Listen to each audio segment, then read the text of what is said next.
தம்பி இது இங்கே பாட்டம் இல்லையா? சரி, ஓகே.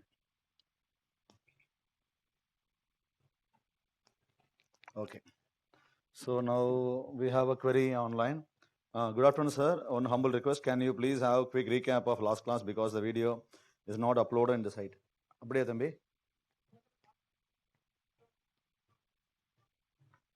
இல்ல அப்லோட் பண்ணலையா? Okay okay okay okay okay okay. I'll do the recap. So உங்களுக்கும் யூஸ்ஃபுல்லாக இருக்கும். ரீகேப் பண்ணிக்கலாம். ஸோ லாஸ்ட் கிளாஸ் எது வரைக்கும் பார்த்துருந்தோம்? லாஸ்ட் கிளாஸ் சென்ட்ரலைஸ் வரைக்கும் பார்த்துருந்தோமா? ஓகே. Decentralized வரைக்கும் பார்த்துருந்தோம். Okay.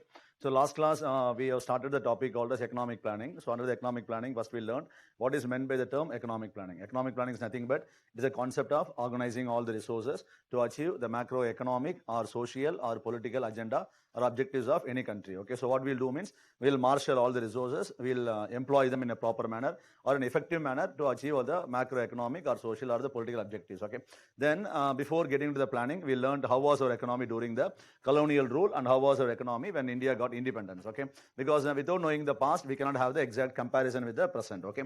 So under the colonial rule, we learned about the concepts like zamindari system, where we learned about the mahalwari, rayatwari and zamindari.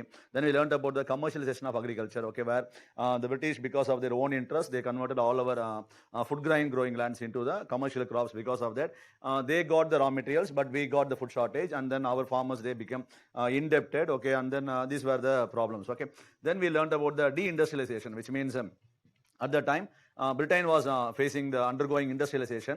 So the goods what they produced stepped into our market. So our goods were naturally handmade or very cottage based industries. So we are not able to compete with the finished goods because they were very cheaper, and moreover they are more attractive in the market. So we lost the competitive space or the market space to the British goods, both domestically and also externally. As a result, many industries they got shut down, and then people they came back to agriculture, which was called with the term called as a back to land events. Okay. Then apart from that, what are other things we learned about commercialization? And then next, I think regarding infrastructure. Okay, our infrastructure was very bad. Infrastructure was focused by the British only in the two dimensions. One is to transport the raw materials, and one to rule the country or to suppress the people. They wanted to have the proper connectivity. So infrastructure we are having only in that dimension. Then overall, the economy can be called as a colonial economy. Okay, so these were the things what we covered in the previous class. Okay, so based on the slide angle. So I think I recapped all the points. Okay, so these were the things what we covered. Okay, then we learned about the how was our economy during the British independence time. Okay, regarding the economic growth, it was very stagnating. Agriculture was very backward because it was suppressed by the zamindari system. Productivity was very low in agriculture, but maximum number of people they were employed in agriculture. Then apart from that, regarding the industrial setup, okay, we are getting only 1.8%. Okay, so of the people employed in the industrial setup, and then 6% of the income was coming from the factories. Okay. And then even the factory setup was highly import dependent, which means all the machines we could start the business only with the import of the machines or the equipments from other countries. So we are not self dependent. Okay. Then apart from that, regarding the social setup, we are having the mass illiteracy. People were not having the proper education. Regarding the societal setup, we are highly ruralized. Urbanized setup was very lower. For example, 14% of the area was urban area. Remaining all the areas were rural in nature, and infrastructure was very bad in our economy. Then regarding the other things. Okay, for example, the partition impact we are having in the economy, because most of the raw material producing areas went to Pakistan, but India was having the industry. So without the raw materials, we are unable to run the business. So we got the setback in that segment also. So these were the things what we covered in the independence economy. Okay, so these points, in any point did I left? Okay, yes, this why I left this famines. Then this we have seen. This one. Our economy was having the vicious cycle of poverty. Vicious cycle of poverty means one negative leading to another negative. Okay, so the sequence of events. India was having low income. Because of low income, people was not able to do proper savings. Because of lack of savings, the country was not able to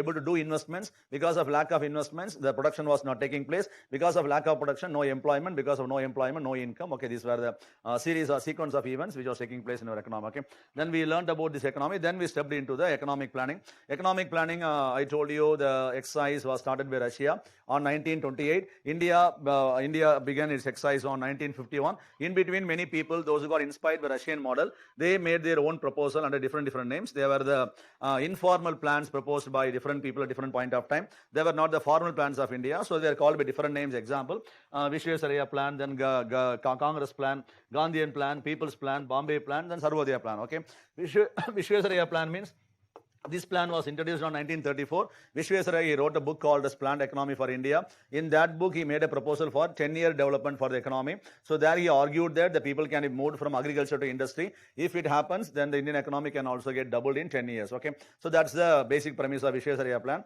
Then we learned about the Congress plan. Congress plan was proposed by two important leaders. One was Nehru and one was Subhash Chandra Bose. Okay, what are the basic premise means? One point is the government should dominate the economic setup of our country, because we let the British to step into our economy, but their commercial interests got converted into the ruling interests. So to serve the socialistic interests of the country, so government is the best choice. In that angle, they argued that government should take the lead role in the economy. Then apart from that, there should be a central level body for economic planning, so there should not be any overlap. It should be given more powers, it should be given more freedom. On those lines, they established a body called as a National Planning Committee. And then agriculture and then industry, both were given equal importance by the Congress plan. Okay, then we learned about the Gandhian plan. Gandhian plan was proposed by Sriman Narayan Agarwal. He proposed the plan on 1944. The basic ideology of Gandhian plan is based on the Gandhi's vision. What are Gandhi's vision means? Number one, self-reliant economy or village-based economy or bottom-to-top model of economic development, or building a non-violent economy. Non-violent economy means building economy based on the moral and ethical values. And then the next one is the standard of life is more important than standard of living. These were the main premise of the Gandhian plan. Okay. Then we learned about the People's Plan. People's Plan was proposed in 1944 by M. Roy. Under the People's Plan, agriculture and consumer goods industries were given more focus. Then we learned about Bombay Plan. Bombay Plan was proposed on 1944 by the group of industrialists at Bombay. The main ideology of the Bombay Plan was capitalistic in nature. It gave less importance to agriculture. Then we learned about Sarvodaya plan. This plan was proposed on 1950. The plan was proposed by Jayaprakash Narayan. This plan focused on economic, political as well as the social upliftment of the society. Not only focused on the economic area, it was holistic in nature. Okay. Then we learned about different types of plan. So under different types of plan, we started with the first type called as a centralized plan, decentralized plan. There we learned that centralized plan is a planning approach where the people at the top level, they are involved more in the planning process. People at the bottom level, they are not given more role in the planning process.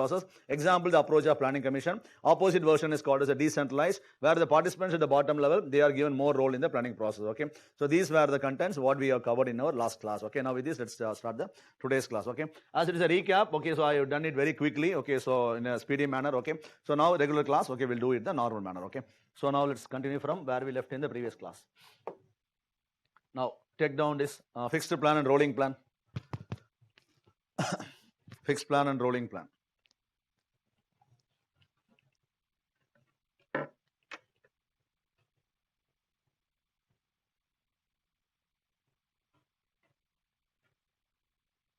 Okay.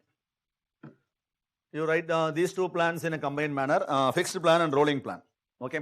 What is a fixed plan and rolling plan means very simple. Now you make a guess. What may be the plot of fixed plan, rolling plan? You make a guess. Constant period. Rolling plan, it may not have any constant period. Okay, so maybe it's partially right, but the exact plot is not about the period. Okay, so it is some other dimension. Okay, what does that mean? For example, imagine we got two plans. One is a fixed plan, next one is a rolling plan. So here what will happen is, if we are making a fixed plan, so we all know that a plan means a plan will be having components. Okay. Fixed plan, if the plans are made, then what will be done in fixed plan means, so once the plan is designed with the particular components, then if the plan is fixed for 3 years or 4 years or 5 years means, till the completion of the plan period, there will not be any change in the plan components. The plan will be implemented with the same version, with the same components. There won't be any change in the components of the plan.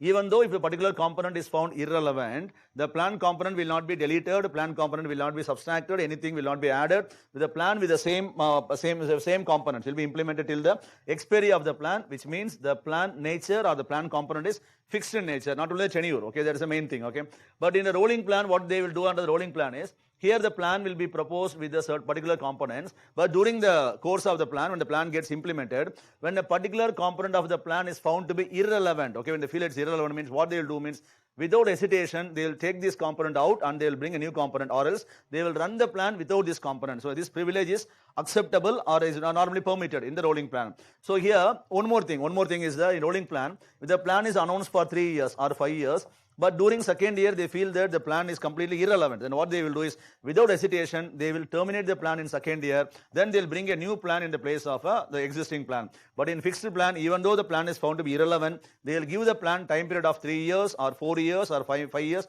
to get completed. In the meantime, they will not terminate the plan. So this is the nature of the fixed plan, rolling plan. Now a question may come on your mind. Why the people are adopting this kind of approach in fixed plan? Why they are adopting this kind of approach in rolling plan? Means the people, those who are implementing rolling plan, they have a mindset that, so in the changing scenario, we don't have the luxury of letting a plan which is irrelevant, because it's a wastage of resources, human resources, financial, anything. So don't waste your energy or time in the plan which is irrelevant or which is not required. That is the ideology behind rolling plan. But fixed plan people, okay, those who are arguing for fixed plan, they say that when a plan is proposed, okay, sometimes during the second year or third year, the plan will not yield any results, okay. But from fourth year onwards, the plan will start exhibiting its results. But when you analyze the plan during second year or third year, the plan may not be satisfactory. Once the plan is allocated 3 years or 5 years, means you give the adequate time to the fixed plan, then only you can understand the exact output of the plan. Okay, that's the argument of fixed plan. India's all the 5-year plans were fixed plan in nature, except a single 5-year plan that was none other than India's 6th 5-year plan of India. So why the 6th plan alone was framed under the rolling plan and all, we'll learn in the coming segments. Okay, so this is the plot of fixed plan, rolling plan. Now we can take notes for the fixed plan, rolling plan. In a fixed plan, the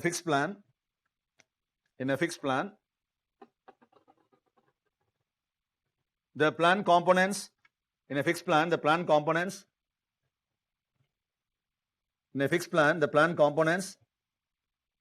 remain unchanged. In a fixed plan, the plan components remain unchanged during the tenure of a plan. During the tenure of a plan.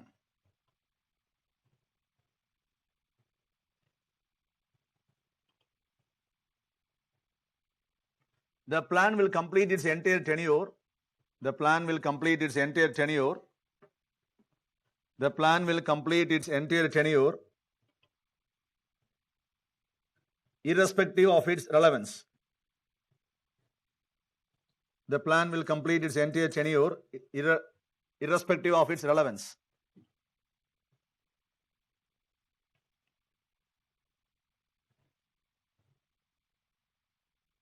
Example, the 5-year plans prepared by Planning Commission. Right, like this, 6th plan and all I will see in the planning segment. Example, the 5-year plans prepared by Planning Commission. Example, the 5-year plans prepared by Planning Commission. Next one, rolling plan. Rolling plan. In this type, the plan components,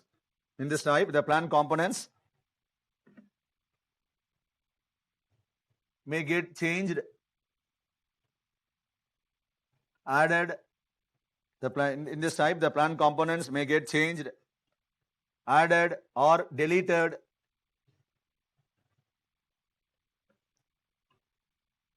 during the tenure of a plan. During the tenure of a plan. During the tenure of a plan.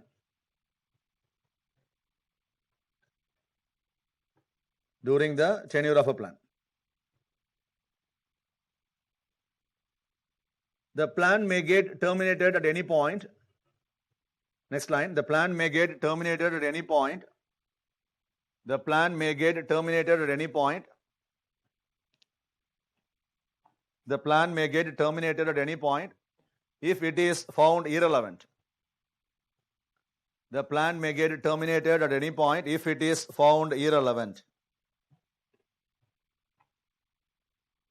If it is found irrelevant. Example,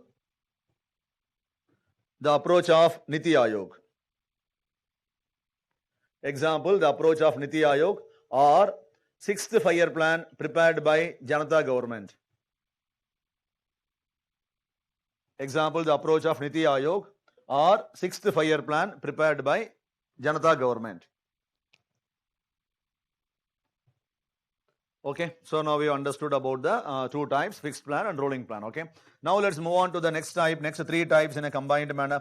One is short term, one is medium term, and one is long term, the three types. Okay, now as the name says, the understanding of these three types is very simple. Now you can make a rough guess. Okay, it's very simple. So like you told fixed plan, rolling plan, you told it's about 10 years. No, the exact thing is applicable here. Okay, short term plan means very simple. These plans are made for very short term. What is short term means? You should have the understanding. In economics, the term short term varies from place to place. For example, in the plans category, when the plans are made for 0 to 3 years, we call those plans by the name short term plan. Okay, but when you go to financial market would have learned about the money market and capital market. Money market means the instruments which are issued for less than 1 year, we call them as a money market. More than 1 year, we call them as capital market. Same angle, when you go to any loans, okay, normally loan means same thing, 0 to 3 years short term loan. But when you go for agricultural loan, 0 to 15 months, the bank, they call them as a short term loan. More than 15 months, they call them as medium term. So the perspective changes. So here we are learning with regard to the economic planning dimension. Okay, so first one. Short-term plan means the plans which are made for 0 to 3 years are called a short-term plan. They are also called by another name called as controlling plans. Controlling plans because they are able to exercise short-term control on a particular activity. So they are also called as controlling plans based on its nature. We call them by the name called as a controlling plans. Example, any example is coming on your mind, the exercise, what we do on a regular basis, year after year. So now recently in the month of February, okay, it used to take place in our country. Okay, what is that? Budget, very good. What is the budget? Budget is a planning exercise, what we are doing for a country on an annual basis. Okay, next year, how much receipts country is going to receive, how I'm going to spend, what are the areas, okay. We are doing a planning, okay, in the fiscal angle, but it's a planning exercise, okay. So the common example is, budget is a common example which we do on a regular basis, okay. Not only budget, anything which is coming below 3 years, you can cite them as an example. Common well-known example, I'm telling as a budget, okay. So it's short-term plan. Next one is a medium-term plan, medium term. Any plans which are proposed for a period of 3 to 7 years, they are called as a medium-term plan. 3 to 7 years, we call them by the name called as a medium-term plan. Any example? Our class itself is an example. What is the class? We are learning about the 5-year plans of India. India's 5-year plans are the examples of the medium-term plan. 5-year plans are the example for the medium-term plans. Next one, long-term plan. Long-term plan. So why actually long-term plans means the first point is very simple. Any plans which are made for more than 7 years, we call them as a long-term plan. It goes more than 7 years. Actually, why we have this approach, long-term plan? Why long-term approach is essential? Because long-term approach, it makes us to frame some vision. Because that's long-term clarity. Because now in the election manifesto, the parties are announcing some 10 years or 15 years. That is the long-term approach we have. But the short-term plans are the activities, actions what we are doing. Okay, the vision is actually represented only in the long-term plan. So that's why, as we are bringing in the vision, long-term plans are also called by the other name called as perspective plans, because we know about the meaning of the word perspective. So we have some long-term perspective. So the long-term plans are also called by the name. First, you write the first point. Long-term plans are the plans which are proposed for more than 7 years. Make it as the first point. Second point, the plans are also known as perspective plans. Okay, because long-term we are doing with தொலைநோக்குன்னு சொல்லுவோம். Okay, perspective plans. So long-term perspective. And then example, any long-term plan is are you aware of? Anything, okay, for example, Niti Aayog have proposed some 15-year vision document. Then you would have heard about Millennium Development Goals, Sustainable Development Goals, okay. Anything, okay, so anything, any climate action plan, what you are doing, anything which goes beyond 7 years, we call them as a long-term plan, okay. Any example you can write, Sustainable Development Goals or Millennium Development Goals or vision document of Niti Aayog, anything, okay, which is more than 7 years, you can write them as an example for the long-term plan, okay, long-term. So these are the things, okay. Now let's do a quick summary of this slide alone, okay. So till now we have learnt about the important types of plan. Apart from this also we got some other types, as I told you in the previous class, okay. Those things are given in the textbook material which will be given from our end, but these are the normal things which we use in our examination or in normal which come across in the paper, okay. So the three major categories, one is called as centralized, decentralized. Next one is called as short term, medium term, long term. One more is called as a fixed plan and rolling plan, okay. So what is the meaning of centralized? Means in centralized, the authorities at the top level, they do the plan. The participants at the bottom level, they are not given given more role in the planning process. Okay.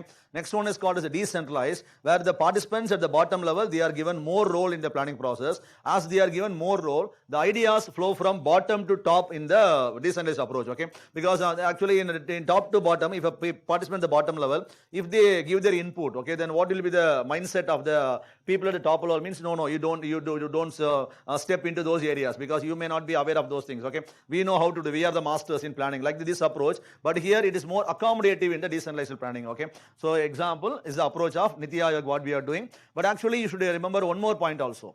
After India's economic reforms means we all aware, on 1990 or 91 we made some reforms in the economy. Okay, after economic reforms, it was proposed that India's planning exercise will become more decentralized in nature, which means planning commission will become more decentralized in nature. It was in paper, but it was not in reality. Remember this point, because in the mains angle, okay, maybe sometimes question may be asked, okay, even after 1991 or after 1991, it was proposed that India's planning exercise has become decentralized. So in this context, then what is the relevance of Niti Aayog? Because Niti Aayog also emphasized that they are going to do the decentralized planning. So the real answer is, Planning Commission, they pitched that it is going to be decentralized, but it was in paper, it was not in reality. Okay, but Niti Aayog is trying to implement in reality, in practical. Okay, that is the reason, which you will learn more in the Niti Aayog segment. Okay, now just you have the small knot in the mind. Okay, that's why I'm giving the spark. That's all.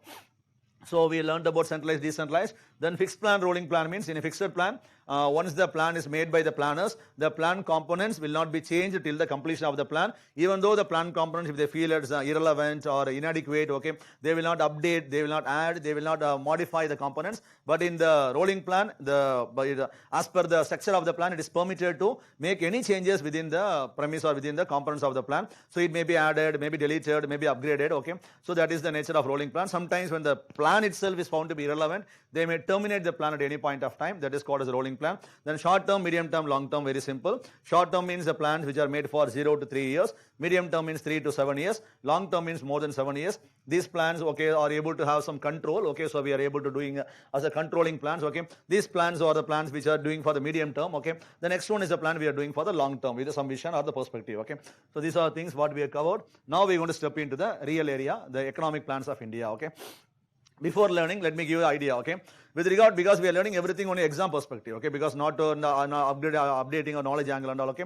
We are doing everything based on UPSC perspective. What is required, what is essential in the angle. All the classes are structured in such a way. So in that angle, regarding economic planning, before the entry of Niti Aayog, you know that, okay, the Planning Commission got dissolved on 2014. Niti Aayog was established on 2015. Before that, when the Planning Commission was active, when they were making the 5-year plans of India, so the very often UPSC used to ask, UPSC and all the exams used to ask more questions from the 5-year plans of India. But once the Planning Commission, when they got dissolved, when the Niti Aayog came into picture, now more questions are not asked by UPSC from the economic planning, okay? But in syllabus, we got the planning, so we cannot miss the topic, so we're going to learn about the planning, but actually need not give more emphasis or more importance, because last 5 years or 6 years, from the economic planning angle, rarely only 1 or 2 questions came from the economic planning. That's the trend or the nature how the UPSC is asking the question, okay?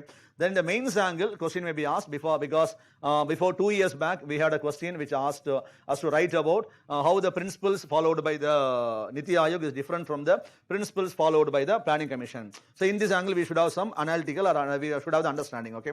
So we're going to do that, okay? So the thing is, with regard to the economic planning during the early days, so need not give much more importance, okay? Because before 4 or 5 years back and all, when I used to take the class, I used to tell in detail, 11th plan, what are the components, some 20 components, 12th plan, some 25 components we would list out, but now it is completely irrelevant, it's outdated. You have to give more focus to the Niti Aayog segment, okay? So in that angle, we are going to learn about all the things, okay? Now we want to start with the first thing, okay? Now, evolution of planning in India. Before stepping into economic planning, you should know how the plans got evolved in our economy, the evolution of the planning process, okay?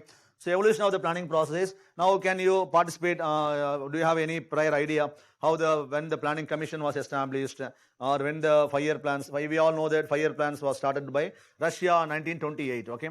Then what are the other processes? Russia proposed the plan on 28 then. In India, what are the events happen? Leave about the Visvesvaraya, Gandhian plan and all, okay, other things.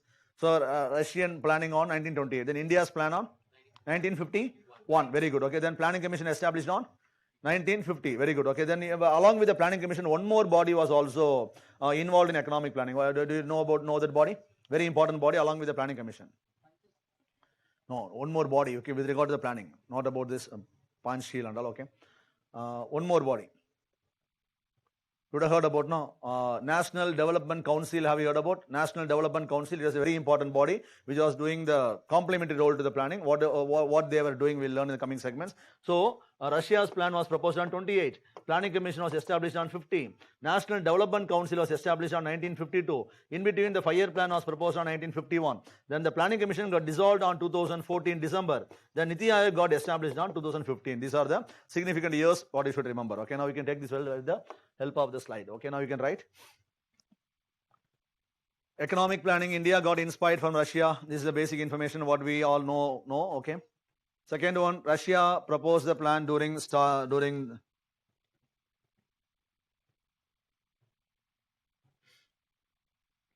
yes, India's foreign policy and all, okay, is a long-term plan. Yes, you can take it like that, okay. Long-term approach. Anything which involves long-term vision or perspective, we call them as a long-term plan. 1928, Stalin proposed in Russia. Then Nehru proposed in India in 1951. Totally, India have proposed 12 5-year plans. Do you have any 5-year plans currently running in our economy? No. Okay, so remember, so India's last 5-year plan got completed on 2017. That's all, okay. Then after 17, last 4 years, we are not having any 5-year plans in our economy. Totally, 12 5-year plans are proposed till now. The next slide, we are going to learn about the institutional evolution, okay, which were the bodies promoted by us during the early days. Okay. Copied. Next one, Planning Commission, 1950.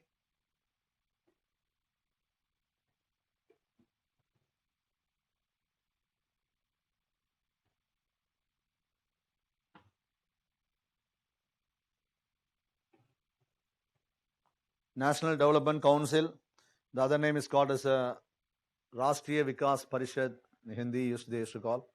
This is Yojana Bhavan. The office was located at Yojana Bhavan. Planning Commission got dissolved on 2014 December. Actually, I given a slide 15. 2014 December it got dissolved.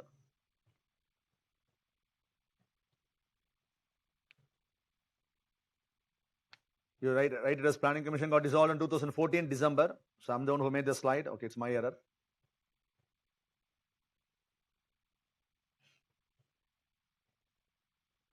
Niti Aayog was established on 2015. Okay, these are the institutional evolution with respect to economic planning in India. Okay, so now we learned about the basics. Okay, so all the basics now we are done with. Now we are going to step into the original 5-year plans of India. Okay, before stepping into the 5-year plans, there is one more segment which has to be covered. Okay, what does that mean? India's the approach towards planning was functioning in 2 different ways. Which means before 1991, the approach by the government towards the planning was functioning in a different sphere. Then after 1991, we are doing it in a different way. Okay, because now after 1991, more role is given to the private. So government need not open industries. Private they will open. Government role is to facilitate or encourage, act as a catalyst or give incentives to the private people. Okay, but before 1991, we know that government was taking the lead role in the economy. So all the industries were promoted by the government. So which industries government has to promote? So in this 5-year plan, which industries should be given more importance? So that was the approach of the government of India. Okay, so 2 different dimensions we are going to learn now. One is what was the approach of economic planning during early days and what was the approach of economic planning after 1991. Okay, so till 8th 5-year plan we will be learning about the approach of economic planning based on the first perspective. Then after 8th plan all the things will be happening according to the perspective which evolved after 1991. Okay, now let's learn about the initial perspective. When you got independence, what was the approach our rulers they were having in the mind? Because to frame the plan they should have some ideology. So what should be the role of the government? So what was the ideology? What was the topmost priority they were having on the mind? So you're going to learn under the segment called as role of planning. Right, the heading role of planning. So all these points will be helpful in the main. So entire class now following these next slides will be prelims oriented because of the plans and all. After that, most of the slides are oriented towards mains because this topic may be very helpful in the mains examination. Okay, the entire content when you revise the notes, you'll understand the importance during the mains time. Role of planning during initial years, which means pre-liberal. Okay, you know about the pre-liberal, no? In India, so most of you might be aware of this. If you are not aware, before 1991, it is called as the pre-liberal era. After 1991 economic reforms, we call it as the post-liberal era in India. Okay. So before 1991, what was the approach towards planning in our economy? Have you copied?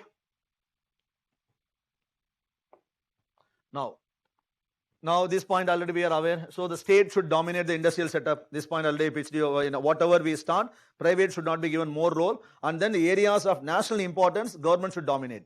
Areas which are insignificant, though areas can be given to the private people, but government should take the lead role. Why? Two dimension. So you not write listen, then you can write. Okay. So two reasons. One is when the government is doing investments, actually privates will not be given more role, so government can establish or achieve its socialistic ideals. That's one point. Okay.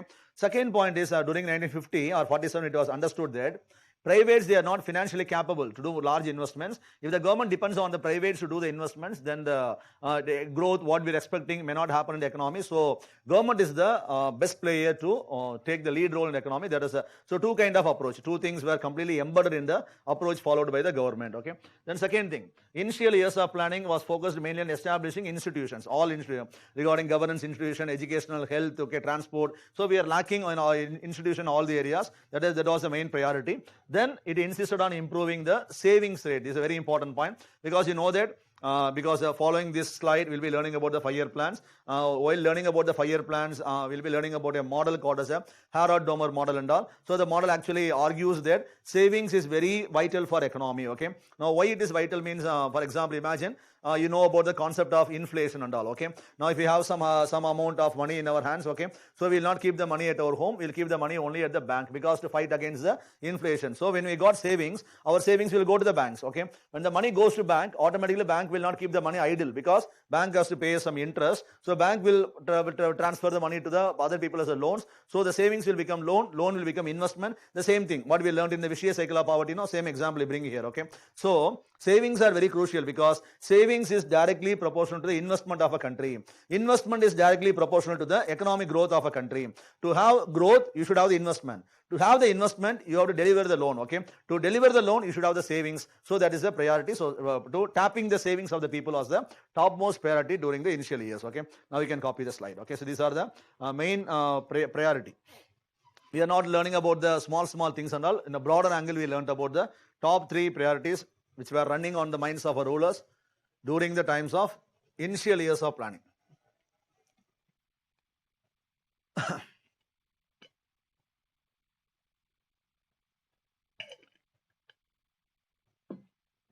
Speed okay, konjam korchikava. Am I going fast? Because nethoda nee konjam speed irukka mari enakku theriyudhu. Is it okay? Irundha you can stop me at any point. Okay, stop me.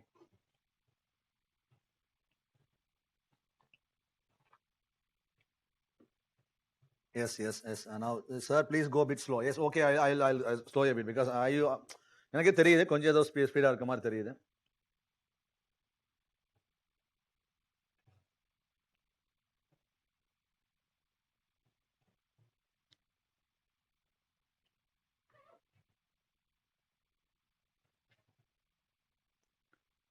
Recap speedo பண்ணா அந்த ஃப்ளோலயே போகும்போது அப்படியே போயிட்டு இருக்கும் சில நேரத்தில். சரி, நமக்கே தெரியாமல் போயிட்டு இருக்கோம். அவ்வளோ சில பேருக்கு ஸ்பீட் கம்ஃபர்டபுளாக இருக்கும், சில பேருக்கு கொஞ்சம் அதிகமாக தெரியும். Differs.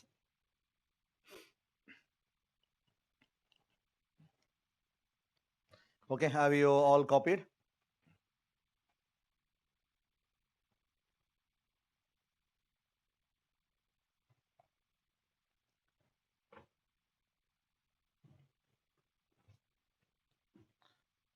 Okay, now we are going to learn about the 5-year plans of India. Give least importance to the 5-year plans. Just learn what are the things happen under the 5-year plans of India, but you should have the holistic understanding with regard to the main angle, how the plans were prepared during initial days. So we are going to learn about the events, but with the help of the events, when you are asked to write about some answers, okay, how the planning was during the initial years. So whatever the events we are learning under the plans, based on that you can take clue. For example, during a first plan, India promoted agriculture importance or promoted industry means, so that you can make it as a point. Initial years of planning, government was focused more on putting investments to develop the industries. But now we are putting the focus on developing the social infra. So the point will not be directly given in the class or in the books. Based on the points available, we have to convert them according to the demand of the question. Okay, that's the beauty of mains. Okay, now next one. 5-year plans of India. So now I'm going to tell you about the tenure of 5-year plans. First, okay, 5-year plans means all the plans will be having definite tenure. No, we are going to learn about tenure. But always keep in mind, UPSC will never ask you to check the awareness. The tenure of third 5-year plan is between this year to this year. Like that they won't ask, because UPSC doesn't focus about the factual understanding. UPSC checks only the conceptual understanding. Okay, but recently, okay, last 2 or 3 years, we are observing a trend. Okay, some significant facts are checked by UPSC. Example, 2 years back we had a question like which are the crops coming under MSP. What is MSP, relevance of MSP, how the MSP is determined, what are the methods followed in MSP means it is a concept. But what are the crops coming under MSP means a pure fact, okay? Giving the rice, giving wheat, maize, jowar, coffee, then checking whether which are the crops means it's a pure factual thing, but UPSC asked a question, okay? Which means some significant facts, they are checking your awareness. So one among the significant fact is the 5-year plan tenure, okay? Even though it is a static one, it is an outdated one, okay? It is a significant fact of India. 5-year plan, third 5-year plan, first 5-year plan means what was the tenure, okay? So need not memorize, we are going to learn the tenure, but I will tell you a small logic also. Based on the logic, when the question is asked, at the time we can automatically frame the tenure, so need not memorize, okay? So we are going to learn about the tenure of 5-year plans. Now when India commenced the first 5-year plan of India? 1951. So when the last 5-year plan got over for India?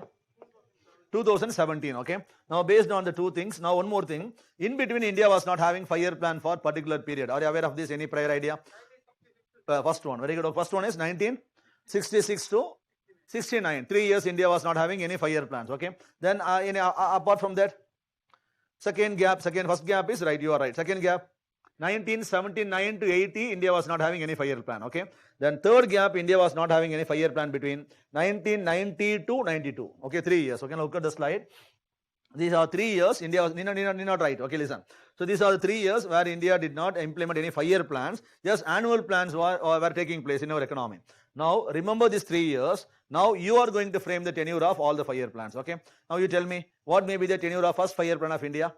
1951 to 56. 5 years, no, 51 to 56. Second 5-year plan, 56 to 61. Then third 5-year plan, 61 to 66. So 3 now you are told, okay? Now remember this alone. So 66 is a gap. Then what may be the fourth one?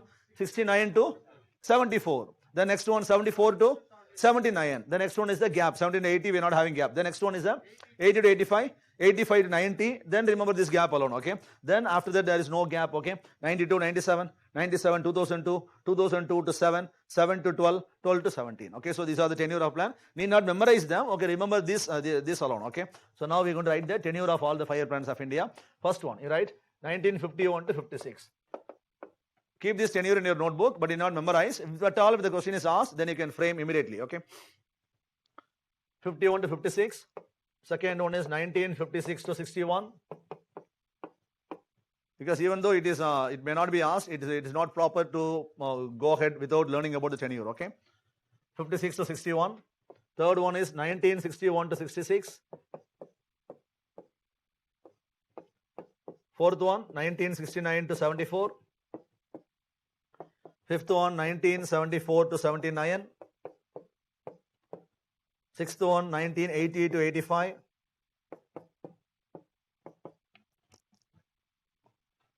'80 to 85. Seventh one, 85 to 90. Eighth one, 1992 to 97. The ninth one, 1997 to 2002. Then 2002 to 7.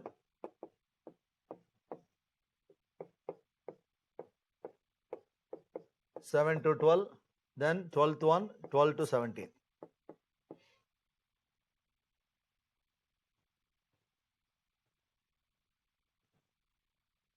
Okay, clear? Now, okay, the first thing is over. First thing is what a tenure means. Now we can write. Now we can copy the second slide. Gaps in the 5-year plan alone, you can write at the bottom. Gaps in the 5-year plan. India had 3 gaps. All the 3 gaps are the examination perspective questions, okay? For example, so a particular statement may be given. India implemented the first gap in the 5-year plan between 1960 to 63. It is a wrong statement. So able to get it, because the gap is a very important thing. So they will not check the thing. So in this angle, they may check your awareness. India's first gap was implemented only on 1990. It is a wrong one. First gap was implemented during 66-69. So remember, only in this angle, our question may be asked. Okay, now write the heading gaps in the 5-year plans. 66, 69, 79, 80, 92, 92. 3 gaps.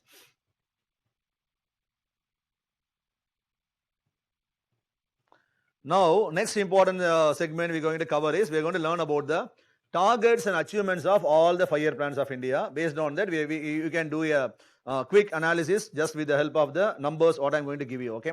Because in yesterday class itself, you can remember I told you that numbers are not the mere numbers, they are the messengers, okay? We can take some information from the numbers. In the same angle, all the 12 plans I'm going to tell you about the targets and achievements, but keep it in your mind that as I'm giving the number, it doesn't mean that you should remember all the numbers, because without telling the number, I cannot take the class, okay? Because to tell you what happened, I should give you the number, okay? But UPSC angle, they won't ask you what was the target of the first 5-year plan, what was the target of the third 5-year plan. Never UPSC had asked, okay? But why the things are important means, without learning the target, we cannot exactly understand whether the first plan is success or a failure. It may be asked in examination. Second plan is a failure, or first plan is a huge failure for India. So to attend the question, you should be having this awareness, okay? So the numbers are not important. From the numbers, what we are understanding, that's important with respect to UPSC angle. So next we are going to learn about is the targets and achievements of all the 5-year plans of India. At the heading, targets and achievements. So this slide is going to give you idea about which were the plans which were successful and which are the plans which were failures, okay? So we are going to learn about it. So the tenure got over. Now we're going to learn about the different targets and achievements of all the plans of India.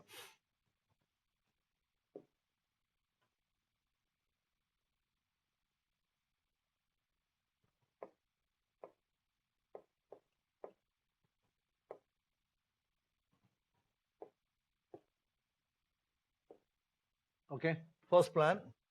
You write in 2 columns. Okay, so have 3 columns. One is plans, one is target, and next one is achievement.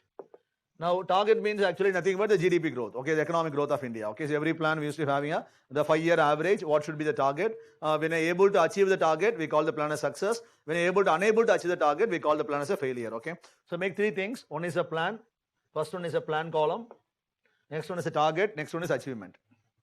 Okay, then first plan, second plan, like that, okay. So third one. Now, first plan, 2.1 was the target set by India. Here, you can write one more thing also. Sorry, okay, so I should hold this first, okay.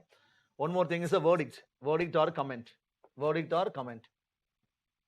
Verdict or comment. After this, you make one more column, verdict or comment. What is the comment about that particular plan? Okay, so we're going to learn. Okay, first one, 2.1, 3.6. 2.1 was the set target. India was able to achieve 3.6. Okay, first number.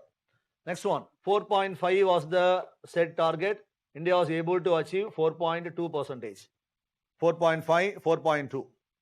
Then third plan, 5.6 was the set target. India achieved 2.8%. 5.6, 2.8. Online students, if the numbers are not clear, kindly ask me to explain. Now, a doubt a student has asked, sir, why we have gaps in the 5-year plan? Definitely, we'll learn about in detail in the second, because we've not started that. So once we learn about the first plan, second plan, third plan, then after learning about third plan, we'll learn why we got a gap. Okay, so definitely we'll learn, because it's a very important segment. So don't worry. Okay, so now we write the third plan 5.6 and 2.8. Fourth plan 5.7, 3.3. After writing the numbers, then I'll give you the comment. First, we write the numbers. Fourth plan, okay, 5.7, 3.3, okay. Then fifth plan, 4.4, 4.7. Then sixth plan, 5.2, 5.7. Then seventh plan, 5.8.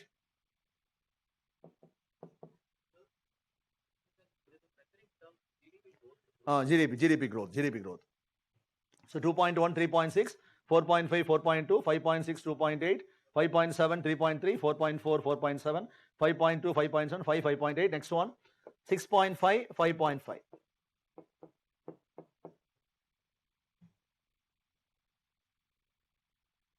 The ninth one, 8.1, 7.8. Sorry, in between here, okay, 5.2, this one, in between I left a number. Sorry, okay, after this gap, no, here after this 8th, you should write as 5.6, 5.8. I left that. Let me erase way kindly excuse me. Here you can write 5.6, 5.8.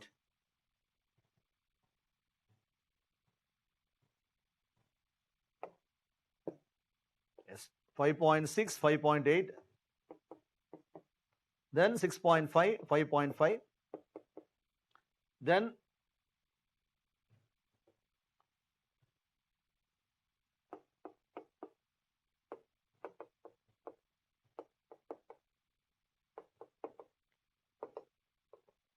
achievement. Then 10th one, 11th one, 12th one. Then 8.1, 7.8, 8.1, 7. Same thing in between one year alone. Okay, 8.1, 7.9. Next one is 8, 7.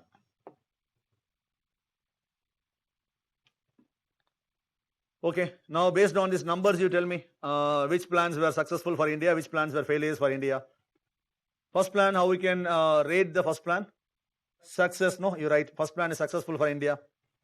Now, online student has asked, sir, is this the GDP growth rate? Yes. We have measured based on the GDP growth rate of India. First plan is a successful plan for India. 2.1, 3.6. Second plan, how we can rate second plan? It's a partially success. You're right. Okay, partially success, because don't write. Okay. Now, second plan, partially success you can call, because why what made you to say partially success? Because target is 4.5, achievement is 4.2. There is a gap of 0.3. So we are not able to achieve the target. We cannot call it success. At the same time, it's a commendable achievement. So we are using the word partially success. Okay. Now you look at the last year achievement. It's only 3.6.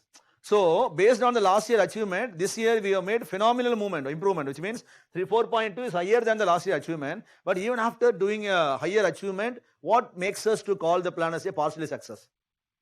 Because of higher target. Because we set some higher target. Why we have set a higher target? Because first 5-year plan we are given some ambitious. We have done some higher achievement because of the energy given by the achievement during the first 5-year plan. Second 5-year plan, we have set ourselves an ambitious target. Able to get the logic, okay? So first 5-year plan is set only 2.1, but we are able to achieve 3.6 because of the success given by the first 5-year plan. Second plan, we have given some over ambitious target. So here the lag is not in the achievement; it is because of the over ambitious target. Here, imagine if India set a target of 4%, then what will happen? 4.2 is always better than the achievement. But here, as we have set some higher target, we are not able to achieve the target. So our leaders recognize this issue. So the thing is, it's a commendable achievement. They are not ready to call us a failure. At the same time, we have to respect the target also. So they use the word called as not a success. They don't use the word failure. Like what you said, they use the word called as a moderately success. Okay, that is a word used by the government of India. Moderately success. Because the achievement is commendable, is more than the previous year achievement, but it is not according to the target what we set for ourselves during the particular year. Okay, but previous plan it is okay. Okay, based on that we call the plan as a success. Now third one, failure. What kind of failure? You look at the achievement of all the 12 plans of India. You have a look at your data. Then this failure is a different failure, unique failure. Okay, what failure? Government named it in a different way. Okay. Now look at the failure. 2.8 is achievement. You compare the 2.8 with the data of all the remaining plans of India. Then what you are observing? What you observed? 2.8 is the achievement. You compare this with the 4.2. Which one is lower? Third plan. 2.8 with the first plan. Which one is lower? Third one. 2.8 and 3.3. The third one. 2.8 versus 4.7. 2.85. 2.10, 5.8. 5.8, 6, 5.5. Okay, so all the plan. So among all the 12 plans, the plan which recorded lowest annual growth rate in India is undoubtedly third 5-year plan. So third 5-year plan is called by the government of India as a epic failure or historic failure for India. Okay, that you write as a point here. Epic failure. Epic or historic failure for India. Epic failure or historic failure. Okay. Now, look at the second plan. Second plan we call them as a success, no. But is it actually based on the achievement? Is it really a success? because based on the number, okay, number means we have to achieve the target, then only success, okay. So even though it's a moderately success, it is also a type of failure, but here we are respecting the achievements, so we use the word called as a moderately success, okay. So when we are able to hit the target, the plan is a success. When unable to hit the target is a failure, but within the failure, Government of India use three different type of words, okay.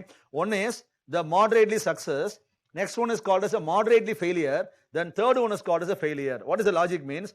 When you are able to hit the target, it is a success.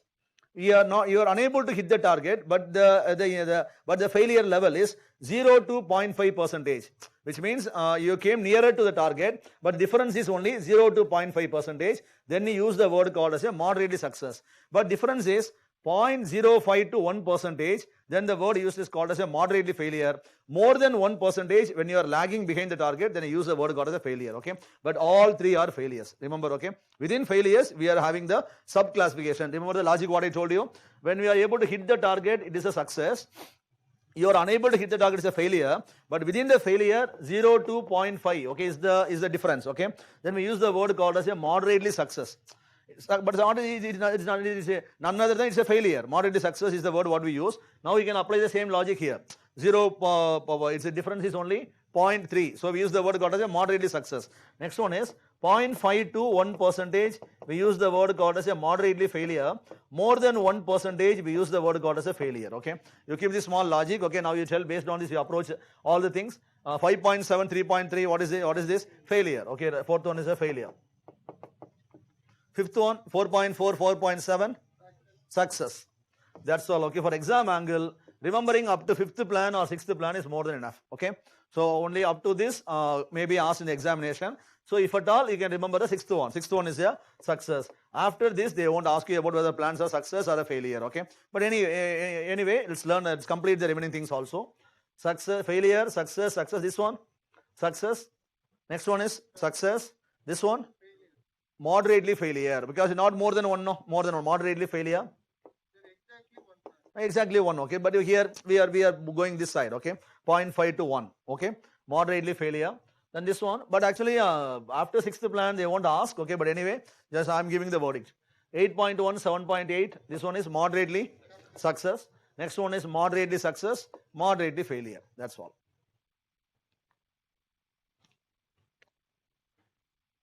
But all moderately failures are failures, all moderately success are also failures, and failures are also failures, okay. But as we are respecting the works, okay, the commendable works done by the people, authorities, we are trying to appreciate ourselves by giving these sort of verdicts, okay. But mathematically they are the failures, the plans where we failed, okay. Except this one. This one is only over ambitious target, okay. This also you can write as a point, because of the over ambitious target is the problem. Remaining things and all, target was okay, okay. Here and all you have a look, okay. 5.2. So here we should have set some higher target now. They said 6%, okay, but later on they revised it to 5%.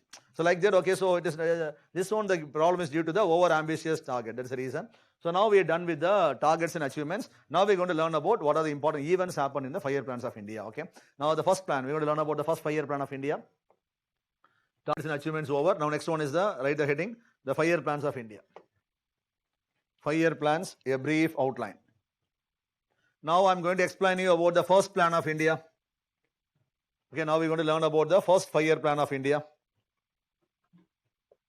Now, students, those who are online, have you copied the verdict?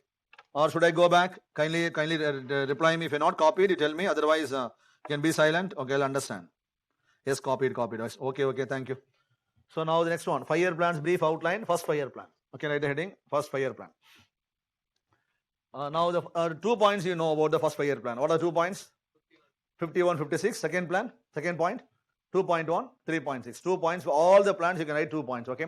Now apart from this plan is called by a name called as a Harrod-Domer model. Okay. It is a Russian model. Based on this, India formulated the first 5-year plan. So we call this plan by the name called as a Harrod-Domer model. Okay. So examination angle, first 5-year plan is also known as Mahalanobis model. If the question is asked, it's a wrong statement. Only second 5-year plan is called as a Mahalanobis model. First 5-year plan is a Harrod-Domar model. In this angle, prelims angle only. So now next 20-25 minutes, the things what you're going to learn is purely based on the prelims. Okay. And then after that, we'll be learning in the mains angle. Okay. So Harrod-Domar model is the first point. Then first plan gave more importance to agricultural development. That's the next point. Okay. First plan gave more focus. It gave more focus on agricultural development. Now this point may appear as a simple point, no? Okay, now how this can be asked in examination as a question? Then only you understand, okay, so how this point can be asked in examination, how it was asked in examination, because almost 3 or 4 times this point is asked in the examination many times. How they used to ask? Can you convert this as a question? Now look at the question, how they used to ask. No, this point alone, how we can convert them into question angle? No, this point, how they asked in the previous examination means, first 5-year plan gave least importance to agriculture. One way of asking question. First 5-year plan gave more importance to industrial development. It's a wrong way. Or second 5-year plan gave more importance to agriculture. All three are wrong statement. Okay. First plan gave more importance to agriculture. Second plan gave more importance to industrial development. So in this way, even the simple point can be asked in that way. Okay. So first plan, more funds were allocated for agriculture development and more focus was levied on agriculture. Okay. So that's the point, more focus. Okay. Now you can write the point. You told no. So more regarding this, you told during the as we gave more importance to agriculture, more canals, more dams, example the dams like Bakranangal Dam, Hirakud dams, all those were constructed during the first 5-year plan period. Okay, make it as the next point. Next point is more irrigation structures were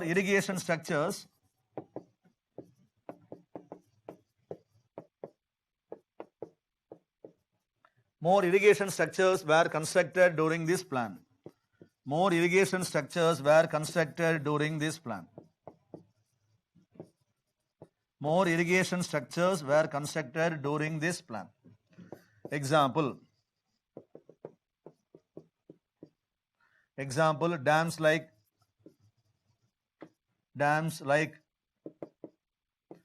Bakranangal, Hirakud, and canals, etc.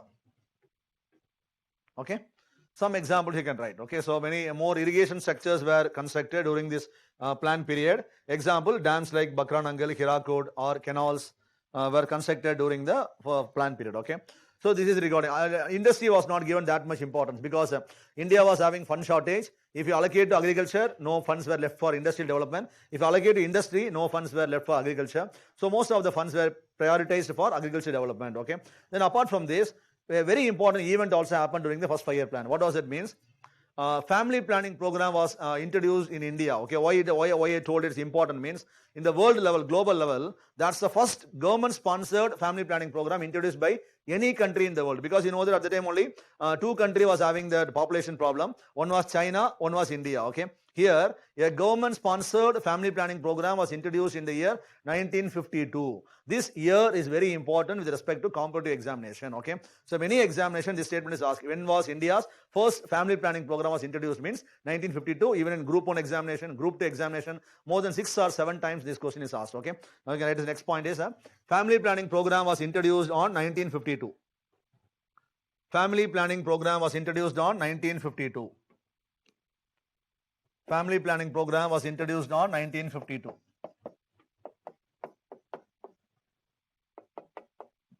Family planning program was introduced on 1952. Then a community development program, okay, to develop the rural areas involving the rural people in the developmental process, and then participative development is called by the name of the a name called as a community development program. This program was also introduced during 1952. Okay. Next point is community development program was introduced on 1952. Community development program. Even this question was asked in the Group 1 mains examination also. Okay. Community development program was introduced. Community development program was introduced on 1952. Okay. So these are the points. Then the last point you can make as a point is, so agriculture is the main focus, then dams were constructed, then the target was 2.1 versus the achievement is 3.6. Okay, so the plan is called as a highly successful plan for India. Successful plan for India. So this should be the last thing. Okay, so the funds and all not required. India spent almost 2070 crores for the first 5-year plan. Okay, but exam angle, those numbers are not required. Okay, just I'm giving a small idea. Okay, so 2070 was the fund allocated by the government for first 5-year plan. 12th 5-year plan, the fund allocation, can you make a guess just to compare the numbers?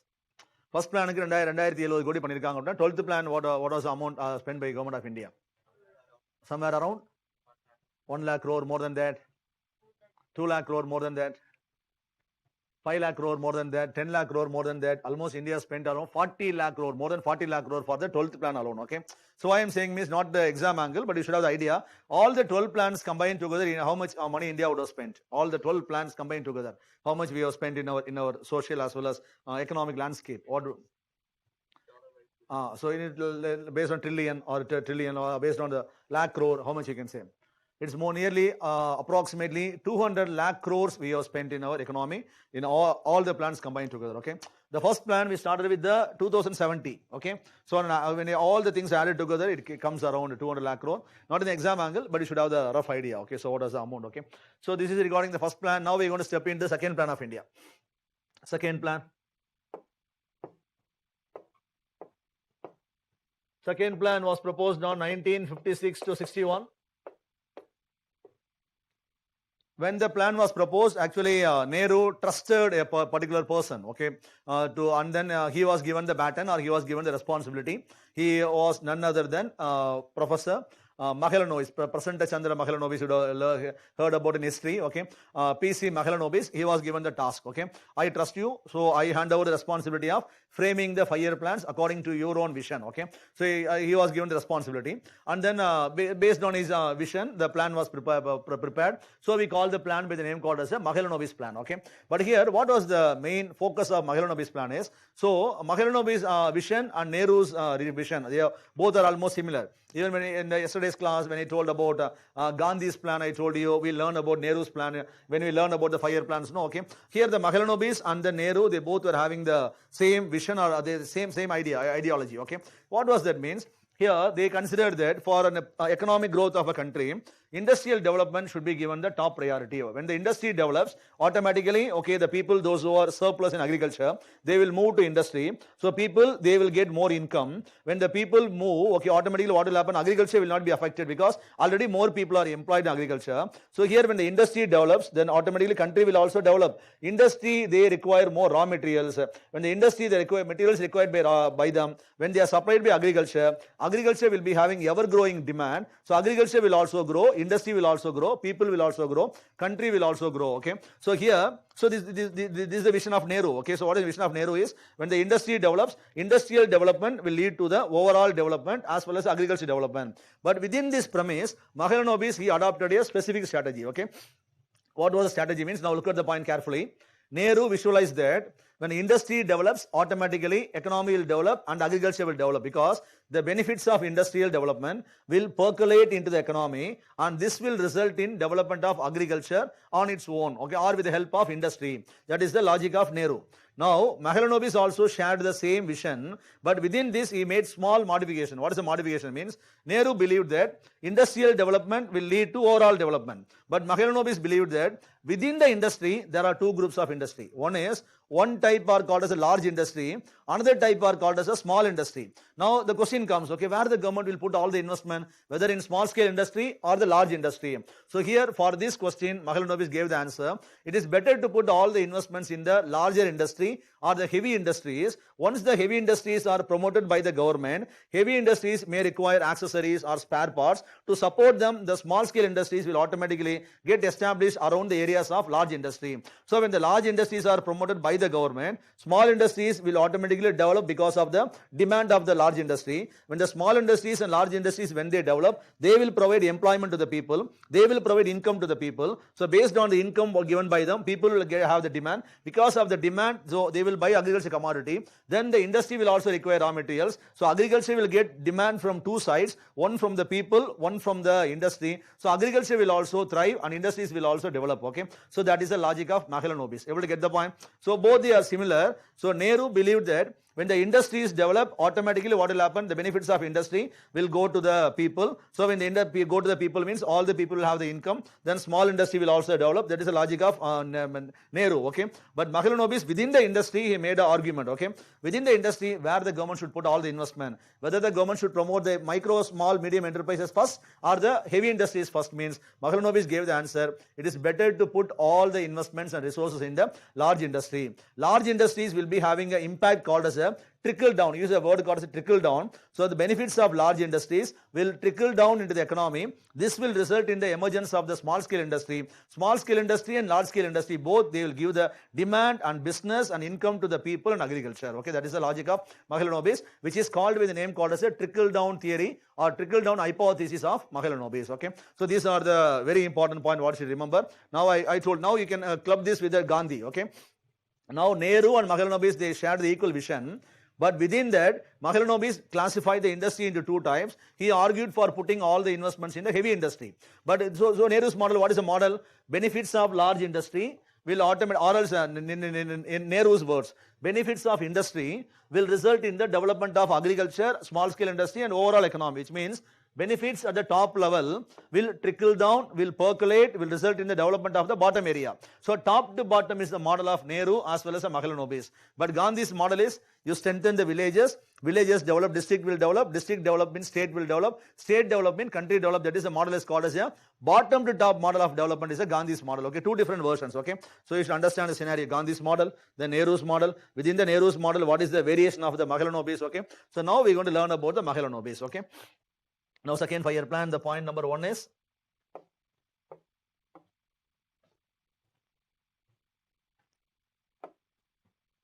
this plan is called as Mahalanobis plan. Point number 1.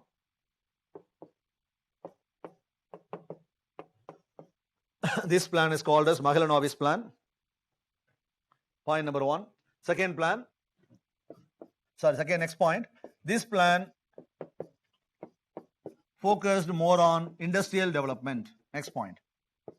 This plan focused more on industrial development. Actually, this point is a question asked in an examination. Okay, I think 2 years back in the prelims examination, this statement was asked in the examination. Okay, this plan focused more on industrial development.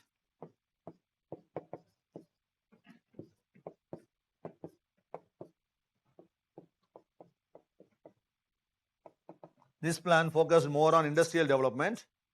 Based on what approach? Next thing. Okay, this plan focused on industrial development. Why? Why industrial development? Based on approach called as, based on the approach known as trickle down. Okay, based on trickle down approach. We know about the logic of trickle down, no? So very simple. Okay, when we water or when try to water the plants, we'll apply the water on the surface. So the benefits will go to the roots in same angle. So when you put more investments in the larger industry, economy will develop on its own. So based on trickle down hypothesis.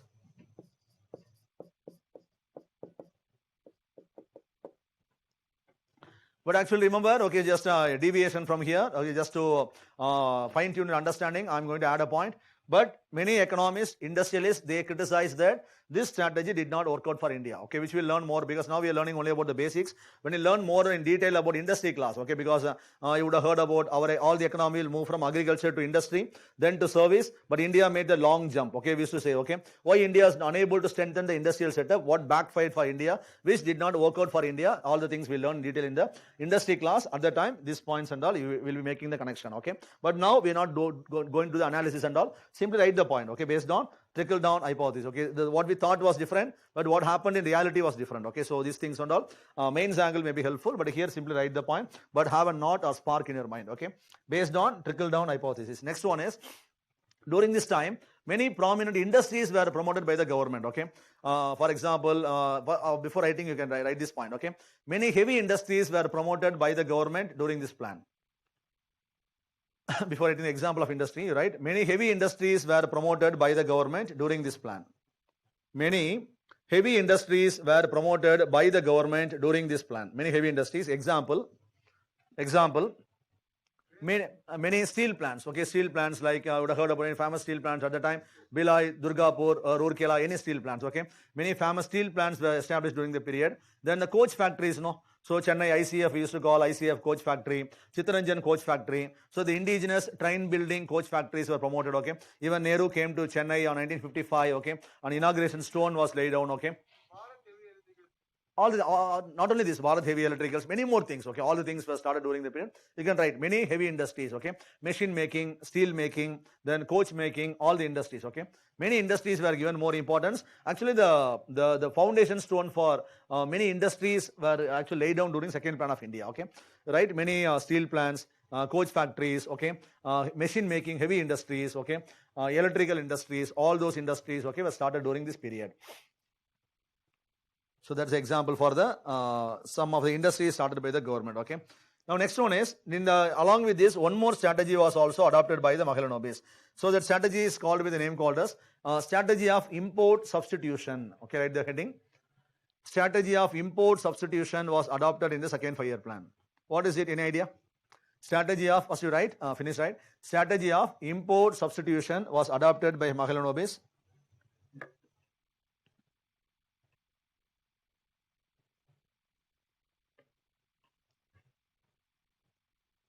Community development program was introduced in the first 5 years. Yes, Karthik. Yes, that is the first community development program introduced in first 5-year plan.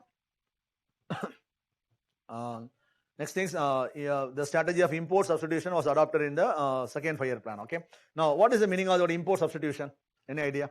Instead of importing the machinery from foreign countries, we can indigenously develop those machineries for our consumption. Exactly. Okay. So now, do we have the same kind of policy following now? Yes. Any idea? Okay. What is? How do we call it now?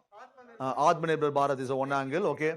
Then Make in India. Okay. Make in India also we are seeking the foreign help. Make in India. We are inviting the people. Okay. Atmanirbhar, it's not about that. We are trying to stand on our own legs. Then global angle, what is the common economic term what the people use? Even Trump is using the word called as a trade protectionism. Okay. Would have heard about no trade protectionism, because when you try to stand on your own legs, okay, when you try to restrict the other people, so we call it different names. At that time, we use the word called as a import substitution, substituting the imports with the domestic production. Why? What for the strategy was introduced means, at the time, our domestic economy was very premature. Okay, did not develop properly.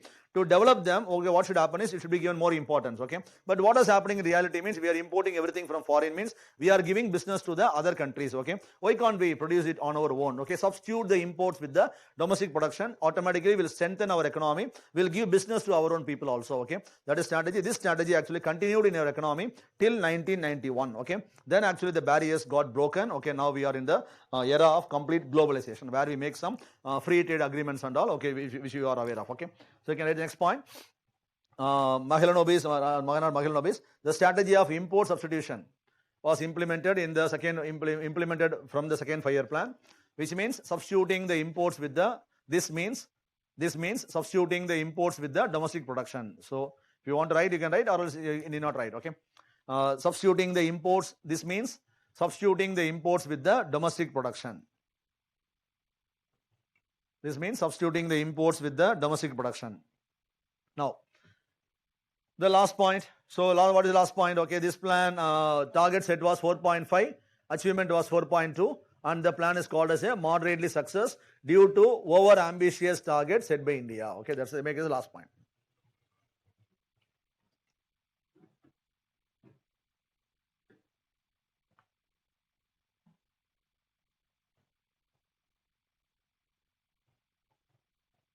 Okay, second is over. Now we are going to learn about the third plan.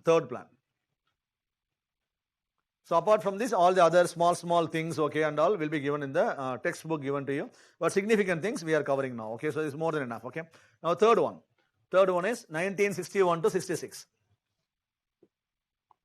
Third one, 1961 to 66. Third plan. This plan gave more focus. This plan gave more focus on primary and secondary education. Or else you can write like this, focus on building. This plan gave more focus on building primary and secondary schools because we were not having adequate school infrastructure. So we tried to build those infrastructure for our country. So primary and secondary schools were given adequate infrastructure. So primary and secondary school infrastructure. And then how much was spent for the second plan and all. Okay, so after the first plan and second plan, third plan, fourth plan, data is not necessary. Even I don't remember. Okay, it's not required. I think it's not required. I don't remember. If you want to have a reference, you can refer the plan document and all. But exam angle, it's not needed. Okay, just I gave you first plan. Why I gave first means it's the starting one, then last one, then overall. I took the numbers just to tell you about, give you some piece of information. Okay, other things and all, then it become more factual. It is not essential. Okay. Even I am not aware of this information. Okay, so next one maybe around 2070 means maybe around 3,000 crores or 3,400 like that. Okay, so the number you can want to check means you can have a check. More focus on primary and secondary education. Next one is state transport corporations were given more assistance by the government because to develop the proper transport infrastructure, state transport corporations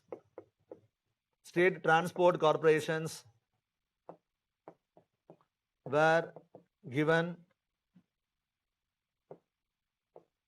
more financial support. To build the infrastructure, they were given more support by the government. State transport corporations were given more importance by the government. Okay. Okay. So, and then these are the things. And then one more thing. Okay. During this time, improving the food production was given more importance through some programs, okay, because IADP program, IAAP program, some simultaneous program was also taking place, okay. You can write improving the agricultural food production was given more importance. Why we are bringing the point? Because at the time we were having the famines, okay, starvations, okay. To address that, Government of India tried to focus on the approaching involving scientific practices to improve the production. So we focused more on improving the agricultural production or self-sufficiency was given more focus. Improving the agricultural production or self-sufficiency was given more focus. Improving the agricultural production or self-sufficiency was given more focus. Okay, so it is about the third plan. Okay, now third plan, everything is going fine now. Everything all went well for India. But I told you, third plan, look at the target. It is 5.6, only 2.8 was achievement. Then what may be the reason? Very good. Okay, political instability. What angle? What dimension? Very good. Okay, so when you think about the year 61 to 66, okay, so look at the year. So two things should come to your mind. Okay, 62 means what will come on our mind? 62, war with China. Very good. Okay, 65, what will come to your mind? War with Pakistan. Now imagine, now we are some sort of a developing economy. Okay, so we are inching towards becoming a developed economy. Okay, so in this scenario itself, even if a war comes, okay, India will go back almost 10 years back economically. Okay? Even now, if a war comes, okay, then remember at that time during 62, we are just a 15 years born economy. So not having any fundamentals, economic fundamentals, social fundamentals, nothing we are having. At that time, okay, India getting involved in a war was a very costly affair for India. So in what way? The war is a pure military dimension. Then how we are bringing it? Okay, how we are connecting it means because to spend a plan, not to spend, okay, to implement a plan, we'll be having a certain amount allocated for the 5-year plans. Okay, so at that time, we also allocated certain funds for implementing the third plan. But because of the unexpected occurrence of the war, whatever funds we kept for implementing the third 5-year plan, the funds got diverted from the developmental purpose to the defense purpose. As a result, we are not able to allocate the funds. As a result, we are not able to achieve the target. Our focus also completely got shifted from the development to defense. That's the reason why India was unable to achieve, because 3 reasons played spoil sport. One is 62 war with China. Then 65 war with Pakistan. Then along with that, one more problem also hit our economy very severely at the time. Okay, what was it means? Agriculture production received a huge setback because of the monsoon failure. There was a heavy drought at the time. Okay, because of that, there was a huge production setback. Why the production setback is very important means because our economy was an agricultural economy. Being an agricultural economy, income from agriculture is very crucial. When the income gets hit means it will affect the economy severely. So 3 sides India got affected. 62 62 war with China, 65 war with Pakistan, then agricultural drought and agricultural food shortage. Okay, these are the reasons. Because of that, the final point is whatever funds we had for the development got diverted to defense and we are unable to achieve the target of the third 5-year plan. So it resulted as an epic failure for India. Now write the heading as reasons for failure. Below the third plan, write the heading reasons for failure. Below the third plan, now you write the heading reasons for failure. Below the third plan, you write the heading as reasons for failure. Why the third plan became a failure? Okay. So third plan target was 5.6, but the achievement was 2.8%. 8%. So we call this plan as a epic failure. Reasons. Number 1, 1962 war with China. 62 war with China. 65 war with Pakistan. War with China, war with Pakistan. Then 65 we had a severe agricultural drought in our economy.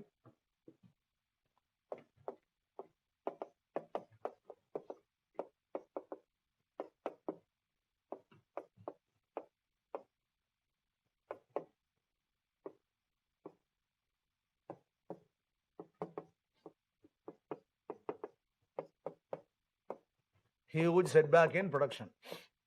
Now we can write the last point. Last point is the third plan became epic failure for India because of the third plan became epic failure for India because of the third plan became epic failure for India because of diversion of funds from development to defense. Because of diversion of funds from development to defense due to 2 wars. Okay, due to 2 wars. Because of diversion of funds from development to defense due to 2 wars. Okay. So now you learned. Okay, so first plan was success for India. Second plan is a moderately success for India, but even though based on achievement it is commendable. Third plan was going fine for India. Unexpectedly we had the war, so we are not able to keep our focus. We are not able to spend the money, so the plan became a failure. Okay. Now we have seen that after third plan India was having 3 gaps called as the plan they called as a gap in the plan or the plan holiday and all. Okay, we are going to learn about it. Okay. Now write the heading as plan holiday or first gap in 5-year plan. Write the heading. Make a heading now. Plan holiday or first gap in 5-year plan.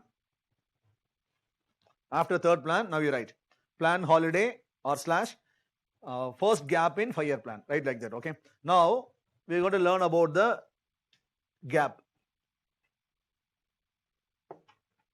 Okay. Now the third plan got ended on 1966. Okay. So now you should know the picture. Okay, what does the picture means?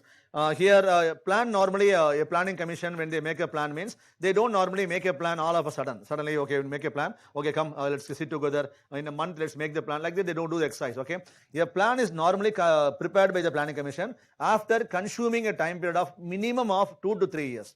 That's the normal exercise. A planning commission, they spend almost 2 to 3 years to make a plan. That's how they make a plan. But here, imagine that, okay. So, which means when the third plan got completed on 66, by the time the planning commission would have already prepared the plan. Okay, India would be having plan ready in its hand. Okay, because all of a sudden we don't make a plan. Already the plan was ready. So, when the plan got ended on 61 to 66, we are having the fourth plan ready to get implemented. Okay, but our leaders felt that third plan we are unable to implement in a proper way because of lack of funds. In this scenario, if we go ahead with the fourth plan, then how come we can implement the fourth plan in a proper manner? Same problem we'll be facing now. So, my economic situation is not normal. Let the situation come to normalcy. Once the economic situation regains the normalcy, let me go ahead with the fourth plan. Till then, let me keep this fourth plan away, okay. Let me go ahead with the annual plans. They are the temporary plans I am going to implement in my economy. So, because of the macroeconomic considerations, just to implement the fourth plan in a proper manner, Government of India considered to go ahead with the temporary plans called as the annual plans of India. So, After 66, Government of India declared that for the first time, okay, they used a word called as, for the first time in our economic planning history, we are going to declare planned holiday. So, because at the time people used to sarcastically comment also, plan India leave it in the angle, because that's the first time India government of India used the word called as for the first time we are declaring the planned holiday. But the planned holiday was not announced by the government for 3 years. Government announced that we are declaring the planned holiday for the period 1966 to 67. Only 1 year we are announcing the planned holiday. It was announced like that, okay. But in 1 year, situation did not become normal. So we understood the ground reality. So we need 1 more year. Okay. So the gap got extended to 1 more year, 67 to 68. Even after that, situation did not become normal. So our leaders considered, okay, if we, in this scenario, if we go ahead, then 1 year or 2 years will get wasted. So let us wait for 1 more year also. So unexpectedly, the gap got extended for 3 years. So during the start, it was not initially planned to have 3-year gap and all. It was prepared that they were mentally prepared that it is going to be a 1-year plan, okay, 1-year gap. But unexpectedly, because of the macroeconomic issues, the gap continued for the 3 years, and this period, these 3 years combined together were declared as the years of India's first planned holiday. Okay, so this is the main thing what you should remember. Okay, now we can write the point. Okay, under the planned holiday, under the first gap, you write the points. India implemented 3 annual plans. India implemented 3 annual plans between 1966 to 69. India implemented 3 annual plans between 1966 to 69 due to macroeconomic imbalances. Okay, due to macroeconomic imbalances.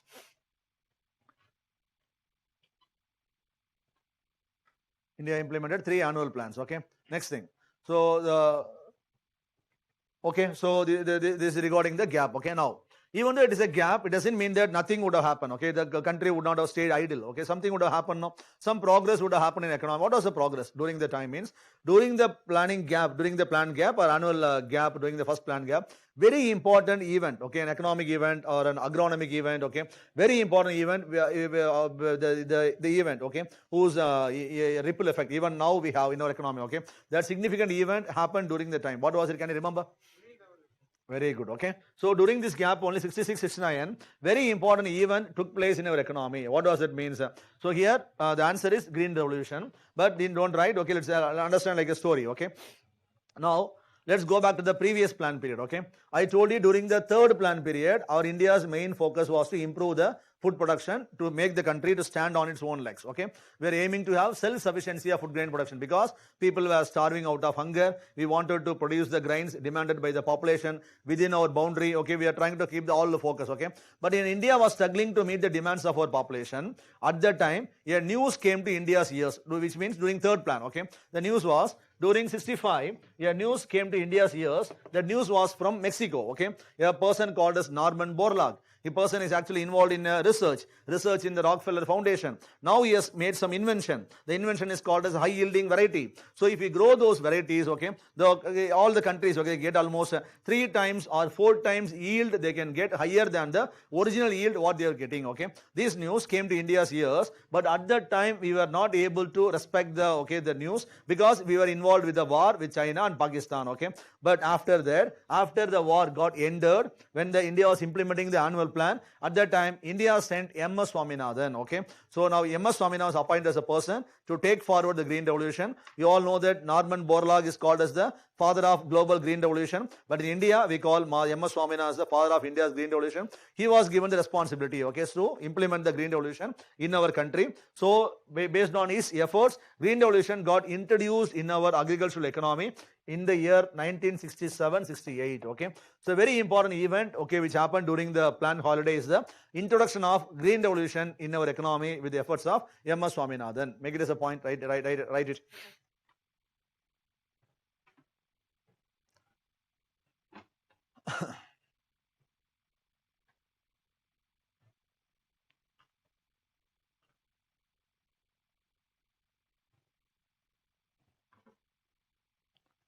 Green Revolution was introduced in our economy on 67-68.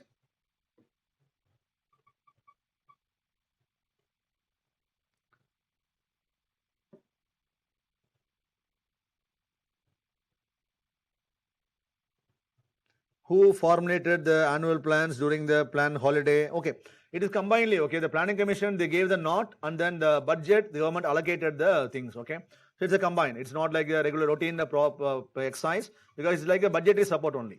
It is not like any proper 5-year plans. It's not like that. Good question. So it was proposed, assisted by the planning commission. Budgetary support, based on that, it was implemented by the finance ministry.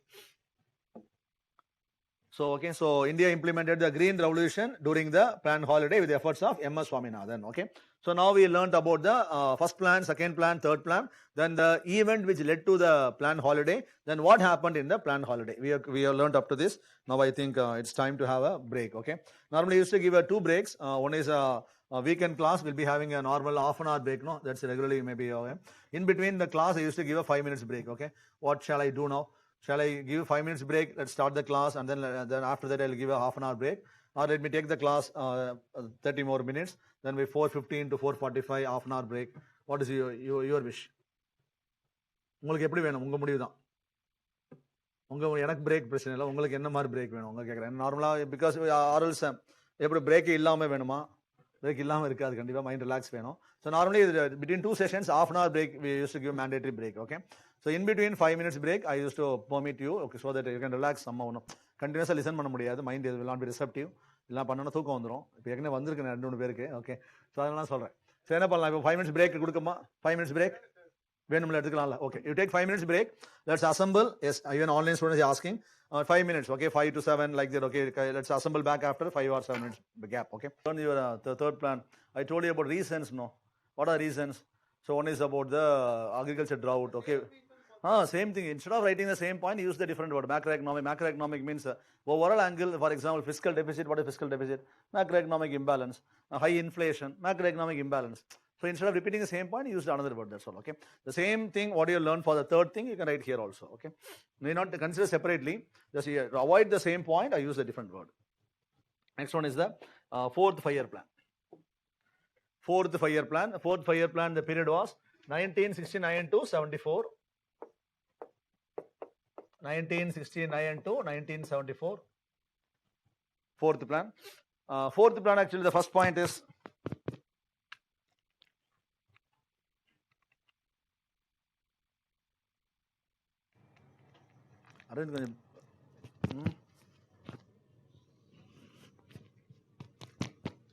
okay. Regarding the fourth plan, the point, Aravind மாத்திரீங்களா? கொஞ்சம் கம்மியாக இருக்கு மாதிரி இருக்கு. எனக்கு கம்ஃபர்ட்டாக இல்லை. மாற்றுங்க பார்ப்போம். இங்கே கொஞ்சம் பண்ணி பாருங்களேன். பேட்டரி மாற்றி பாருங்கள். கொஞ்சம் ஏதோ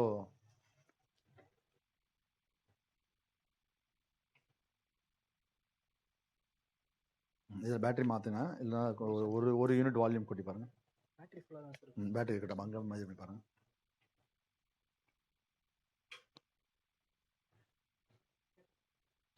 hello.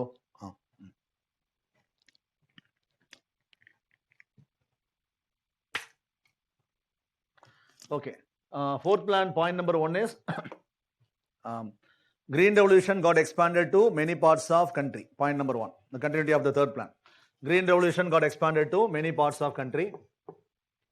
Green revolution expansion, it moved to many parts of country. Green revolution got expanded. Then white revolution. White revolution was introduced during this plan. What is the white revolution? You are maybe aware of the thing. Okay, white revolution, Varghese Kurian and all. Okay, the dairy products. White revolution got introduced during this plan. White revolution got introduced during this plan.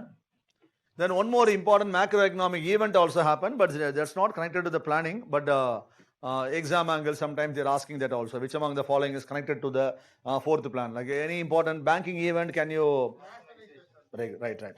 Okay, very good. So 14 banks, they got nationalized. Nationalization of banks. But this and all doesn't come under the exercise of the planning commission, but it's regarding the fourth plan event, because as it is repeatedly asked, okay, I just brought that point. Nationalization of banks, the first phase of nationalization of banks happened during this plan period, not in the plan. Okay, during the plan period. Then very important thing is the impact of this one. Okay, it happened during the fourth plan. India reached self-sufficiency. India reached self-sufficiency in food grain production. India reached self-sufficiency in food grain production during this point. It's a very important point. The country which was starving out of hunger is able to produce the grains demanded by its population within its own boundary itself. Okay, so India reached self-sufficiency in food grain production. So about this we'll learn more in detail in the agriculture class. Okay, green revolution. But here just I limited to this point alone. Okay, India reached self-sufficiency in food grain production. More on this context, what are the plus and minus of green revolution we'll do in the agriculture class. Okay, so India reached self-sufficiency in food grain production. One more thing. Actually, third plan I should have told a point. Okay, but this third plan you add a point. Okay, Food Corporation of India. For third plan I told you, India tried to ensure sufficiency of food grain production. Along with this, you can make a point. Right, one more point. Food Corporation of India was established during the third plan. Food Corporation of India, FCI. This you write. Because Food Corporation of India was established on 1965. FCI during the third plan. Food Corporation of India was established on 1965. Okay, now this Food Corporation of India is able to store more amount of food grains because of the green revolution, because sufficiency. You know, Food Corporation of India, that's agency which buy the things from the market, from the farmers. Now even now PDS, okay, the grains are given by the Food Corporation of India to the PDS shops. So this agency was established during 65. You can make it as a point in the third 5-year plan. Okay, so now these are the important things. Now you turn your pages and look at the target and achievement of the fourth plan. Is it satisfactory or is it a failure? It's also a failure. Okay, then why? Everything is going fine for now. White revolution and remaining things, industry would have been functioning. Okay, all the other things would have been continued in a proper manner. Then why? What is the reason? What is the reason? Why India failure once again plan? Exactly. Okay. So once again, okay, now you can write the reason as the reasons for failure. Fourth plan. Now till now we've seen the positives. Now reasons for failure. Fourth plan also we have come across that 5.7 was the target. 3.3 was the achievement. So fourth plan was also a failure. What are the reasons? Because you all know that over ambitious, because previous one was only 5.6. Because previous plan we were not able to achieve. In between we had gap. So people thought 5.6, 0.1 more than the previous achievement. But there 2.1, 4.5, which means it's more than double the previous target. But here previous target is 5.6, so it's comparatively less. It cannot be exactly over ambitious. Okay. So the thing is, fourth plan, the reasons for failure are at the time India faced war with, okay, because of the Bangladesh liberation war. Okay, East Pakistan, West Pakistan, okay, started fighting. India started supporting East Pakistan. It eventually became India-Bangladesh war or Bangladesh liberation war. Okay. So reasons for failure. Reason, Bangladesh liberation war. Bangladesh liberation war. Okay, so and then as usual, what may be the point we have to write? Okay, same point what you written for the third plan, you can bring it here. What is the point? The funds which were kept for the development got diverted for the defense purpose, so we are not unable to allocate for the fourth plan, so the plan became a mess or became a failure. Okay, you can write the same point. Funds got diverted. Funds got diverted from development to defense. Funds got diverted from development to defense. Funds got diverted from development to defense. So that's the reason why India's fourth plan also became a mess. Now let's do a small recap just to have the summary in our mind. Okay, otherwise all the plans we'll learn. Okay, exactly, not stay in your mind. Okay, let's do the small summary up to the fourth plan. Okay, first plan, what are the points coming to your mind? R-Down model, very good. Then agriculture, very good. Then first plan, family planning program, many irrigation structures, community development program. Okay, these are the points of the first plan. First plan 2.1 was a set target, 3.6 was achievement. Second plan, industrial development, very good. Okay, well, the model is called with the name, what model we call? Mahalanobis model. Okay, what was the main plot of the Mahalanobis model? Trickle down theory, super. Okay, then heavy industry development will lead to the small industry development. Then one more strategy, imports substitution, very good. Okay, so and many industries were promoted during the plan, heavy industries, steel plants, coach factories, many more things are promoted. Okay, then third plan, very good, primary school, secondary school, transport corporations, everything was given more importance. Okay, then enhancing the production, okay, enhancing the production of food grains, okay, everything was taken care by the government. But and then Food Corporation of India was also established during third plan. Everything was going fine, okay. Now the problem came in the form of the war with China, war with Pakistan, and also we had a severe production setback due to the agriculture drought. So all the things led to financial imbalance in our economy. So we understood that if we go ahead with the fourth plan, we may not be able to allocate the funds for the fourth plan. So we gave some plan holiday, so that we called as a years of plan holiday. It went for 3 years. During that period only, Green Revolution stepped into our economy. Then fourth plan, Green Revolution got expanded. White Revolution also got expanded. Along with that, okay, so India reached the sufficiency of food grain production. And then negatives came in the form of the war once again, okay. Now we are going to learn about the fifth 5-year plan, okay. Fifth 5-year plan, the duration is 1974 to 1979. 74 to 79 is the duration of fifth 5-year plan. 74 to 79. Okay, now the first point is you have to remember. Now, before this 5-year plan, during the election manifesto, okay, at that time Indira Gandhi, she gave a slogan, okay, so the slogan, not during this plan, before this plan itself, okay, he gave a slogan called as because Indira Gandhi actually, she didn't start the slogan. The opposition parties, they were giving a slogan against Indira Gandhi at that time, okay. So they gave a slogan called as Indira Hatao, okay, like that they gave a slogan, okay, because we have to remove her from the politics, okay. But she gave a counter slogan, if Congress come to power, our motive is not the individual based politics, our motive is the Garibi Hatao. Garibi means poverty, okay, abolition of poverty. So, and after that, okay, this plan was framed. So the Congress gave the slogan, there was the party, they gave the slogan, like, so the main objective of the fifth plan is the Garibi Hatao. Abolition of poverty is the main aim. Now a question may come on your mind, okay, sir, fifth plan alone, we are using the word Garibi Hatao, abolition of poverty means, does it mean that in the previous plan and all, India did not bring the poverty alleviation in its objective, okay? Whether India did not bring means, no, that's not the reason. The thing is, until the fourth 5-year plan of India, first plan, second plan, third plan, fourth plan, India's strategy of poverty alleviation was different. But fifth plan onwards, India's strategy for the poverty reduction was quite different, okay? In what way means, till the first plan, second plan, third plan, fourth plan, India aimed that, expected that when we increase the economic growth of our country, when we improve the GDP of our country, then GDP divided by the population, it is equal to per capita income. So when the GDP increases, actually per capita income increases. Per capita increases, automatically people's income will improve. When the people's income improves, people will be automatically coming out of the poverty line, okay. So they'll be able to lead a decent standard of living. That's the aim or approach of the government. But what was happening in reality means, so as per the measurement, GDP was growing. Because 2.1, India started with the 2.1. So imagine if India set a target of 2.1 during first plan, then actually we will normally set a target higher than the existing level. No? That's a normal practice. So if India had set a target of 2.1 means, then at that time India would have been growing at a level lower than 2.1. Okay. From there India commenced the journey. Okay. And then India was able to set a target of 2.1, 4.5, 5.6 like that. Economic growth is growing. Okay. So it was understood that our economic growth is taking place, or our economy is growing.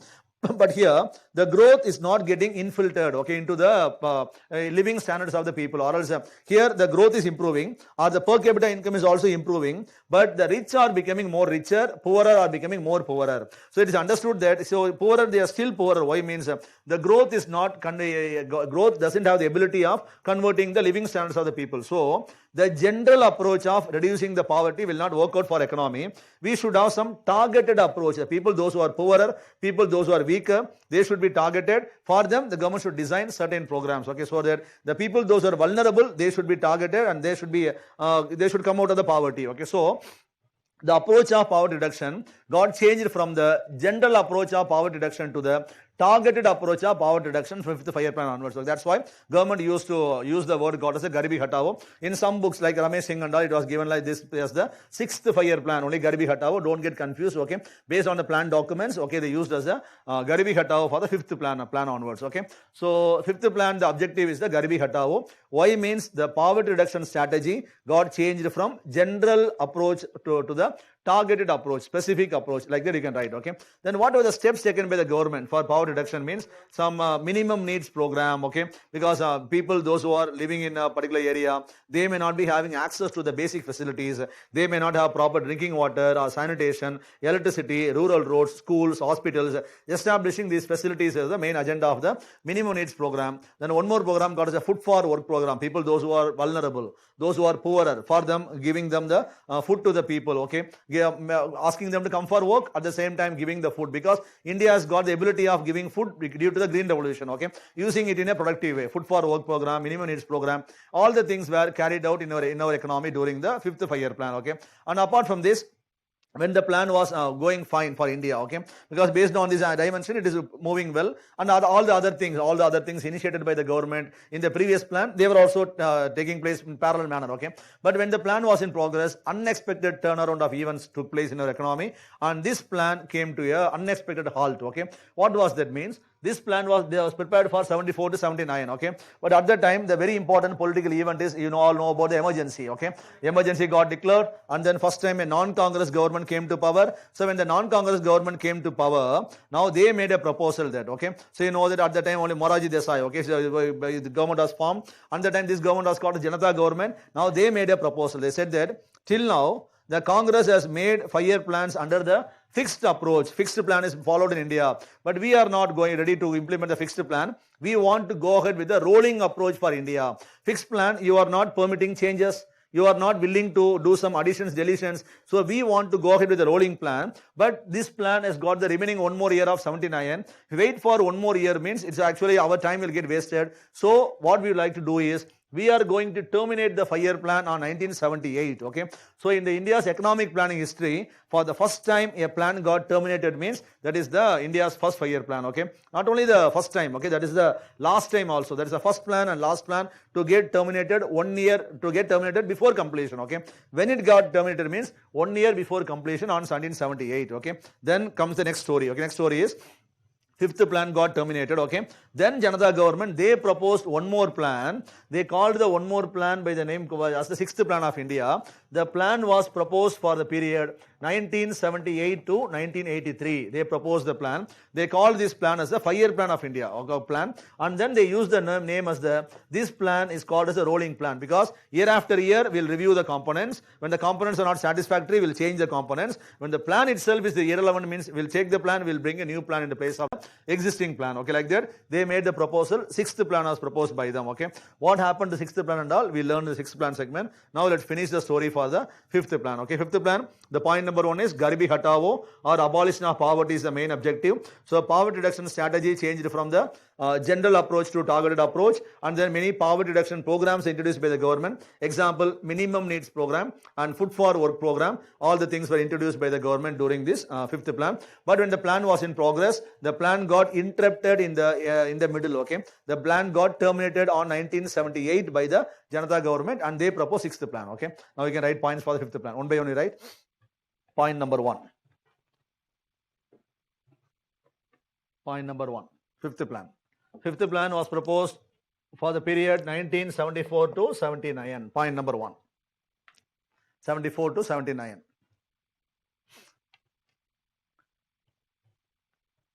The objective was Garibi Hatao. Objective of the plan was Garibi Hatao. Garibi Hatao means abolition of poverty.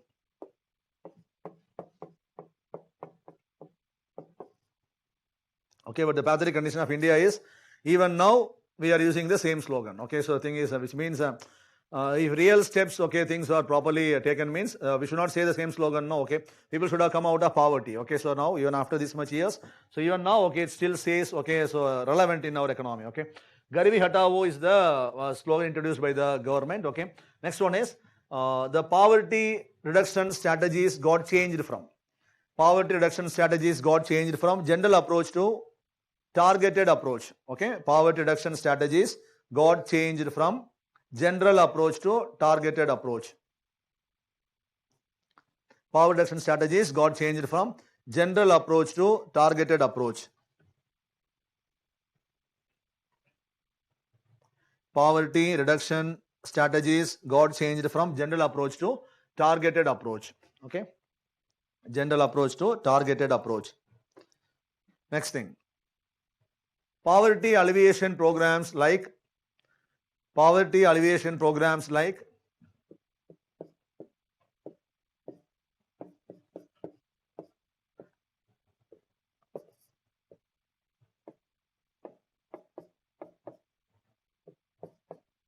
FWP program, Food for Work. Food for Work program. Next one is minimum needs program, poverty alleviation programs like FWP, MNP,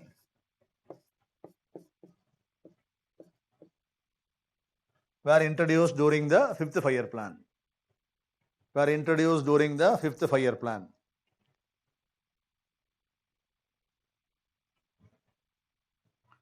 Then last point,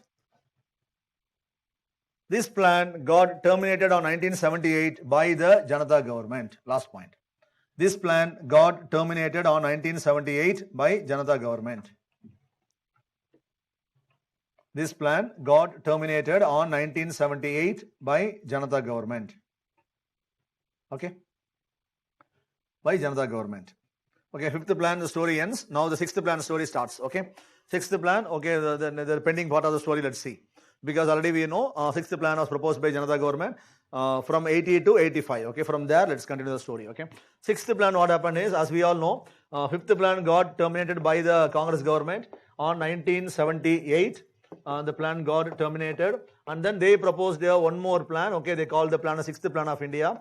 Then the plan was proposed for the period 1978 to 83. This plan is called as a rolling plan by the Janata government. Okay, but when the sixth plan was in progress, once again elections got conducted. Once again Congress came back to power. Okay, when the Congress came back to power, they made a statement. Okay, we are not willing to go ahead with your approach of rolling plan. Okay, we want to stick back to the original model, a fixed plan model for developing our economy. So what we would like to do is, we are terminating your plan. Okay, this plan, now at the time it was in 1980, okay, they proposed that we are terminating your plan on 80, and then we are proposing one more sixth plan of India. We are proposing for the period 1980 to 85. So, but this plan was able to complete its entire tenure. So, this plan is called as the tenure of sixth plan. Okay, but actually, if the government continued in power, then the sixth plan tenure would have been different for our economy. Able to get the picture? Now, what the Congress did to these years, 78 to 80, 2 years something economic events would have happened. No, they call this a sixth plan and all. Now comes the story. Okay, we all know this plan is called by the Janata government as the rolling plan. Okay, what is the nature of rolling plan? Rolling plan, there is no, for example, there is no harm if the plan gets terminated, because it is a part and parcel of the process. Okay, but fixed plan, if it gets terminated, so it is quite different because it is not permitted. So here, when the fifth plan got terminated, we call this a termination. But here, the Congress cited that sixth plan, the plan components or the nature is not relevant. So because of irrelevance, we are terminating this plan. This plan we are terminating, and then in the place we are proposing one more sixth plan of India for the year 80 to 85. Then what they did means, this 78 to 80, 2 years, no, it's made up of 2 years. One is 1978 to 79. Then one more is 79 to 80. Now they added this 1 year with the fifth plan for the pending year. Then 79 to 80 was left by them as an annual plan. Okay, but it was not the annual plan. It was also a pakka sixth 5-year plan prepared by Janata government. Okay, but as the government did not complete its tenure, it is called as the gap between the 5-year plan. But unlike the first gap, this is not the original gap. It's a political tussle between the Congress and Janata government. Okay, so remember the story, and then you have to, all the things you have to remember in this way. Okay, now at the heading sixth plan of India. Okay, sixth plan. Sixth plan of India.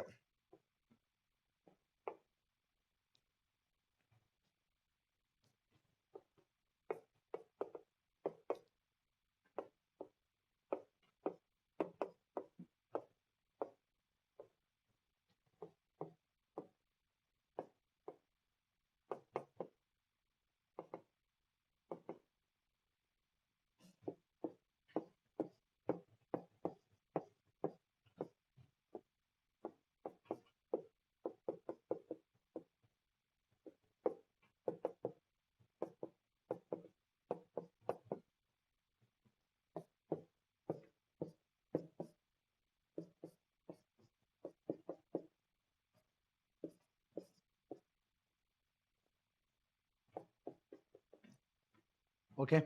So they left it as an annual plan. Okay. So 1780 is an annual plan. So sixth plan was proposed for 7883. So here you can write one more thing also. By Janata government, they proposed the sixth plan. And this plan is also called as rolling plan.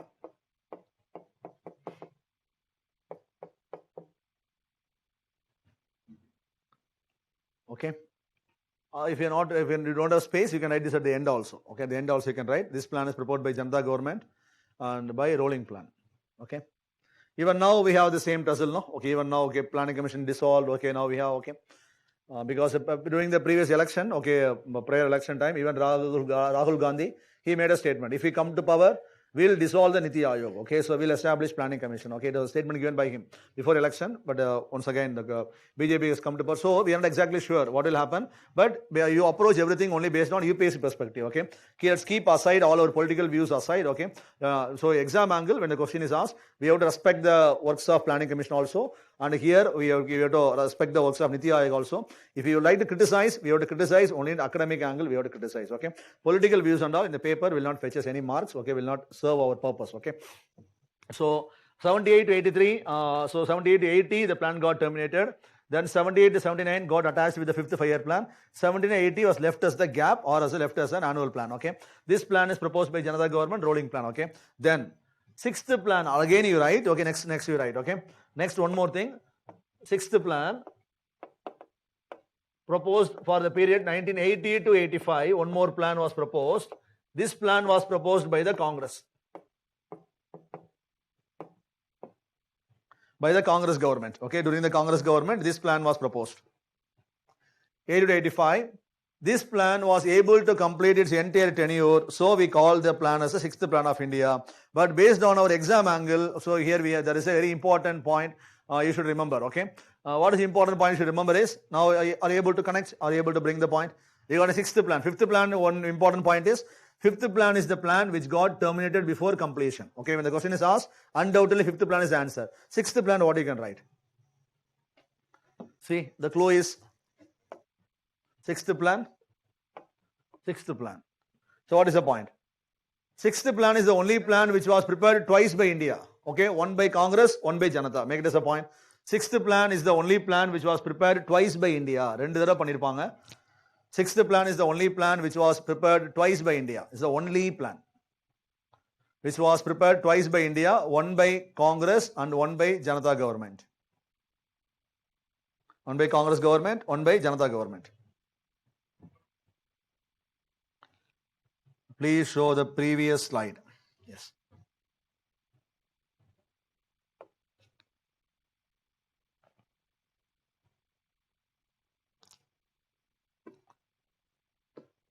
Narega and sixth one, as Karthik has asked, but not Narega, it was a different name. Okay, I'll tell you.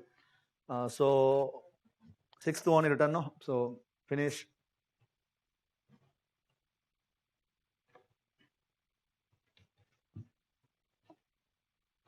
Then the last points of sixth plan. You write 2 more points. Now, exam angle, when a question is asked, which among the following plan gave more importance or emphasis to poverty alleviation for the first time in India? Gave more importance, means fifth plan should be the answer. Now, when a question is asked in another format, which among the plan gave more importance to employment generation as well as poverty reduction for the first time? Okay, which gave more importance in the angle, what may be the plan? Sixth one. Okay, remember, employment generation angle, sixth one. Poverty angle, fifth plan should be, okay, because this is a question asked in the TNPSC Group 1 examination. Okay, but the question was asked. Okay, so you should remember in that angle. Okay, because that's how they ask in the prelims examination. So you can write. Okay, this plan gave more importance to employment generation and poverty. But you have to remember, then from this plan onwards, on all the plan, then it became the part of the plan. Okay, sixth plan, seventh plan. But the initial, the emphasis was given more in the fifth plan for poverty, sixth plan in the employment. Then what are the employment generation programs started? Okay, 2 important employment generation programs were started during this plan. Okay, when means during that rolling plan period. No, at the time itself they were commenced. Okay, so 2 important programs were started during this period. What are they means? 2 important employment generation programs. One is called as IRDP program was started during this period. IRDP. Integrated Rural Development Program. Integrated Rural Development Program. Integrated Rural Development Program. Integrated Rural Development Program. The next program is called as a NREP, National Rural Employment Program. Okay, so now this program only later on got merged or converted into the NREGA and all. Okay, NREP, National Rural Employment Program. National Rural Employment Program. National Rural Employment Program.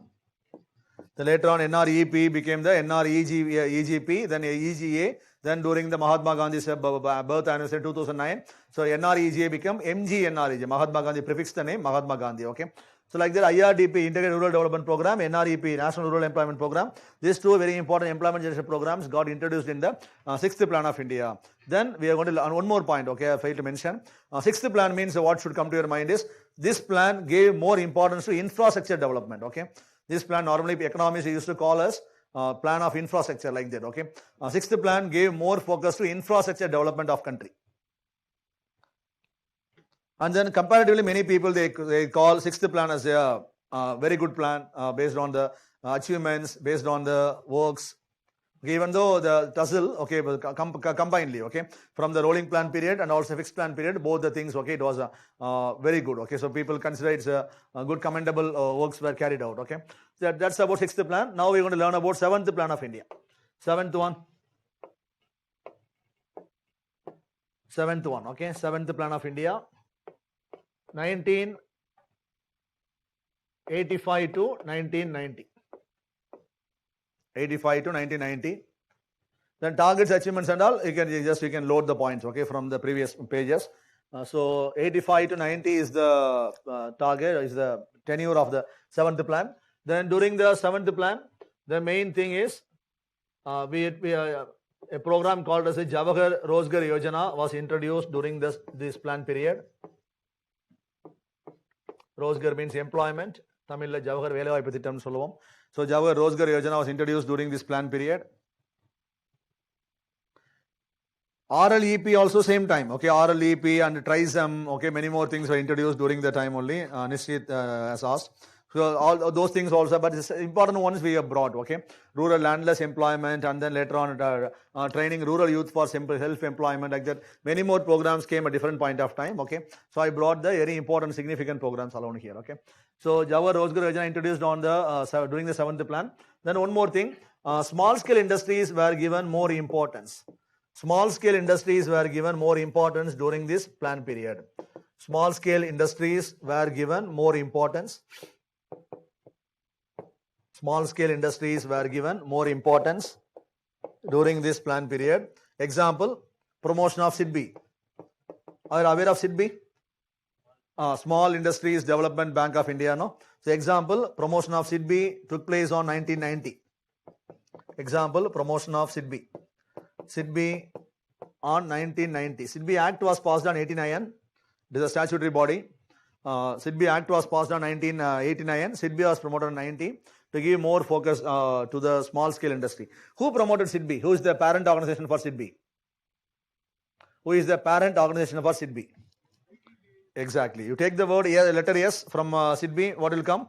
IDBA. Okay, so you take the letter S, it will become IDBA. Okay, not the current IDBA. So this is the IDBA which was promoted on 1964 to promote the industry. But now this IDBA and the IDBA Bank, they both of them got merged together on 2004. Okay, the same story. ICICI also the same thing happened. ICICI was established on 55, but now we have the ICICI Bank in bank on 1992. Both of them got merged together on 2004. Okay, so the same story here. So SIDBI is promoted by the IDBA. Small industries. IDBA means Industries Development Bank of India. Okay, they will promote the industrial development. So these are the important points. Then last, you can write one negative point. Okay, when the plan was in progress, India encountered some macroeconomic issue. What was that? You would have studied in core economics class also. In external sector, very good. Okay, so India encountered a huge crisis, okay, called as a BOP crisis. Okay, it hit India hugely during the end of the 7th plan period. You can write, India faced severe BOP crisis during the end of this plan. India, okay, so India faced severe BOP crisis during the end of this plan. Ashwin has answered IDBI. Nishit, thank you, okay. Then SIDBI, year of SIDBI 1989. Then Karthik is asking, okay, sir, have you faced the foreign reserves issue? Yes, Karthik, that's the thing. The foreign reserves deficit only, we call it by the name called as a BOP, okay. So last point we make as India face severe BOP crisis, okay. Now, anyway, you may be aware of the BOP crisis, okay. Now, you tell me in your own words to check your understanding. BOP crisis means when we call as a BOP as a crisis, what is the difference between a BOP deficit and a BOP crisis? Just check your understanding, that's all, okay. Definitely, you may be having the understanding, but I want to know it from you, okay. Enough money or pay for import. That is for? No. For example, the answer what you are telling for the BOP? No. Now you are saying it not having enough. Further, that is called as a BOP? Not having is not BOP crisis, the BOP deficit, okay. Now, what is the meaning of the BOP surplus? First you tell. What is the meaning of the BOP surplus?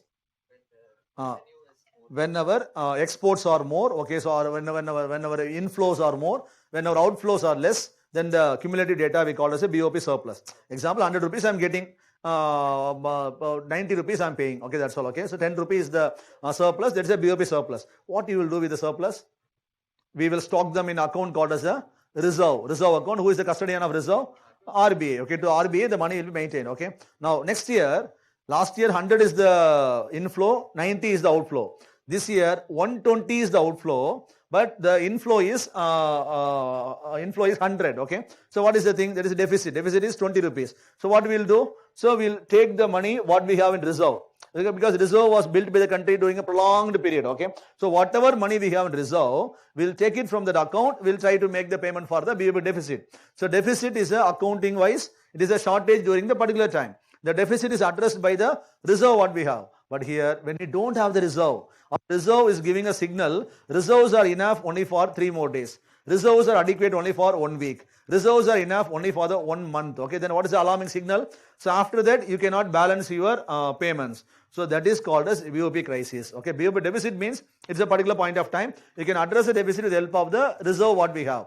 But crisis means, okay, there's an alarming situation where even your reserves will not help you. So you have to borrow money from other country. Okay, the same thing happened to India. So India was having, because you may be aware of the word called as import cover. Okay, the technical term you may be aware. For example, the reserves what you have, with that how many months of import payments you can make, that is called as import cover. During the end of the 7th plan, India was not having adequate reserves. So India went and asked money from whom? India? IMF. Okay, IMF gave some indirect obligations to India. Okay, IMF told, yes, we are ready to lend you, but to lend you, you should become the member. But to become the member, you should make some changes in the economy. So make some changes, and then okay, we'll make you a member. If you are becoming the member, then we are ready to lend you. Okay, so India sensed that okay, something macroeconomic is not good. So India is not able to address the deficit. So India understood that same problem comes in the future, then India may not be able to balance. So at the time, Narasimha Rao was the Prime Minister, Manmohan Singh was the Finance Minister, and then the two people, okay, they convinced the other parties also. Then India implemented the reforms called as economic reforms. Okay. Now, why we are learning about all these points? Because at the end of 7th plan, during 1990, India was having the BOP crisis. So India went and asked money from IMF. IMF gave some obligations and all. Okay, so it is completely different scenario. The India needs imports at any cost, but to make the payments to imports, you need the reserve. But reserve is not helping India. It is giving alarming signal. When you go and ask money from other country, they are not ready to help us. They are putting some indirect obligation. Okay, so during this scenario only, India undertook reforms. Now, what is the connection between these reforms and then between the issue what we had means? Now, based on the issue, India had planned to implement reforms in our economy. Okay, but to implement reforms, it will take some time for our country, because it may need some time, 1 month, 1 year to structure the reforms and all. But once the reform gets structured or finalized by our country, then what may happen is, now we would have implemented reforms, but at that juncture, during that juncture, if we have already implemented the 5-year plan, means the 5-year plans would have been following the old economic model. You will get the point. So we are anyway we have to make some reforms. Once the reforms are implemented, then the 5-year plan what we are implementing may be outdated one. because based on the reforms, government's role may change. So the thing is, government understood that now we are going to implement the reforms. So after finalizing reforms, then the pattern, how we make the plan itself may get changed. So when we implement the 5-year plan, then the 5-year plan may be of no use. So let's give some halt to the 5-year plan proceedings. One more thing is, BOP wise, we are not stronger. Fiscal wise, we are very weaker. So the political stability is also not good. Economic stability is also not good. So let's give some gap to the 5-year plans. So after 7th plan, once again India introduced annual plans after 7th plan between the period 1990 to 92. Okay, 2 years. 90 to 91. 91 to 92, 2 gaps. Why means because of BOP crisis, because of fiscal constraints, because of economic reforms, and then political instability. Because at the time only death of the Prime Minister also took place, Rajiv Gandhi assassination also. But even though not exactly connected, the political situation was not that much conducive. So we allowed the gap to continue for 2 more years. Okay, that's the reason why India went for the gap. Then India took reforms. Okay, reforms completely changed the Indian economic perspective. So what is that? We'll learn about them before you just finish the gap, last gap. Okay, right? The heading is the third gap in the 5-year plans. Right? The heading is the third gap in the 5-year plans.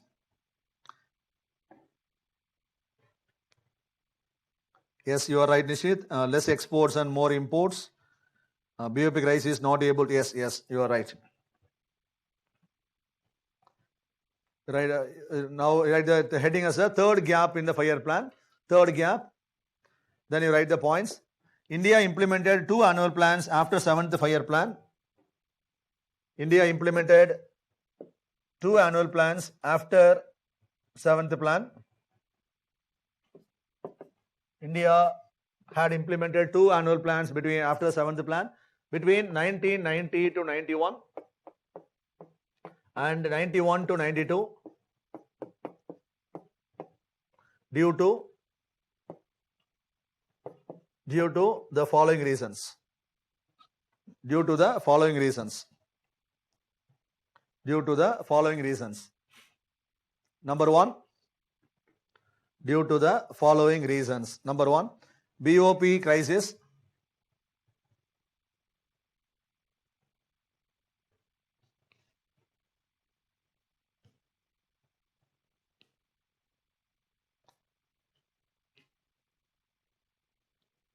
BOP crisis, fiscal deficit, economic reforms,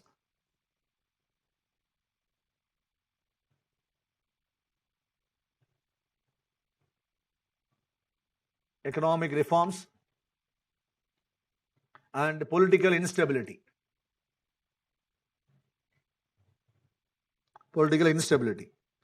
Yes, now a student has asked, sir, but even though we went for the gap, but at the time our target was satisfactory, achievement was also good means. So here we are not we are not saying that our economic the activities or implementation wise it's wrong. So we told you at the end of the 7th plan only India encountered the BOP crisis, which played the spoil sport for implementing the 8th plan. Okay, so here nothing we learned that in connection with the 7th plan. Things were going fine for India. At the end of the thing, we had the BOP problem, that is India's external sector problem. Okay, this problem compelled India to do reforms because external sector problem is very crucial because the things has to be imported, otherwise domestic economy cannot function. So we cannot we cannot go ahead by having the problem. So thing is 7th plan we achieved everything means, so planning wise, funds wise we are having, but why we gave the gap means because we wanted to accommodate reforms in the planning process, and then the BOP constraints we had. Then end of the period because of the BOP we were also having fiscal constraints. Okay, 7th plan achievement wise it is satisfactory. Okay, because no harm with regard to the 5-year plan components. So the problem happened only with regard to the BOP. BOP is a completely different perspective with regard to the achievements what happened in the because regarding GDP sometimes GDP everything without the exports also GDP may be satisfactory. Because when the exports is good means GDP it is a value addition to the exports. It may be support the GDP of country. So planning angle it's economic growth. Sometimes we at the end of the period the impact what we had it did not affect the GDP of India to the greater extent. Moreover, the target was 5 years average, not only the average of the last year. Okay, in the angle you take that take that issue in that angle. Okay. Now next one is 8th plan. Okay, after the gap India went ahead with the 8th plan.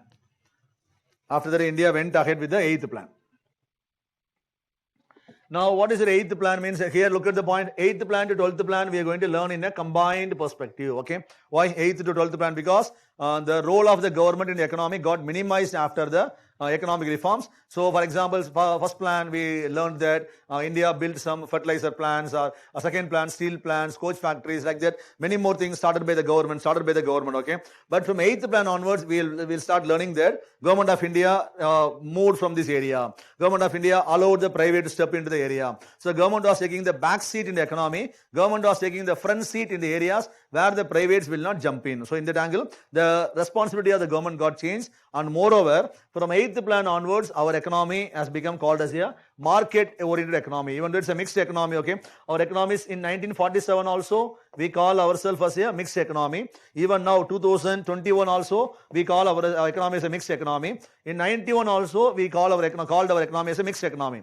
Then what is the change is, for example, 1947, our mix was like this. For example, if this is the economy, this much areas were occupied by the government and only this much areas given to the private. This is the mix, which means government and private, they both are present, but government in the larger area, private in the smaller area. After 1991, what does the mix means? So the mix was like this, okay. For example, this much areas were retained by the government where privates will not be permitted. That is called as a reservation, which we'll learn more about in industry class. But remaining areas, this much area, government and private, they both can participate. You can understand the difference, okay.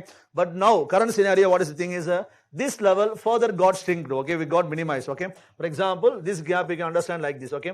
This is the area, small box alone, where the government has reserved only for government, okay. So which you'll learn in industry class, nuclear energy and all, okay, like that I'll tell you. So remaining area, all the area, government and private, which means our economy, 1947 also mixed economy, even also mixed economy, but the proportion of mix gets changed now and then, okay. So which we will learn in detail in industry class. But here also, here more role for the government, but after 1991, more role for the private, okay. So what is the role? If the government competes with the private, then the private will not get incentivized, okay. So government's role to incentivize the economy. Then what is the role of government after 1991 is to invest in the areas where the privates will not come forward. Example, social infrastructure and other infrastructure, economic areas will be better handed over to the private players, okay, because it is not the focus of the government. That is a change in approach of the government. So from 8th plan, 9th plan, 10th plan, 11th plan, 12th plan and all, government will keep some target. Government will enable the privates to achieve the target, okay. Government will become a facilitator. So we're going to learn about those points, okay. Before stepping into the things, we're going to learn about the reforms, then the role of planning in the mixed economy or in the after reforms, then 9th plan, 10th plan, small points I'll tell you, okay. Now the heading is the role of planning in a mixed economy. Role of planning in a market economy, okay, in a more market centric. Because we have learned about the role of planning during 1947. Can you remember the slide? State-led economic development, promoting the savings rate, okay. Now the complete change in perspective.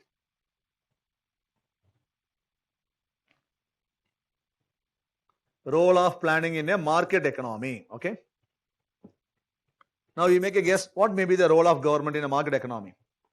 Make a guess regarding the planning, what government should plan, how the government should function in a market economy. Because market will do everything, but government cannot stay idle. Government should also take lead role. Same time, government should not disturb the market also, okay. So that's how the government should function. The simple tagline is, government should act as a facilitator to the economy, okay. So what are the point? First one, government will give indications to the economy, okay. What should be the target of India, okay. Like that, government will give some broader targets. Indicative planning. Indicative planning means government will not, yes, government will function as a regulator and facilitator. Yes, Karthik. Indicative planning. Next point, to act as a facilitator of growth. Not only a mere regulator, also as a facilitator, okay, to act as a catalyst or to incentivize the economy. How the government will incentivize? Answer is next point. Through right mix of monetary and fiscal packages. Tax concessions or monetary concessions, repo rate, CRR, okay, all those relaxations. And then government should focus not on areas where the privates will show interest, because maybe economic dimension. Government will focus on areas neglected by the privates. So from 8th plan onwards, government will focus on the areas neglected by the privates. And very important concept is, some areas, government and private, they will join together. The very important model, PPP, okay, in exam angle also very important, public-private partnership, PPP, okay. In economics, PPP comes in two dimensions. One is purchasing power parity, which you would have learned in the core economics class. But here we'll learn about the PPP. Okay, so PPP I got a separate class also. On PPP, last class will be completely on PPP. The investment models I will tell you. Okay, BOT, those things we'll cover. So PPP is nothing but public-private partnership. So government and then private combinedly joining hands and then implementing the projects are called as the PPP projects. Okay, in that way government should become more accommodative in the economy, and then private investment is very crucial because government cannot shoulder all the responsibility, and then government has got its own constraint also, and the privates when they come forward they also come with some management expertise and technical expertise because that is the need of the hour. Okay, so we should do that. So these are the broader approaches. Okay, what the government will do in the market economy. Based on that, now government started framing the 8th plan. Government started framing the 9th plan, 10th plan, 11th plan. But here, for example, when you go in detail, 8th plan, 9th plan, 10th plan, 11th plan, 12th plan, all the plans will be having the same components. Okay, how means, for example, here the GDP target of India certain level, the 9th plan same thing, but number will change. The 8th plan, we would like to provide electricity to this much villages. So the same point will be here, but the number will change. Okay, to increase the area under irrigation from this much million hectares to this much million hectares. So number only will change. For example, to reduce the IMR, infant mortality rate, okay, by 20, okay, or by 15, okay, like that the number will keep on changing. MMR, okay, so fertility rate, like that all the points will be similar, but the number alone will keep on changing year after year. Okay, teledensity angle, okay, or rural roads, how many kilometers. So all the points are only based on the factual information only we used to learn in the past. Okay, but now this segment entirely got outdated, so we are going to learn some of the important points of 8th, 9th, 10th, 11th and 12th. Okay, now write the heading as the 8th plan. 8th plan. Write the heading as 8th plan of India. 8th plan.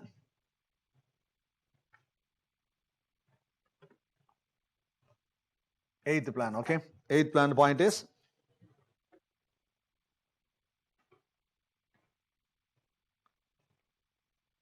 India joined WTO during this period 1995.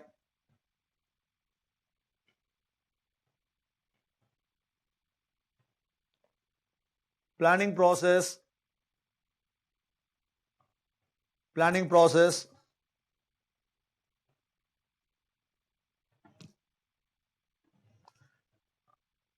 tried to become more decentralized in nature. Planning process tried to become decentralized in nature. Planning process tried to become more decentralized in nature. Planning process tried to become more decentralized in nature.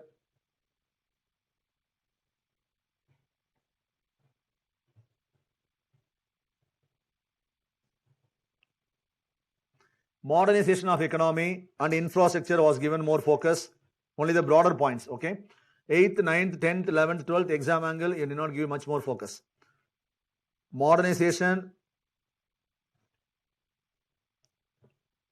and social infrastructure was given more focus during the 8th plan.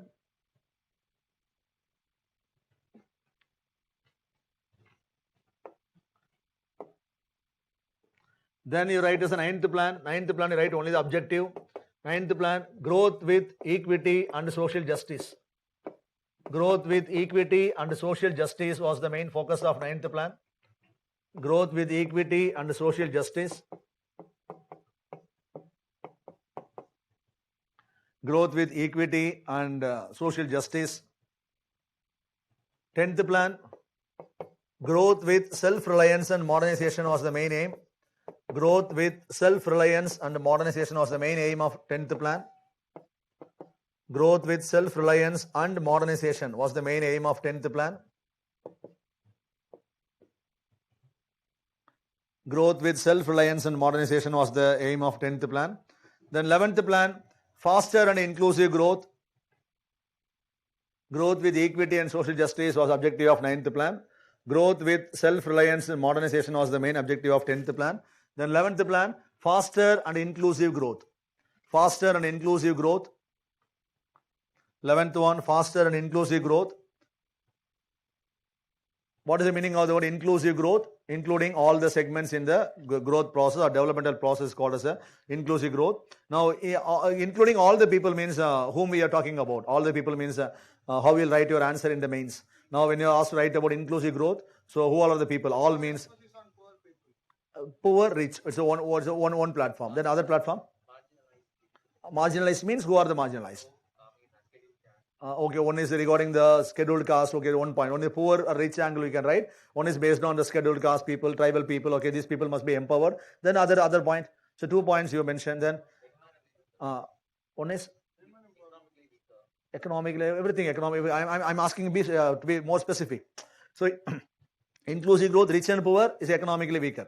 Rich and poor is economically weaker. Apart from that, because when you are now imagine you got a question in the mains. What is inclusive growth? Okay, inclusive growth. What are the ways to achieve inclusive growth in economy? Then write some steps taken by the government to provide inclusive growth.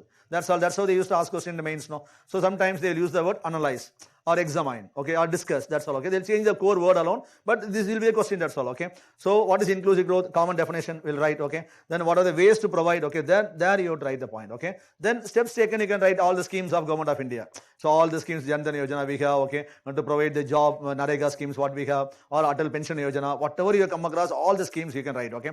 But what are the ways to improve means you should have some idea. Inclusive growth means one is the marginalized, weaker, everything is right. But when you try to write about them in the paper, whom you will write in the paper?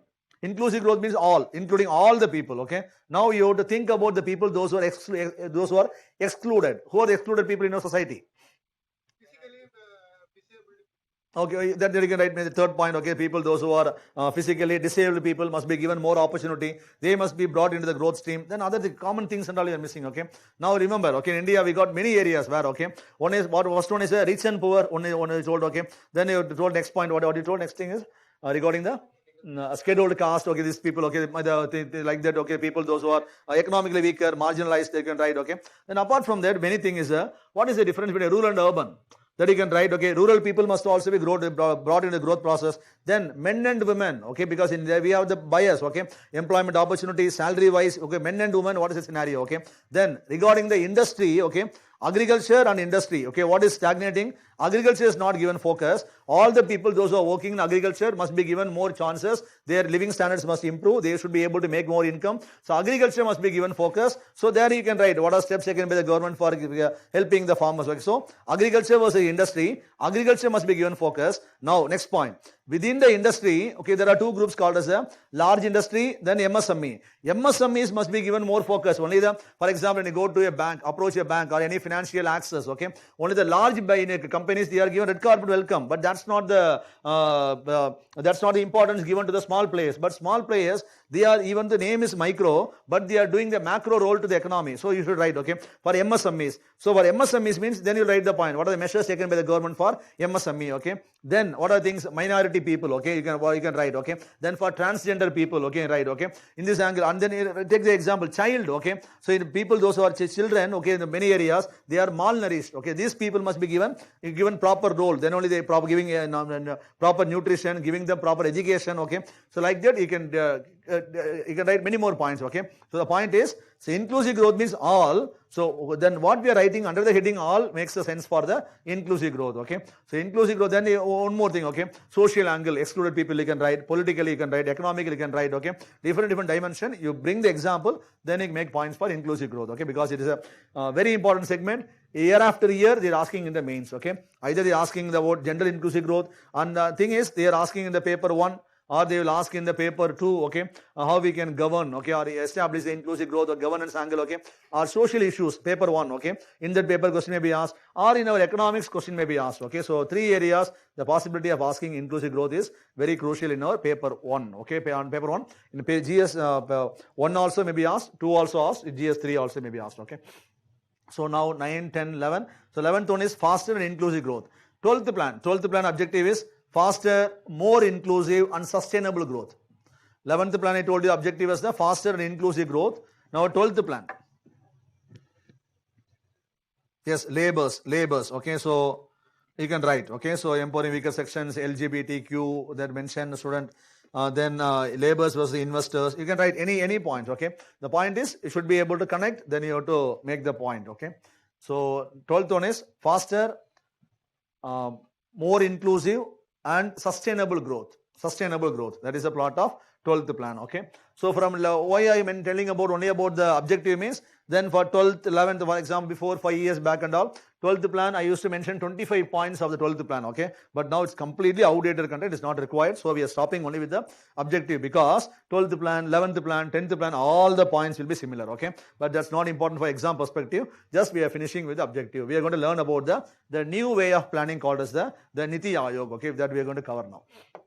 Now write the heading as the Niti Aayog or new way of economic planning in India, okay? Now we are going to learn about the Niti Aayog, but before learning about Niti Aayog, we have to learn about two important bodies, okay, which were doing the economic planning process in our India during the past, okay. Without knowing about them, we cannot exactly compare the Niti Aayog, okay. What were they means? Till now, we have learned only about 5-year plans of India, but behind the 5-year plans, there was a body functioning, okay, doing the active role that is called as the Planning Commission. Just we learned when the Planning Commission was established, but we did not learn more about the Planning Commission and NDC. Now we are going to learn more about the Planning Commission and the NDC, okay. Now write the heading as the Planning Commission. We're going to, because why these things are important means, now a question may be asked, or else a question was asked in the examination, okay.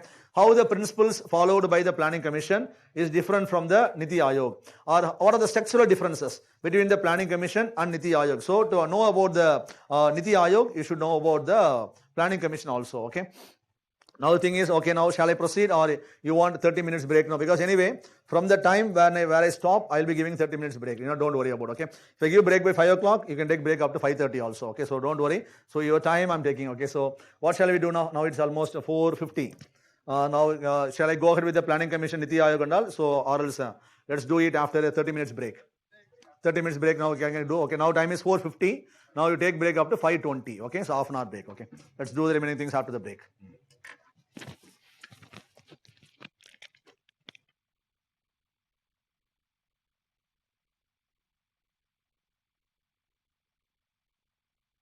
More inclusive and sustainable growth. Okay, remaining things let's do after the break, okay. To the new way of economic planning, okay, we try to start the topic of Planning Commission and NDC, okay, let's do it now, okay. So to learn about the new way of economic planning, we should know about the older bodies which were doing the role of economic planning in our economy. So now we're going to learn about the Planning Commission first, then NDC, then we're going to learn about the Niti Aayog. Planning Commission, based on the things what we have learned, you would have understood that it is the body which was doing the role of making the plans in our economy, okay, that you are aware about. Okay, now we are going to learn about the other segments of Planning Commission, okay. Now write the heading, Planning Commission. Planning Commission. Now Planning Commission was established in the year of March 1950. Then this body was established by the government as a extra constitutional body. Okay, so I make it as the first point. It is not in the constitution. Separately it was appointed. So we call it by the name called as extra constitutional body. Planning Commission is it is a extra constitutional body. It is an extra constitutional body. Next thing, Planning Commission was appointed by the government to entrusted with certain responsibilities. Okay, what does responsibilities means? Number one, okay, role of Planning Commission. Now, what may be the first point? To prepare the 5-year plans of our country. Okay, my first point, to prepare the 5-year plans of India. So, do we have any criticism against Planning Commission? That's yes. We are going to learn about that criticism, other things and all in detail when we learn about the Niti Aayog. Okay, now simply write down the Planning Commission. Now we'll criticize what are the criticism placed by the government and all. We'll learn in the coming segments. Okay, now first thing is the role to prepare the 5-year plans of India.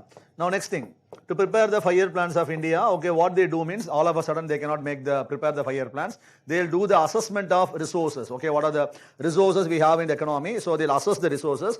Then based on that, okay, they formulate the 5-year plans. Okay, that is make next point. Okay, to do the assessment of resources available for preparing the 5-year plans. Okay, to do the next point, to do the assessment of available resources. To do the assessment of available resources to prepare the 5-year plans. To do the assessment of available resources. Okay. to do the assessment of available resources. Okay, that is the next point. Okay. Now, third thing is, now planning commission is not only the body entrusted with the responsibility of making the plan. So they do the plan. Then after making the plan, what they do is they actually frequently monitor the plan and then do the evaluation of the plan. Okay, so the role is, next thing is the next point is to monitor and evaluate the performance of 5-year plans. Make it as the next point, to monitor and evaluate the performance of 5-year plans. Now a quick recap. So it is a body which was doing the preparation of 5-year plans. Then they do the role of assessing the available resources. Then third thing, they monitor and evaluate the performance of 5-year plans in our economy. Okay. So these are the normal roles. Okay. Now what was the power? Power. Okay. Next, write the heading as the power. Okay. So the power, write the heading as the powers. So you have to remember, two important powers were assigned with the planning commission. What were the powers? Means number one, planning commission is considered to be the body. Now we can take the point into your mind, then you can write. Okay. Now planning commission was the body which was considered to be the superior authority with respect to 5-year plans or with respect to economic planning in India, which means to do the plan, we are not having any other body which can replace the planning commission. Planning commission was considered to be the apex authority or the superior body with respect to formulation of 5-year plans. Now look at the words what I am using. With respect to formulation of 5-year plans. Okay. So make it as a point. Okay. Because this statement was very often asked many times, more than 10 times in the previous examination. But after the Niti Aayog's entry, this statement is not asked. But anyway, you should know this. So write the power. Write the first point on is it is the planning commission is considered to be the apex authority. Planning commission was. Okay. Planning commission was. Right in the past tense itself. Planning commission was considered to be the highest body for framing the 5-year plans in India. Highest body. Now, one more very important power we gave to the planning commission, okay, because you should understand this power, because that power we now Niti Aayog does not have. Okay, what does that mean? With respect to 5-year plans, for example, imagine that there is a central government department. Okay, now there is a scheme regarding agriculture. This scheme is included in the 5-year plan. So now the central Ministry of Agriculture, they have to implement the 5-year plan. So to implement the 5-year plan, what they need is the funds. Okay, so planning commission, they will get the funds from the finance ministry. From planning commission, the funds will move on to the Ministry of Agriculture. So what is the concept is, planning commission was involved in the role of allocating the resources, financial resources to various ministries, departments and governments with respect to implementation of 5-year plans. That is a point. Now we write as a point. Okay. Now next power is planning commission. Planning commission was enjoying the financial powers. Planning commission was enjoying the financial powers of allocating the resources to various ministries and departments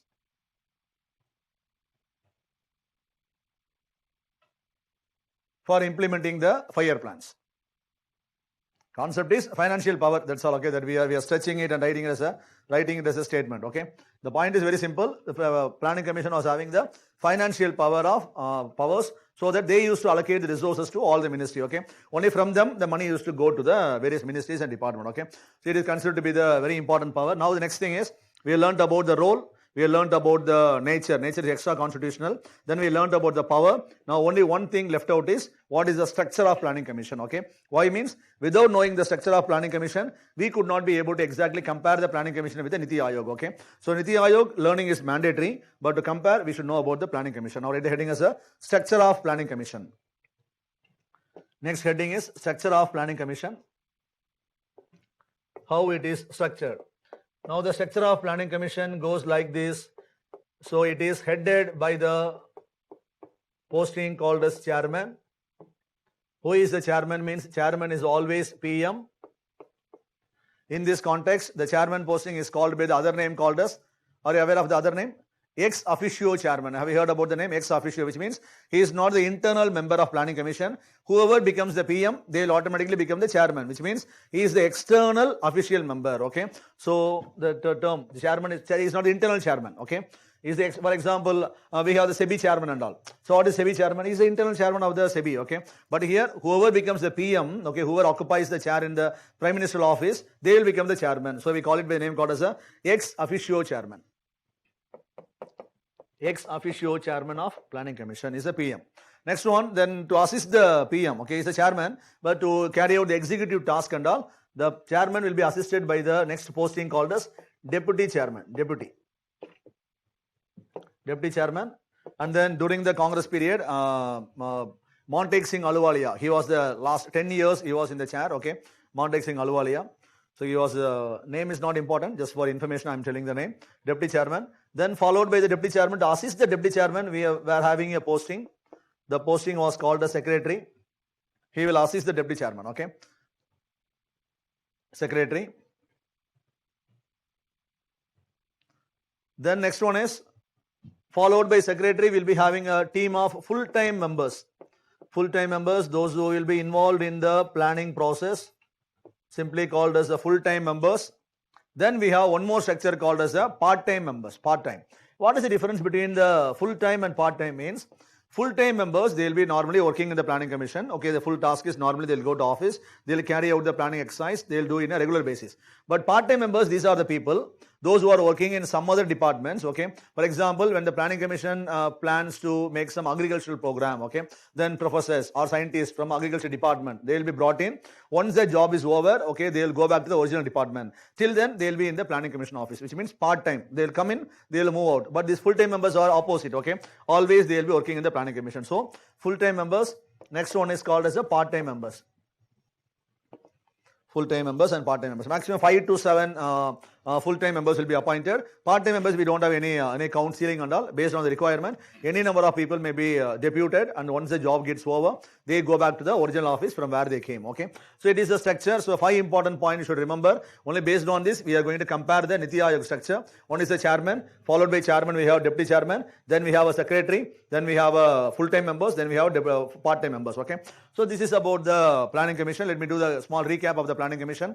Planning commission was the body which was established by the government to take forward the prime responsibility of preparing the 5-year plans in India. Planning commission is considered to be the highest body with respect to framing the plans, and not only the framing the plans, it was the body which was involved in allocating the resources for implementing the plan. It was structured in such a way that headed by the chairman. Chairman is none other than PM. PM is not the internal member of the planning commission. Whoever becomes the PM, they become the chairman. So we used to refer this posting as ex officio chairman. Followed by the ex officio, will be having a deputy chairman. Then we'll be having a secretary. Then full-time members. Then part-time members. Okay. So these are the structural arrangements. That's all. Okay. These are things what we learned with respect to the planning commission. Now, planning commission was established on March 1950. India's first 5-year plan was proposed on 1951. Okay. When the first 5-year plan was in progress, so something, okay, our leaders felt that, okay, so something is missing. Planning commission we appointed to frame the plan. Now all the ministries, all the departments, they are implementing the plan. But even after this, something, some rapport, some understanding, some coordination is missing between the planners and implementers. Because the implementers, who are the implementers? The central level ministers, state level chief ministers, they are implementing the plan, okay. These people are the constitutional members, but the planning commission is the extra constitutional body. Here the extra constitutional body is giving command to the constitutional members. So there is some sort of invisible tussle, or there is no proper coordination or proper rapport. So the plans are not exactly getting implemented in a proper way, okay. So it was sensed that, it was understood that there should be a proper rapport between the planners and implementers. Without the proper understanding, whatever the plan they prepare, they may not be implemented by the people in the proper way. So there should be a body which will enable or which will establish the coordination between the planners and implementers, okay. To do that, Government of India, they came with the idea or came with a body called as a National Development Council, a body which will bring coordination between the planners and implementers. Now next question which will come to our mind is how they will establish the coordination, because National Development Council, name it's okay. How they will bring coordination means to bring cooperation. So National Development Council was structured in such a way. How it was structured means all the planners and all the implementers, they were combined together and the structure was created, which means NDC is a structure which is made up of planners and implementers, okay. Now what they will do is, now first you write the name, okay, NDC, National Development Council, now you write the name, then I'll tell you the structure and how it was constituted and all.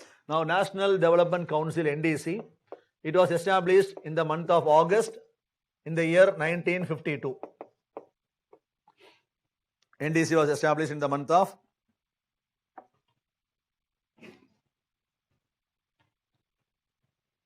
Sir, any PM will be appointing the things. Then any ex-bureaucrat, yes, all the ex-bureaucrat, okay, will be appointed, okay, based on their efficiency. That you will learn, okay, because now when I tell about Niti Aayog and all, you will currently understand, okay, how it is appointed and all, and who are the people. You may have a current connection, okay. So first let's finish this. Next to NDC, okay. NDC, I told you, August 1952. NDC is also extra constitutional body. NDC is also, it is an extra constitutional body. NDC is an extra constitutional body. Now, how actually the first thing is you write the objective or role. First you write, then I'll tell you how it was constituted role. What is the role of NDC is to bring coordination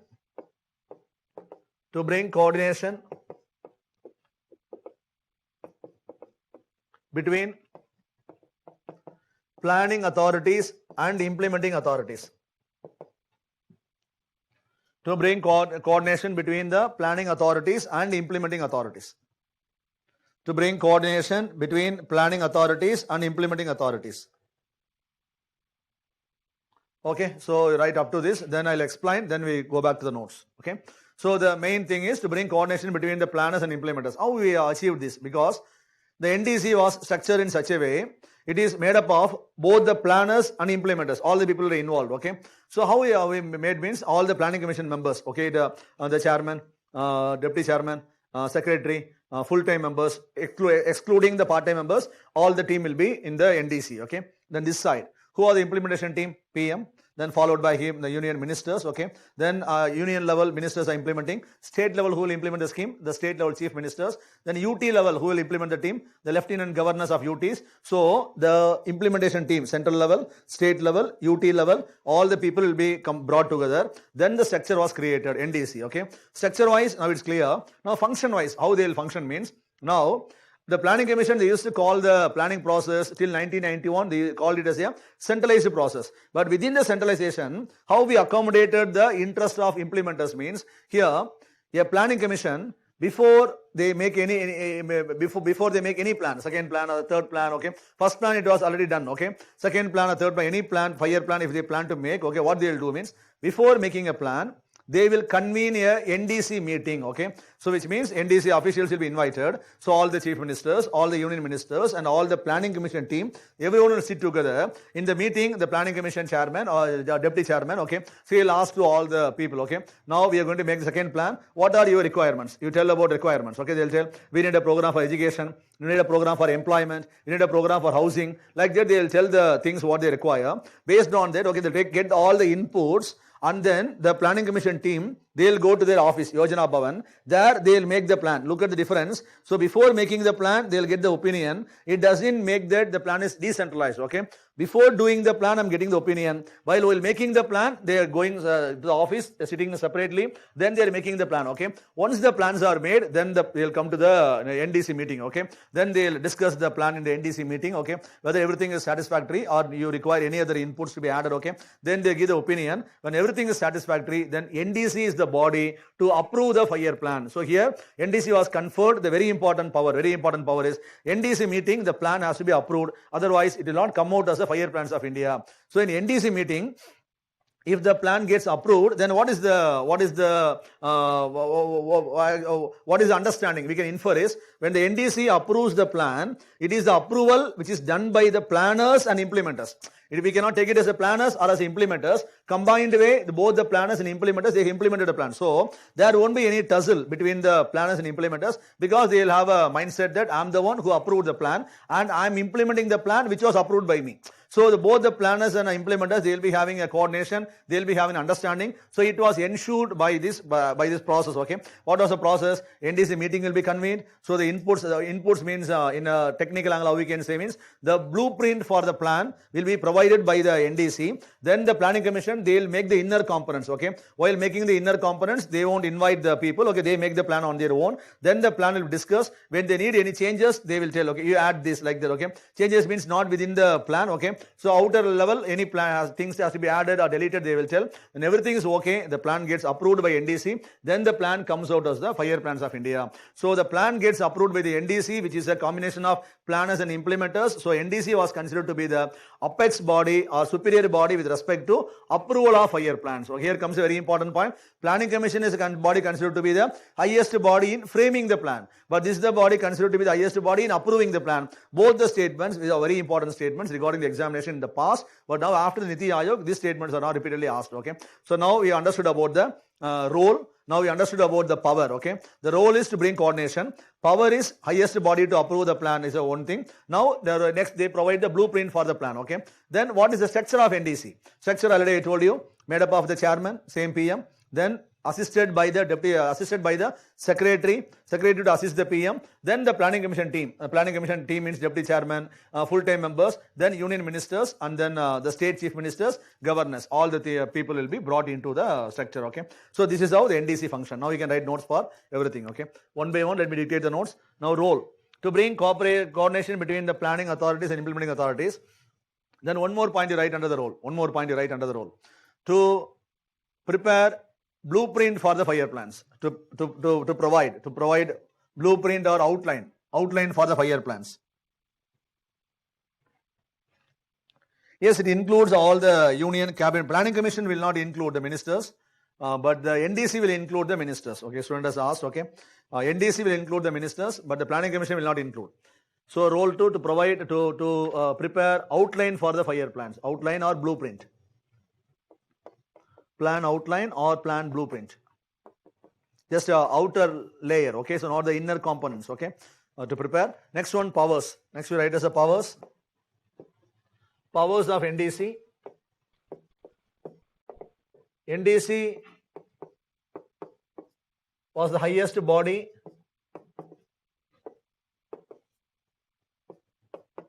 to approve the fire plans.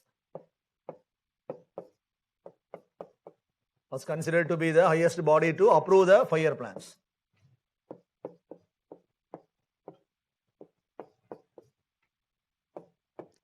NDC was considered to be the highest body to approve the fire plans. Then structure of NDC. Structure of NDC.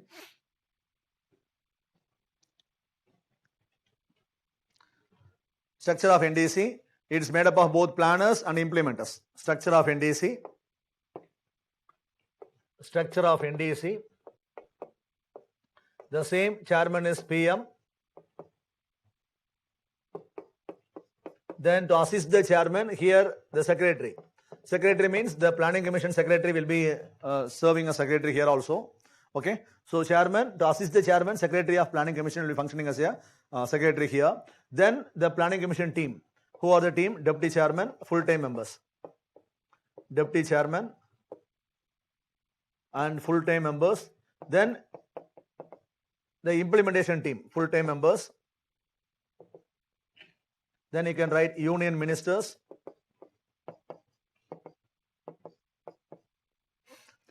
Then state chief ministers.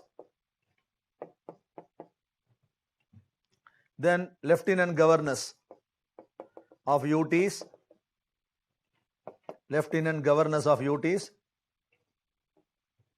Okay, lieutenant governors of UTs. So all the implementation team are here. Now the planning team are here.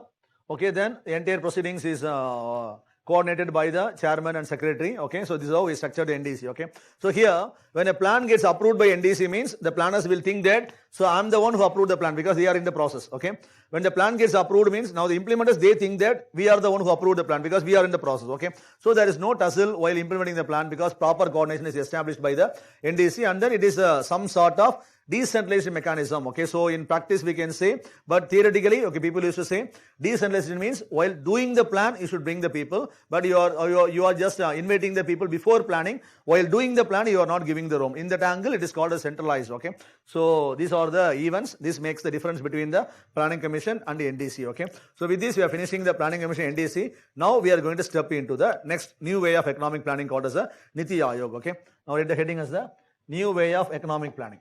Now let me tell you some points so that you'll understand like a story. Then let's get into the Niti Aayog. Okay, write the heading as the new way of economic planning, Niti Aayog.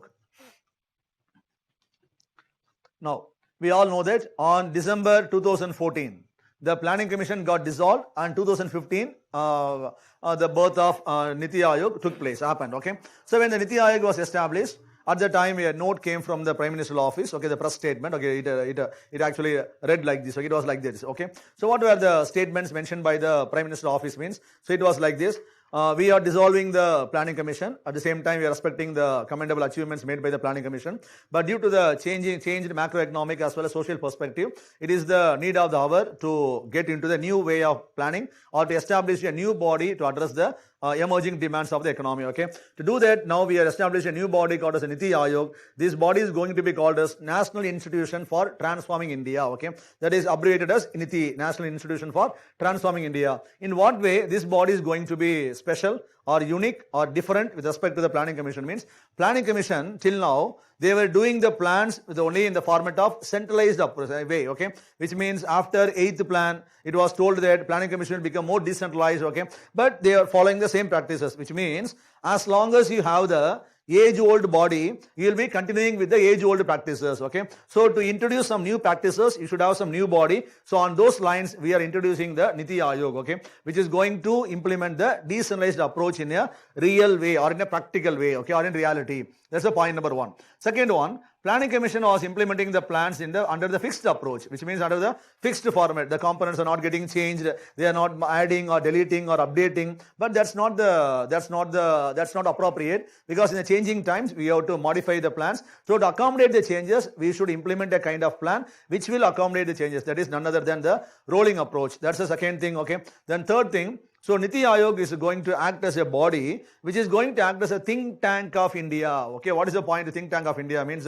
here, for example, something best, okay, or something better, or may take place in some parts of the world, or it may take place within our country. Okay, something Tamil Nadu may be doing something in a better way. Okay, or Karnataka may be doing something in a better way, or Andhra, Maharashtra. Okay, so or Assam. Okay, some activities will be done in a specific way or in a more appropriate way by the particular state, okay, but other states may not be aware of the particular practice, what is taking place. So this body, they will observe the activity which is taking place in the particular state, then they will try to pass on the information to the other state. Why can't you do this? Because for this problem the state has done this, why can't you do it? So they will act as a think tank which will enable the transfer of ideas, and then it acts as a body which will share its idea. Okay, sometimes not the ideas from one state to another state, sometimes Niti Aayog will think for the entire country, will think for the entire state. Okay, then they will share the ideas. Why can't you do this? Why can't you implement this? So it is a body which has got a team of experts which will think on the country's behalf, on the state's behalf. Okay,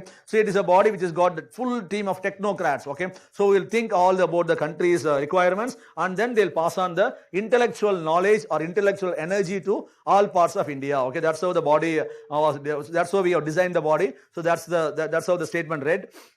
Now next thing is, so we are going to implement, next statement is very important. So we are going to implement the aspect of cooperative federalism in our country, okay, because now until now we are federal, but we are not that much cooperative way. We are not running our federalism, okay. So to do that, Niti Aayog is going to implement the concept of cooperative federalism, okay, which means as a country together, okay, something may be good in one part of the country, something may be bad in the other part of the country, okay. So we are going to act together as a country, so share our ideas, address our weakness, okay. So in this angle, center is going to act as a facilitator among the states. To do that, the body will act as a representative of the center, okay. That is going to be the Niti Aayog. So the real concept of cooperative federalism, and not only cooperative federalism, competitive federalism to enable, because sometimes to bring the efficiency, competition is the best source. Okay, for example, if a particular ranking is created among the states, then one state is at the bottom, means next year the state at the bottom will try to move up the ladder. Okay, because ranking the countries according to the SDG index or human development indices, when they are giving the ranking, then what do the states at the bottom they will do? They will try to move up the ranking. Okay, so we are trying to create a sort of competitive federalism. So to do that, this body is going to play its role. Okay, then comes the next interesting point. Okay, what the next interesting point is, so here till now the planning commission is making a kind of a plan, or we are doing a kind of approach. The approach is called as one size fits all approach. Okay, that's the approach followed by the planning commission. Let me repeat it. One size fits all approach. Okay, but the Niti Aayog is going to implement different approach. Okay, what does it mean? Let me give an example for the one size fits all approach. Okay, what does it mean? Now imagine I'm planning to go to any apparel showroom. Okay, I'm going to any apparels, so I'm going with my kid. Okay, so if I going with my kid means now I'm asking the showroom person. Okay, can you show some T-shirt for me or for my kid? Okay, now imagine that he is showing. He replies that, okay, sir, we got a same size T-shirt for everyone. Okay, even if there is a kid or adult or any grandpa like that. Okay, for all the people, he got the same size. Means now the question is, how come a same T-shirt will fit all the person? Okay, we should have the dress according to our own demands. Okay, the same angle, so the one size will not fit into all individuals. The same angle. Now imagine planning commission was making the plan, but the same plan with the same nature was implemented for entire country. Okay, but India is not a country with a similarity. India is a country with a diversity. Okay, Tamil Nadu may have a kind of variation, so we may have a diversity. Andhra may have a kind of diversity. Now without accommodating the changes, how come a same plan with the same component will be applicable to the entire part of the country? Okay, it is not practically relevant. So now the question may come, then why the planning commission is doing that? Because planning commission is a team made up of the intellectual experts, but they don't know the ground reality. Okay, who are the people? Those who know ground reality, they are the implementation people. Okay, the ministers, state chief ministers. Okay, they know the ground reality. So here the both should combine together, and then they should make the plan, which means in a decentralized way. When the plans are made, then only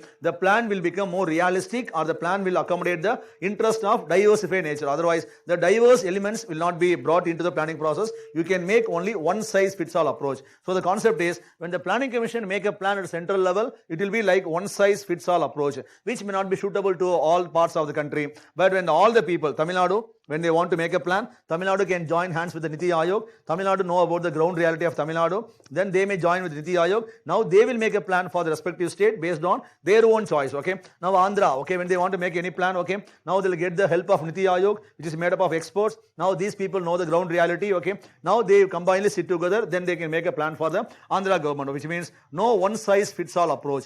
We are going to celebrate the diversity, or we are going to celebrate the pluralistic nature of India. Earlier, the pluralism was considered as a burden, liability, okay? But now it is going to be asset. Asset, for example, one experience going to be passed on to the other part. In this angle, it was told that the government is going to implement the approach of celebrating the diversity and the pluralistic nature of India. So we are not going to implement the one size fits all approach, okay? So these are the multiple points mentioned by the government. So to do all the things, we are dissolving the planning commission, and then we are implementing the Niti Aayog, okay? But the achievements and then the role played by the planning commission in taking forward the economy from where the levels we were doing 1947 to the levels where we were doing 2014 is commendable. Like that, okay, a congratulate note is given, and then this body was dissolved, okay? So why means, so now the exam angle, why means Niti Aayog means decentralized approach. Why means rolling approach. Why means to do the think tank role. Why means cooperative federalism. Why means competitive federalism. Why means no one size fits all approach, to celebrate the approach which will celebrate the diversity of the country, okay? So in this angle, the body is established. All the remaining points we will see more in detail in the coming segments. First, write the introductory slide for the Niti Aayog, okay?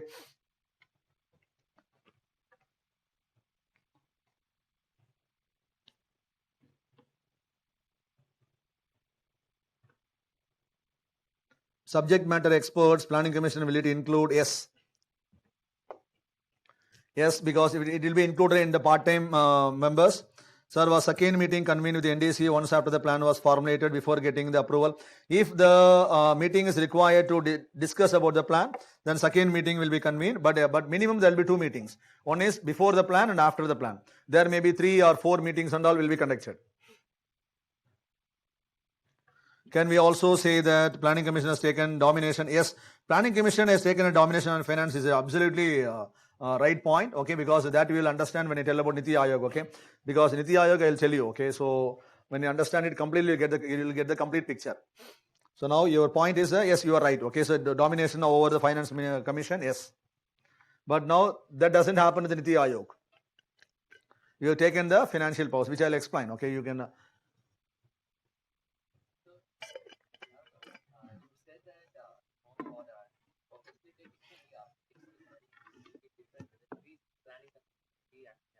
To facilitate the fund from one Ministry of Finance, many other departments.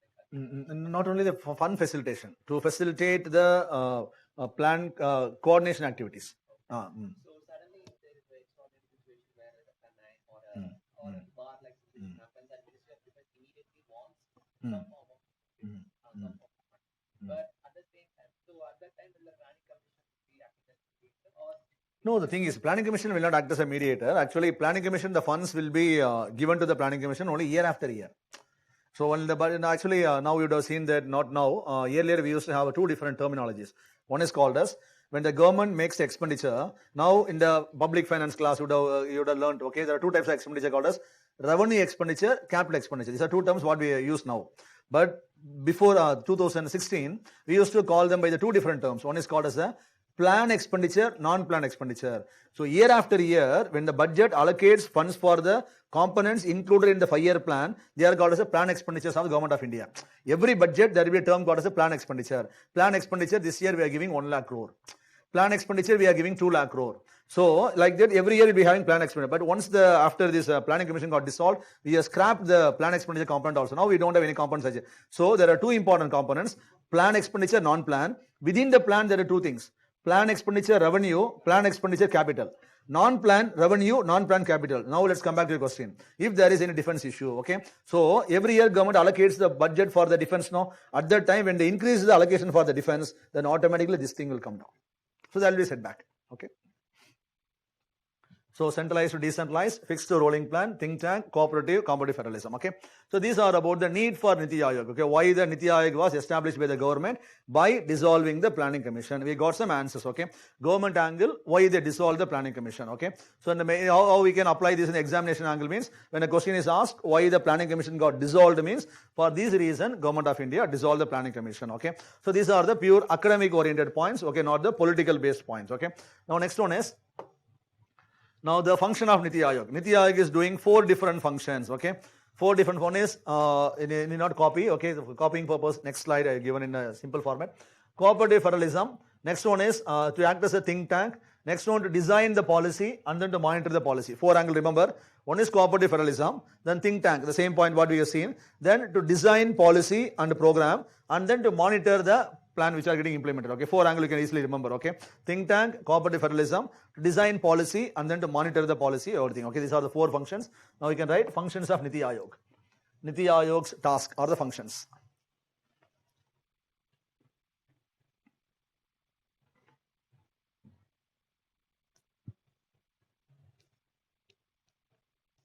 Scheme and non-scheme. What are you trying to ask, Radhakrishnan? Scheme and non-scheme expenditure. Plan, non-plan is different from scheme and non-scheme. Plan may be a scheme component, plan may not be a scheme component. So in this angle, there are different versions. But budget we use only 2 things, early days, plan, non-plan expenditure. 2 things. Within the plan, revenue and capital. Because scheme is made up of both revenue expenditure as well as capital expenditure. So the 4 different tasks of Niti Aayog: design policy and program framework, faster cooperative federalism, monitor and evaluate the plans, and think tank and knowledge and innovation hub for the country. So to do this task only, I think a student has asked in online, to do this task only, we appoint subject matter experts, part-time members, all the people will be employed. Okay. Online a student has asked to go back. Akhilesh, go back to the previous slide. Akhilesh, the previous slide only is given in this format. Okay, the previous slide, no functions. The previous slide only I have given in this format. Okay, so need not worry about the previous slide. The previous slide only is given like this.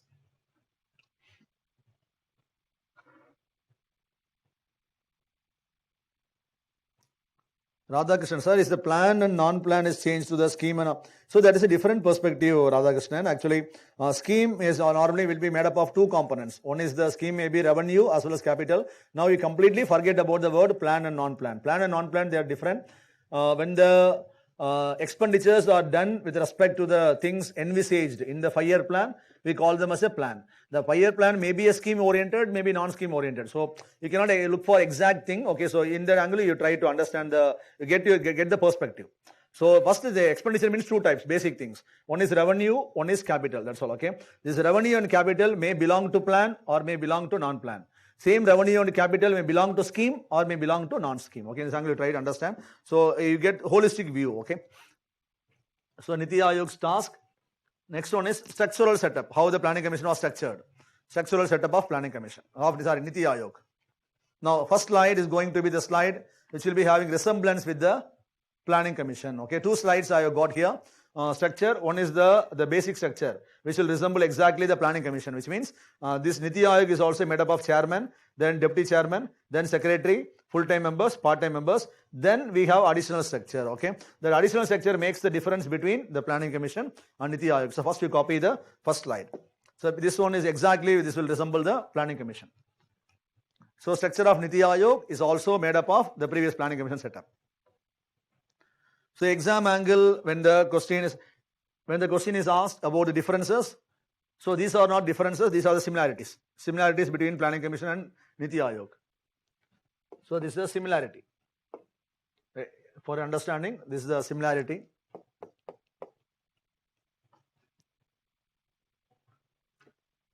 NDC is not functioning. Okay, we had a last meeting only in December 2014. Okay, after that we did not have any NDC meeting. But state level, they are there, okay, but the planning angle, no meeting has taken place after 2014. Last 7 years, no economic planning based the activity took place in our country. And Scindia's asked our CEO or secretary, wait, everything I'll tell, okay. CEO, okay, so here, this thing is CEO, you write, okay, because Niti Aayog is, we use the word CEO, Chief Executive Officer. In the planning commission angle, we use the word secretary. Planning commission secretary, but here based on the corporate angle, the government used the word CEO, it's not secretary, okay. Good. So write the word, who will be CEO and all are coming, okay. So all the, kindly wait, slide will give you all the answers, okay. So Amitabh Kant and all name, okay, all the names are given, okay. So, okay, head is chairman. Next one, write the structural setup, ex officio. All the names are here. Exam angle is not required, but it's given the slide.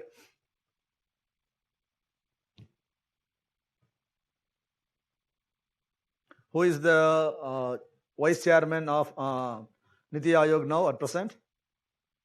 Vice chairman of Niti Aayog. Exam angle is not required because UPSC angle, the names, personalities are not essential. But just who is the vice chairman of Niti Aayog? Rajiv Kumar. Have you heard about Rajiv Kumar? Rajiv Kumar. Okay, Rajiv Kumar. CEO is Amitabh Kant. Okay, previous vice chairman was Arvind Panagriya. Okay. So ex officio, now this one let me explain. Now already I told you, PM was the ex officio chairman here. PM is the ex officio chairman. But Niti Aayog, so along with this, after this part-time members, we have some additional components that is called as this structure, this structure, this structure. Okay. What are they means? So here we have certain ministers also acting as the ex officio union ministers. Example, defense minister, he will automatically become as an ex officio minister. Okay. Home minister, he will automatically become. Earlier only PM was the ex officio, but here 4 more ministries. One is defense, one is home, one is finance, one is agriculture. Okay, so all the 4 are the ex officio members. Then special invitee. So all the names are given next slide. Okay, so now you can listen. Next one is special invitee. Special invitee means these are also union ministers, but they are not permanent. So these people are permanent.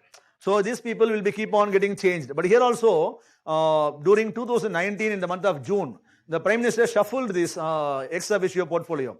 Earlier, so here railways was included. So railways was taken away, five ministries were there, okay. Railways was taken and then government, okay, Prime Minister framed this this group, okay. So, but actually it is called as a permanent, but this one is not like that. Year after year, this will be changed, okay. This year, certain ministries will be called as a special invitee. Next year, some other ministry will be called a special invitee. For example, as of now, here we have road transport minister as a special invitee. Next year, the same ministry may be there or some other ministry may be invited. But here, this one is of permanent nature. So when the team got shuffled, Prime Minister told that this is a one time or very rare shuffle what we are doing. This kind of shuffle will not take place often. So this is a one time we are doing. Okay, so like that told. But here, the year after year, the shuffle may take place. Okay. Now we have the Ministry of Road Transport, Ministry of Railways, Ministry of Social Justice, Ministry of Statistics, which means these people will be given chance. Okay, sometimes some ministry, sometimes other ministry, like that they will be invited, but this team is the permanent team. Okay. Then we got Governing Council. What is Governing Council means? This Governing Council is comprised of Union Minister, is comprised of state level chief ministers. Okay. So what is it? What actually it reminds us? Okay, this structure. Made up of the union ministers, state chief ministers means this remains of NDC, which means earlier NDC was a separate body, but now NDC, the structure gets resembled under the Governing Council. Governing Council is an arm within the Niti Aayog.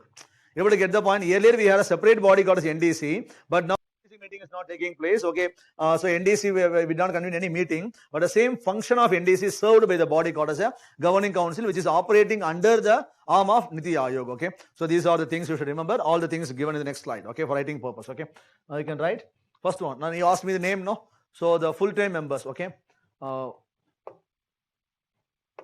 CEO names are not given. So if you want to have the look at this, Vice Chairman is Rajiv Kumar. CEO is Amitabh Kant. Names are not required, as some of you have asked names. Okay, Rajiv Kumar, and this one is Amitabh Kant. Then full-time members is given next slide. Chairman is PM. Then Vice Chairman is Rajiv Kumar. Then CEO is Amitabh Kant. Next one is the full-time members. So we have got 3 full-time members: VK Saraswat, ex-DRDO scientist. Then other 2 are the economists. Okay, Ramesh Chand and VK Paul. Yes. Online students are given the answers. Rajiv Kumar, yes. So approving is also done by Niti Aayog. A question is asked online. Dear students, always remember that there is no process of approving. Because why actually there is no process of approving? Because we don't have any 5-year plan itself. Only when we have 5-year plans, we'll go for approval. Now we don't have 5-year plan itself. The last 5-year plan got ended on 2017. Now we don't have any 5-year plans for our country. Okay. So now we don't have any 5-year plans for the entire country. So every state they will do according to their own priorities. Okay. So we don't have any kind of any sort of 5-year plans. Okay. So the word of approval and all is ruled out now. So full-time members names are given. Next one, Ministry of the ex officio members. Ex officio members apart from PM, 4 ministry I told you, know, Defense, Home. Why did Prime Minister took out Ministry of Railways from the permanent ex-officio members, sir? So no, actually at that time, okay, so the government when it's changed, okay, consider that because government when it announced proposed government told only the 4 ministry will be included. At the time, defense was not included. So to bring defense, so railways was taken at the time. So maybe he could have done it with the 5, but actually without any mentioning any reason told that railways will be given as a role in the next ministry to accommodate defense. Okay. Defense, Home, Finance, and Agriculture and Farmers Welfare. These are the 4 ministries what we have. So this also extra cost. Yes, yes. All 3. Sir, does Niti Aayog comes with a plan or policy specific to each state? Yes.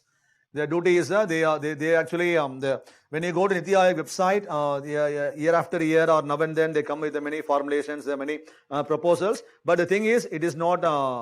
It is not like a command. Okay, what they do on the states, it is up to the state governments. They can take up the views or they can go for some changes also. But earlier, the state governments cannot command any changes. They have to implement the same version. Okay, so in that you can understand. Next one, the special invitees. Whether Niti Aayog is just a recommending body or students, I think all your doubts will get cleared. Okay, kindly wait till the completion. Okay, because when I answer now and then, okay, it's not going in a proper flow. So that you wait till the last end, then you'll get all the answers. What Niti Aayog is doing, financial powers, because I have not completed. So you'll get all your doubts. After that, if anything is not addressed, means kindly you can proceed with your doubts. Because this will be confusing to you also. Let me finish the Niti Aayog, because now I open only a structure. All your doubts will be addressed. Okay, whether plan is getting approval, doubt you asked, financial power, okay, it is dominating the finance commission, I still think a doubt came, okay. Like that, all your doubts will get addressed. Don't worry. Even after that, anything is left out means then you can proceed with your doubts. Let's finish the structure.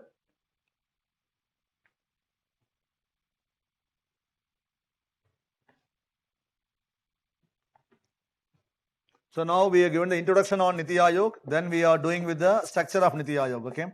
Then I told you about the functions. Now we are going to look at the differences.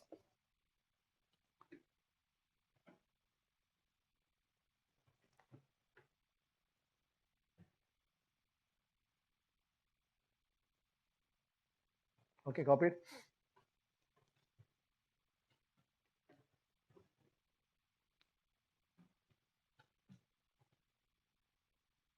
Special annuities will be changed year after year, okay, but the last 2.5 years it was not changed. Okay, sometimes it will get changed year after year, okay. Because of the pandemic, okay, no change has occurred in the special annuity.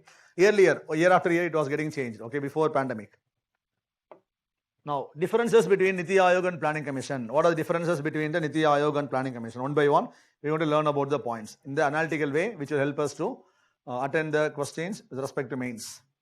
Differences between the Niti Aayog and Planning Commission. What are the differences? So this slide is going to be the slide which will help you a lot, okay, to frame the points. Not exactly you have to write in the same way. Based on the format of the question, you can modify the content and you can write, okay. Now, point number one by one. So now the first one is why the difference is decentralized way of planning. Already this point is we have pitched, okay. Anyway, right here, to implement decentralized way of planning, Niti Aayog is doing its role, okay. Our difference is decentralized versus centralized. Point number one.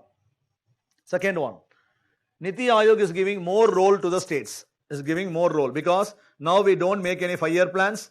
Now at state governments, they can come up with their own proposals, which can get discussed with the Niti Aayog. Once Niti Aayog will share the inputs, then the state governments can implement or they need not implement because it is not binding. But the Planning Commission plans were binding on the states as well as on the ministry, okay. So it gives more role to the states, or it can also be written in another format. You can use the word. Now, thing is cooperative federalism, okay. So they are giving more role to the state governments, accommodative federalism. Now, this point is very, very important, okay. Earlier, now a student asked in the doubt, okay. So, earlier, Planning Commission was exercising a sort of domination over the Finance Ministry. Yes, it was absolutely true because many times the state governments, they will try to have a good rapport with the Planning Commission because that's the body which was releasing the funds. But here, the Niti Aayog is not given any sort of financial powers. So, it is a mere think tank of the body, okay. That will place under the argument, criticism and all that will place. But you understand the point. Why? When the question was asked at the time, press people, when they asked the government, why you transferred, diluted or taken away the powers from the Niti Aayog means, so the government gave the response. Planning Commission, earlier, it was doing the role of managing the funds. As a result, it was not able to keep its complete focus on the planning because Planning Commission, we call it as a body expert for planning, but as we are given the extra burden, so they were not able to focus more on the planning. They are looking at the receipts and then expenditures, but now we want Niti Aayog to stay more focused because the receipts and then payments, expenditures, we have a department called as a Department of Revenue, Department of Expenditure, we have the Finance Ministry. These people, they will do those jobs and all, okay. But here, the planning, which could not be done by other people, so that's the area what the Planning Commission should focus on. So to do that, you have taken the powers. That's the argument given by the government, but the people argue in the other way also. Why? Means because government is not interested to provide the powers to the other body which is extra constitutional. Government want to take back the power. So in that sense, government has given the powers to the Finance Ministry. Like that, we have the counter arguments also, okay. So now this point is very important. Niti Aayog does not enjoy the financial powers earlier enjoyed by the Planning Commission, okay. That is right, okay. Now I think a student doubt asked me, a student might have been addressed now. Next one, no one size fits all approach. This we have seen. This we can make it as a point. No one size fits all approach. Instead, we implement an approach which celebrate the diversity of India. Okay, so earlier, even though we have diversity, we are implementing the same plan. But now, according to the diversity, different things can be implemented or framed by the state governments according to their own choice, according to their requirements, okay. No one size fits all approach. Instead, we implement an approach which celebrate the diversity, okay. That's the point. Next one. Now the answer comes, okay, now for the next doubt, don't make any 5-year plans, which means now we don't have any sort of 5-year plans for our country, okay. Then what we have?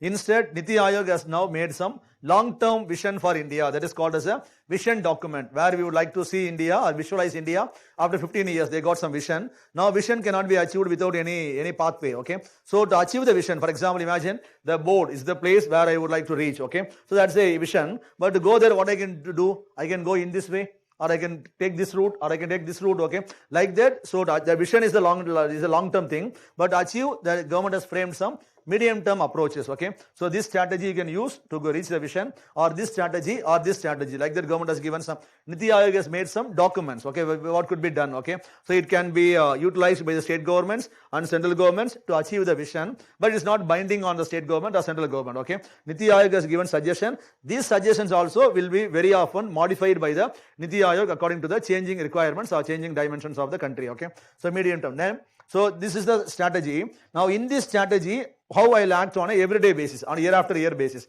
That is called as a short-term plan, okay. So Niti Aayog makes suggestions, okay. Now a student has asked whether Niti Aayog makes any policy or many proposals. Yes, they make policy, they make proposals to the central ministries, to the state ministries. So very often when they feel something is appropriate or something is inappropriate, okay, or else in the existing program, take for example Narega, you are doing this way, but this could be done in this way, okay, like that, make recommendations. It is up to the central government or state government to take up the recommendation. So we have a body which will act as a watchdog for the entire body. Then they will give the policy recommendations. Now it is up to the state governments or central government to take up their recommendations. So we have a body which will think for the entire country, made up of the team of technocrats, that is called as a Niti Aayog, okay. So that's how they function, okay.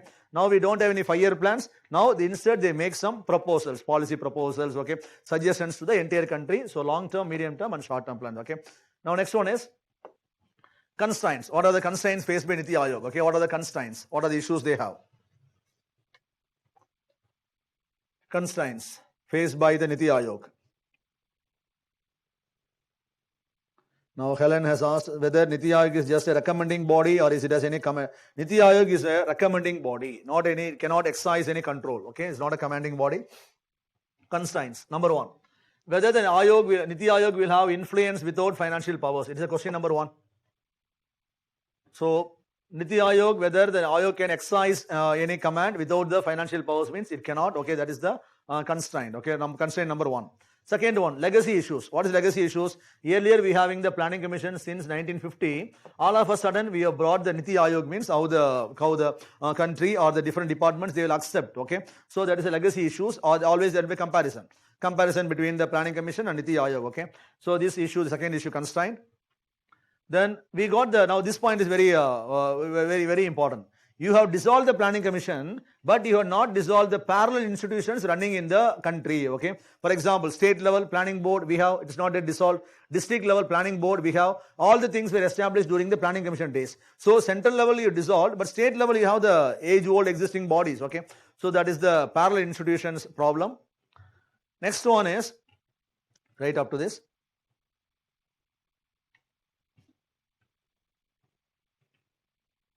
Next one is, here you have the Niti Aayog people, means they are the technically strong people. We can call them as a technocrats, okay, intellectual experts. But always there may be a tussle between these people and bureaucrats one side, and then between technocrats and the ministries or officials, okay. So that is the harmony. So the NDC was addressing this problem, but now there is no body to address the problem. So the harmony may not be established between technocrats and bureaucrats on one end, and technocrats and the ministry officials on another end. Okay, so that's the problem we have, because we have not got any kind of solution or any mechanism which will sort out this. Okay, so these are the things what people consider as the constraints for the proper functioning of Niti Aayog. Okay, so these are the things. All the points now I given a small hints, so that in the mains angle I given. Okay, only these points are more than enough to write any sort of questions in the mains examination. Okay, prelims angle these things and all will not be asked. Mains angle any type of question you think for a while what may be the sort of question, differences, then the constraints faced by them, then give some suggestions like that. Okay, so all the points can be properly structured to write any type of answer in the mains examination. Okay, with this we are finishing our topic, economic planning. Now the job which is left out is so we will be given a book from our side. Okay, general economics part 2. You can refer that book. Then the class notes, then you can refer Niti Aayog website. Okay, these three things will do for the examination. Okay, apart from this, no other reference is required for the economic planning. Okay, now we can go through your notes. Let's have a quick recap of our entire class. Then let's go to the next topic called as agriculture. Okay, now you can revise your notes for a few minutes. Then I'll do the recap. Okay, now online students, if you got any sort of doubts, you can ask me now. Okay, if anything is not clear. But you said the structure was similar to NDC, so why no harmony achieved? Yes. Okay, the thing is, the governing council resembles the thing, but governing council is made up of only the union ministers and state ministers. It's not made up of bureaucrats. So such thing, bureaucrats angle, the problem because even during the planning commission days, the bureaucrats problem was existing. So in that angle I conveyed, okay. So but the governing council meeting also doesn't take place very often. It's only for namesake we have got the governing council. So that's why I told you. So could you please tell about the legacy issues again, Nishant? Nishant, nothing but Nishant, legacy issues means earlier we having the planning commission. Planning commission was got a good kind of goodwill in the economy. Niti Aayog, when it was established, people looked at it with more suspect, okay. So in that angle, whether all the people, whether they will accept Niti Aayog, whether they will properly travel with Niti Aayog, or that any sort of comparison emerge, those things I pitched under the word, under the heading legacy issues, okay. So that you can understand, Nishant.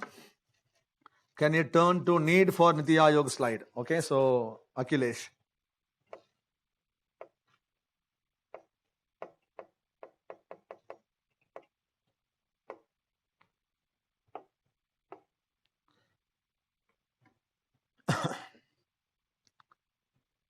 Padmini, okay, but if the state doesn't take it up, then the vision is difficult to achieve. State actually they won't reject because all the states, because that's why we got a mechanism called as a competitive federalism. No, so what the Niti Aayog will do is they will frame multiple indices. They will try to rank all the states according to the performance. So when they are not performing, okay, so then the central government, okay, based on this angle, okay, they have to answer, okay, to the governments, and next time government will not sanction the funds because the funds are released based on the performance based incentives are given. So automatically states will perform. They will take the recommendation when the recommendations are valid or appropriate. Then any other pending doubts? Special invitees I answered. So special invitees also consist of 4 ministries. Yes, special invitees are 4, maybe 5 also, because once it was 5, maybe 4 or 5. Niti Aayog is just recommending body that I answered. Full-time officers slide once again.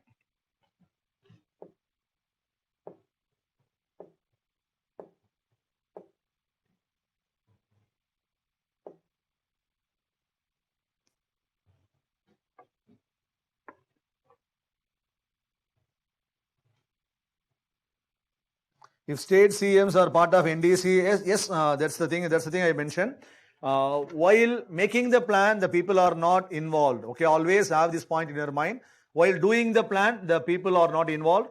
Before making the plan, when you involve the people, okay, so we cannot call it as a proper decentralization. It may be some sort of decentralization. Some sort of, not exactly. Exactly means while doing the plan, everyone will sit together. You will not exclude the people. Okay, then only it can be called as an exact centralized decentralization. Then other things I have answered now and then, I think so. Now Sindhya is asking, sir, what factors influenced Niti Aayog to, that's the thing we have covered now, Sindhya. What factors influenced Niti Aayog to come into existence means the Niti Aayog, need for Niti Aayog. That's all. Why the Niti Aayog establishment? Need for Niti Aayog is the answer. Need for Niti Aayog. What factors necessitated means this slide. Okay, that's the thing we learned at the start. Okay. Now have you all gone through your notes? Shall we do the recap?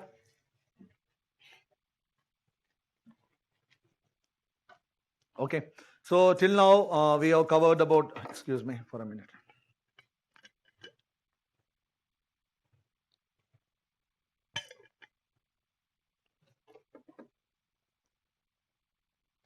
Okay. So now we are learning about the topic economic planning. Under the economic planning, we started our class with the understanding of our economy during the colonial rule. There we learned how was our economy during the colonial rule under the heading called the Zamindari system, and during commercialization, and the economy was deindustrialized and very frequent famines. Infrastructure was focused only on 2 aspects, okay, and overall our economy can be called as a colonial economy, okay. Then we learned about how was the economy during the independence time. It was very backward, it was very stagnant, no production, no productivity. Agriculture was predominant, industry was import dependent, and industry was premature or primitively developed industry. And then regarding the social parameters angle, illiteracy was widespread, per capita income was very, very low. It's only 238 rupees, vicious cycle of poverty, okay. So like that our economy, and then economic impact of partition also playing its role. In this angle, all areas our economy was very backward, very stagnant. We are not having any economic or social merits at the time, existing at the time, okay. Then we learned about definition of the word economic planning. Economic planning is nothing but it is a process of marshalling all the resources and then putting them together to achieve all the macroeconomic or social or any political objectives of a country. Then then this economic plan exercise was first initiated by Russia on 28. Then India implemented the plan on 51. In between, many people, those who got inspired by Russian model, they proposed many plans in the meantime. They are called by different names. Okay, they are not the official plan. They are the mere proposals made by different people at different point of time. Then we learned about different plans. Okay, Vishwesaraya plan proposed Vishwesaraya at 34. He argued for shifting the people from agri to industry. If it is done, then the income can be doubled in 10 years. Okay. Then we learned about next plan called as a Congress plan proposed by Congress by Nehru and Subhash Chandra Bose. So they may based on main 3 points. Okay. One is state government should lead the industrial package of the economy. The next one is that there should be a separate body. Agriculture and industry must be given equal focus. Okay. Then we learned about the Bombay plan on 1944. This plan was proposed by a group of industrialists. So the main plot of Bombay plan is to give more importance to the capitalistic way of economic development and give less importance to agriculture development. Okay. Then we learned about Gandhian plan proposed on 1944 based on the Gandhi's vision. What were the main principles of Gandhi means? One is the non-violent economy or village-based economy, self-reliant economy, and then economy based on ethical and moral values. And Gandhi was against mechanization. Okay, and then standard of life is more important than standard of living. These were the points what we covered in Gandhian plan. Okay. Then we learned about People's Plan. The plan was proposed on 1945. The plan was proposed by M. and Roy. This plan focused more on building the agriculture and consumer goods industry because they will be having ever growing demand in the economy. Okay. Then we learned about the Sarvodaya plan. Plan was proposed on 1950. The plan was proposed by Jayaprakash Narayan. This plan focused not only on economic aspect, it focused on economic, political as well as the social upliftment of the entire society. Okay. Then we learned about different types of plan. First we learned about centralized and decentralized type of plan. Centralized means the plans are made at top level. Then the people at the bottom level, they are not given role during the planning process. Understand difference. Okay. Otherwise always you'll be having confusion with the NDC. Okay. Before making the plan, I may ask you, you tell me what you require. Okay. It's not like, okay, you come, let's make the plan combinedly. Okay. Then only that is a real decentralized plan. Okay. So that's called a centralized. Then decentralized means the people at the bottom level, they are given more role in the planning process. Example, the approach of Niti Aayog. Then we learned about fixed plan, rolling plan. In a fixed plan, the plan components, they remain unchanged or they remain without modification during the tenure of a plan. But in the rolling plan, the plan components may get changed or modified, or the plan itself may get terminated during the tenure if the plan is found to be irrelevant. Okay. Then we learned about the short-term plan, medium-term plan, long-term plan. Short-term plan 0 to 3 years, medium-term plan 3 to 7 years, long-term plan more than 7 years. Okay. Then we learned about the how the planning exercise was perceived by the government. Okay, because the change in the perspective. Okay, initial years government considered that the role of planning should be government should take the lead role in the economic development and savings promotion was essential. And then the earlier planning days focused more on building the institutional setup for our economy. Okay, these were the main premise of the main perspective during initial days. Then based on this, we started learning about the 5-year plans of India. Okay, the first 5-year plan till to 12th 5-year plan, we learned about tenure. Okay, starting from 51 to 56 like that. We added 5 years except 3 during the 3 period. Okay, because during 3 times India did not implement any 5-year plans. We are having the gap. Okay, what were those gaps? Means between 1966-69 we are not having any plan. 79 to 80 we are not having any plan. Okay, then 1992 we are not having any plan. Okay, then excluding this gap, when we add 5 years from 1951 to 2017, we will end up with the tenure of all the 5-year plans. Okay, then we learned about the targets and achievement of all the 5-year plans. So first plan target 2.1, 3.6, which we call it as a success. In the angle we learned about the targets achievements of all the 5-year plans. Okay, 4.5, 4.2, third plan 5.6, 2.8, okay, 5.7, 3.3, like that we learned about the targets achievement of all the 12 plans. And along with the targets, we also gave the verdict to the plans based on the premise. When the plan hit the target means success, unable to hit the target means failure. When it is unable to hit the target but the difference is only 0.0, difference is 0 to 0.5, then it is a moderately success. 0.5 to 1 is called as a moderately failure. More than 1 means we called it as a failure. Okay, then we started learning about the different plans of India. Then in between we learned about the evolution of planning. Okay, evolution of planning means actually Russia prepared 28, India planned 51. Okay, then in between planning commission on 1950, then NDC on 52. Planning commission got dissolved on 2014, and then Niti Aayog came into picture on 2015. Okay, then we learned about all the plans of India from first plan to 12th plan we learned. Okay, first plan is called as Harrod-Domar model, agriculture development, family planning program, community development program, irrigation structures. Second plan is industrial development, is a Mahalanobis model. It's based on the giving focus to the heavy industries or import substitution or focusing on the trickle down approach. Okay, then many industrial base were established in our economy during second plan. Then we learned about the third plan, gave more funds for the school building and for transport corporations. Even Food Corporation of India was established. India tried to achieve sufficiency, but everything was going fine. So India encountered war with China and war with Pakistan. So we got some financial setback. So we are not able to go ahead with the fourth plan. So we introduced some plan holiday, during which we introduced the green revolution in our economy. Okay, then we learned about the fourth plan 69 to 74. In the fourth plan 69 to 74, India expanded the green revolution to wider parts of the country, and then white revolution also got introduced during the plan period. Okay, then India reached the food self-sufficiency in food grain production.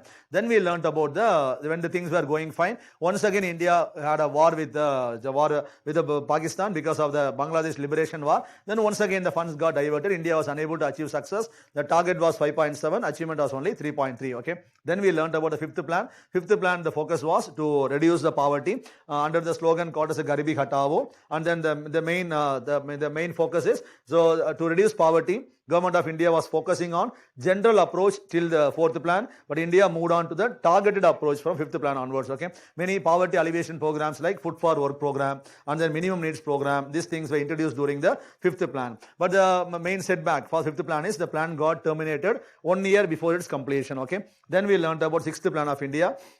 Sixth plan was prepared twice by India, one by Congress, one by Janata. Janata government proposed the plan between 78 to 83, but when the plan was in progress, the plan got terminated on 80 by the Congress. Congress proposed one more plan between 80 to 85. Then what happened to the years 78 to 80 means 1 year got attached with the fifth 5-year plan, remaining 1 year left out as the annual plans. Okay, but it is not an annual plan, it is also a 5-year plan prepared by the Congress Janata government. If the government continued in power, then it would have got different tenure for the sixth plan of India. Then what are the important things? Okay, sixth plan, important thing is this plan gave more focus to the employment generation as well as the poverty reduction. Many employment generation programs like IRDP, NREP, and then infrastructure focus, all the things were given focus under the sixth plan of India. Okay, then we learned about the seventh plan of India. Seventh plan, we introduced programs like Javagar Rozgar Yojana. Small industries were given more focus. At the time only India encountered BOP crisis, so we started to make some reforms. To accommodate the reforms, we gave some gap between 90 to 92. They are called as the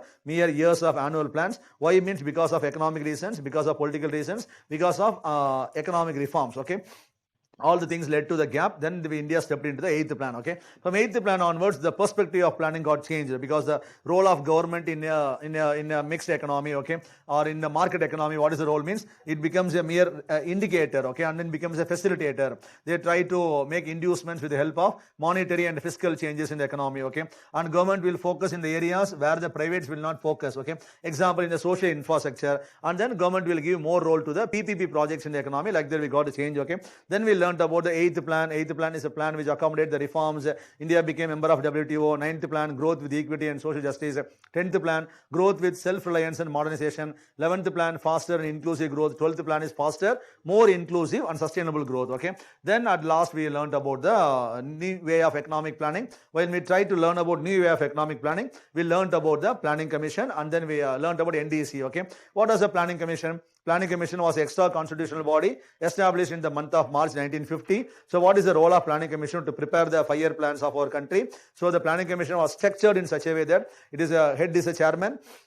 Then we are having a deputy chairman, then secretary, then part-time members, full-time members. Planning commission was having the wider power. What does the power means? It was the body considered to be the highest in making the plans for India, and then they used to assess the resources. They used to allocate the resources for implementing the plan, which means the fund allocation powers was with the planning commission. That is the extra privilege or power enjoyed by the planning commission. Then we established NDC to bring cooperation between the planners and implementers. NDC was established on August 1952. NDC is also extra constitutional body. NDC, the main purpose is to bring link coordination between the planners and implementers. NDC also provides outline for the plan. Okay, then NDC made up of the union ministers and then chief ministers and also the planning commission team, everything team and lieutenant governors of UT, or everyone included together. They sit together, they'll discuss what are things to be included in the plan. Then the planning commission go, they'll decide about the plan. Then the plan will get approved by the NDC. NDC was the highest body to approve the 5-year plans of India. Okay, NDC is none other than team made up of both planners and implementers. Okay.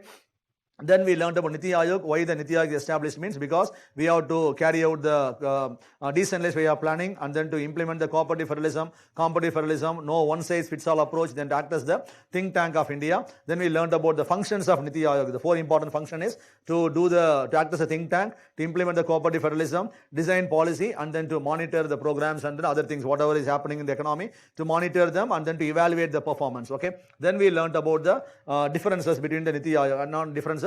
Before learned about structure. Okay, structure is the first 5 things are same. Okay, the chairman, then vice chairman, then here we don't use the word secretary, instead we use the word CEO, then full-time members, then the part-time members, then we got the union ministers, those who are permanent ex officio like PM, then ex officio special invitee, then governing council. Okay, then we learned about the names of all the respective the bodies. Okay, then we learned about the differences between the planning commission and Niti Aayog. What are differences means? One is fixed plan to rolling plan, then the centralized approach, decentralized approach. They don't make any 5-year plans. Okay, they don't have any financial powers. They make only long-term vision, medium-term and short-term plan. Okay, then we learned about constraints also. Constraint is now without the powers, how they can control how they can make the people to obey their policies or suggestions. Okay, or legacy issues. And then we got the establishment of parallel institutions running in the country. Okay, in that scenario, how the Niti Aayog can be properly accommodated to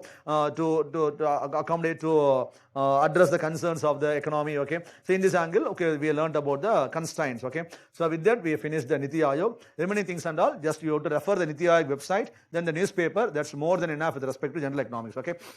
General economics, I will repeat the point once again. It is not like core economics. Core economics, you have to be very conceptually strong. Okay, so to do that, you have to refer 1 or 2 textbooks. Okay, but general economics, class notes, paper, and economic survey. I told you in the introductory class also. Then, if time permits, okay, before the mains, before you go through the Uma Kapila book. That's more than enough for the general economics. General economics is more dynamic. The class will give you the basic idea. Now, before the planning class, now you may not be having the awareness. Now you got some idea. That's all. Okay. Now the thing is, after this, when you read the paper will do the rest for the examination. Okay.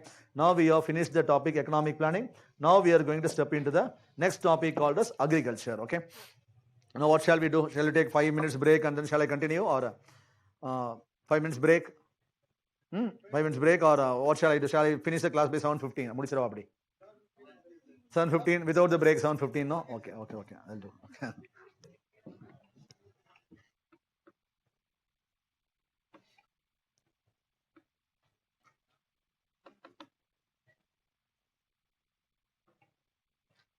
Okay. Next topic is agriculture.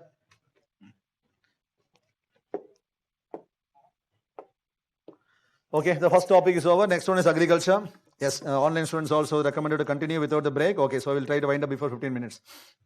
Now, before that, okay, now, thanks Archana, okay, for a comment. Okay, next one. Sir, are short, medium term, long term plans by Niti Aayog state specific? Okay, no, okay, so actually it is a country specific. State specific, states they can develop with the help of Niti Aayog. Okay, but Niti Aayog will not develop the state specific. It's up to the state governments to utilize their intellectual support. Yes, Karthik also recommended to go without the break. Yes, okay, now let's go. Now, Cynthia has asked a doubt. Sir, Niti Aayog created a good interface with the outside world. Yes, definitely. Okay, that's the good point what you can add also. Niti Aayog has developed a good interface with the outside world, not because they bring in share the ideas taking place with other countries. Okay, not only this, technically the technocrats from the other countries, okay, or these people go and participate in the other things like in the angle. They are spreading the intellectual energy from other country to the India and also from India to the other parts of the world. Yes, they can take it like that. Then critics only I told no. Critics is critics means only the legacy issues, these things without the powers how we can accommodate, and Niti Aayog, okay, so without any command how they can control, okay, like this we can take the critics. Okay, now let's move on to next topic. Next topic is agriculture. Okay, now what is the, now let's start with the basics now. Now before getting into the basics, this topic is going to be very, very important for your prelims preparation as well as mains preparation. Economic planning, I told you. For example, when you ask me to give some score or percentage, okay, but not exact percent because UPSC may change the trend at any point of time. But based on the last 6 years trend and all, economic planning prelims angle can be given 10% weightage. Okay, 10%. I'm just understanding purpose I'm saying because you should have the understanding now. Mains angle some 15% or 20%, 15% weightage can be given. So not exactly. If you ask me, sir, why not 20% means okay, I'm giving idea. But agriculture, mains angle, okay, so thing is it can be given 100% weightage for the mains angle. 100% means not out of number of questions, it's not like that, okay. It should be given 100% weightage. In the prelims angle also, minimum 4 to 5 questions they are asking year after year. Mains angle, minimum 3 or 4 they are asking. Out of the 3 or 4, 2 questions or 1 question, you purely from economic perspective, okay. So definitely, okay, to score, okay, to decide your rank, everything, okay. This chapter, agriculture, is very, very important with respect to both prelims and mains, okay. So as I told you in the previous class, 3-dimensional understanding is important. One is geographical environment, that is separate segment. Then following my class, we'll be having 5 classes in agriculture. There all the agriculture basics will be covered. Not only basics, even the agriculture, the issues, everything will be covered, in-depth things will be covered. So I'm going to deal about the economic perspective of agriculture, okay. So now have this thing in your mind. Now first thing, the basics. What are the okay. So what is the meaning of the term agriculture means? It is a combination of 2 terms. One is the agri means soil, cultura means cultivation, okay, it's a non basic thing. But here what is the thing is, now the term agriculture means soil cultivation, okay, but here in the current scenario we are doing agriculture in a soil which got completely exhausted or which has got lost its natural fertility, okay. Why? What made these things to happen and all, we will see learn in the coming segments, okay. So the meaning for the term, basic term is soil means, agri means soil, cultura means cultivation. Now importance. What is the importance of this sector to any economy, not only to our economy, to any economy? We are going to learn the points one by one. Okay, now one by one. First one, this contributes to economic growth. These are the very simple points. Just to start with the basics, I'm starting with this. Okay, agriculture provides economic growth to any country. Point number 1. Agriculture provides economic growth to any country. Second one, it provides employment to 2/4 of workforce. So I given respect to India's perspective, based on the economic survey data, more than 56% of the people are still employed in agriculture. Okay, so in that angle, so nearer to 2/4 of workforce are still employed in agriculture. So more than 56% of the people are still employed in agriculture. Now, this provides raw materials to many industry.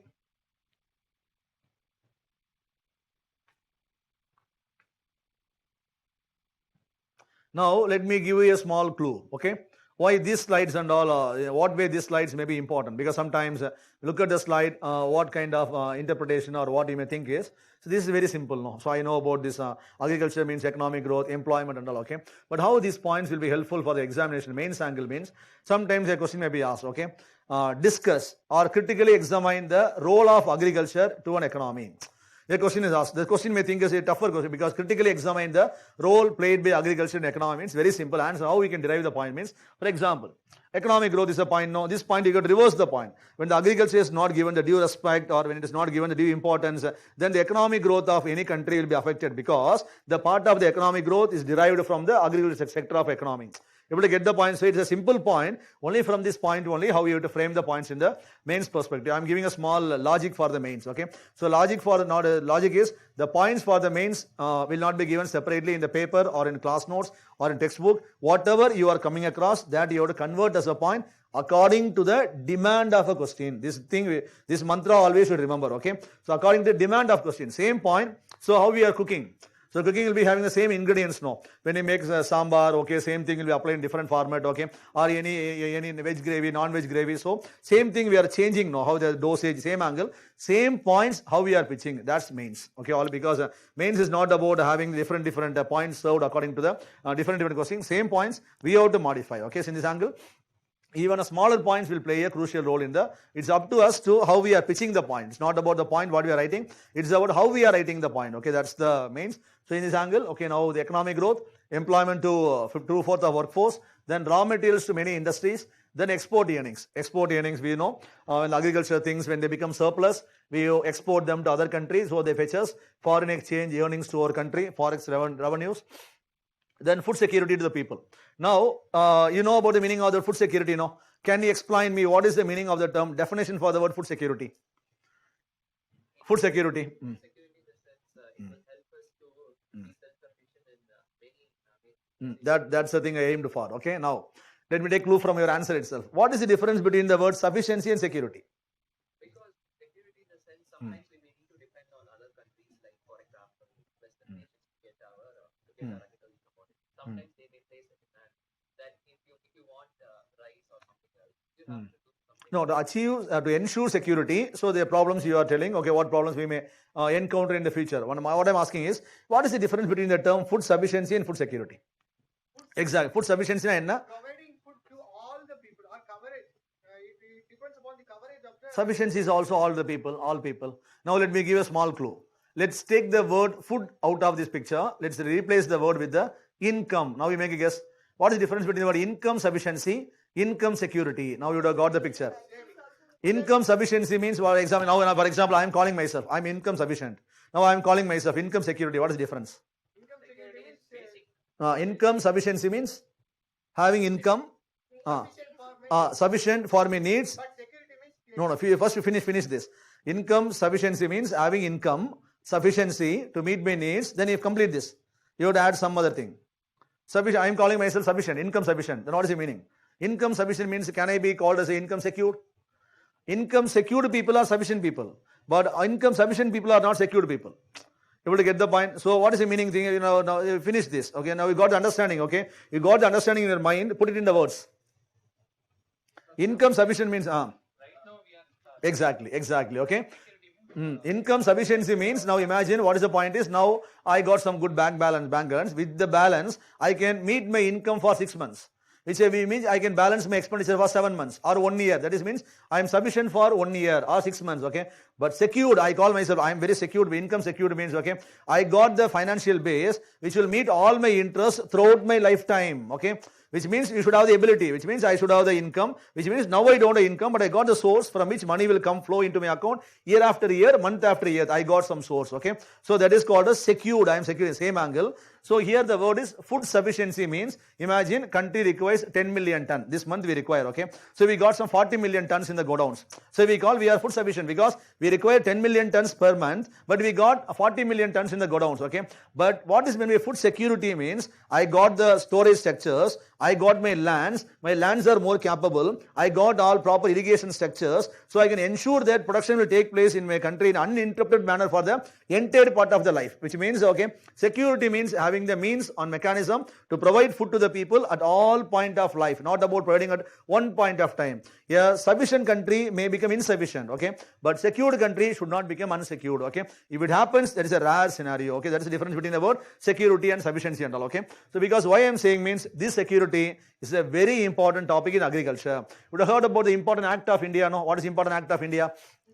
Exactly, okay. You would have heard about the Food Security Act of India, which got passed on 2013, okay. Even a question was asked in the preliminary examination, what is meant by the Food Security Act of India? In the mains angle, okay, now and then, okay, it's a very important thing, very often discussed in the paper, okay. So you should have the conceptual understanding regarding the food security and sufficiency, okay. Now to make it more clear, because anyway, this thing will be once again dealt in agriculture class, but to make it more clear, sufficiency is, talks about the availability of grains for or availability of food for a particular point of time, okay.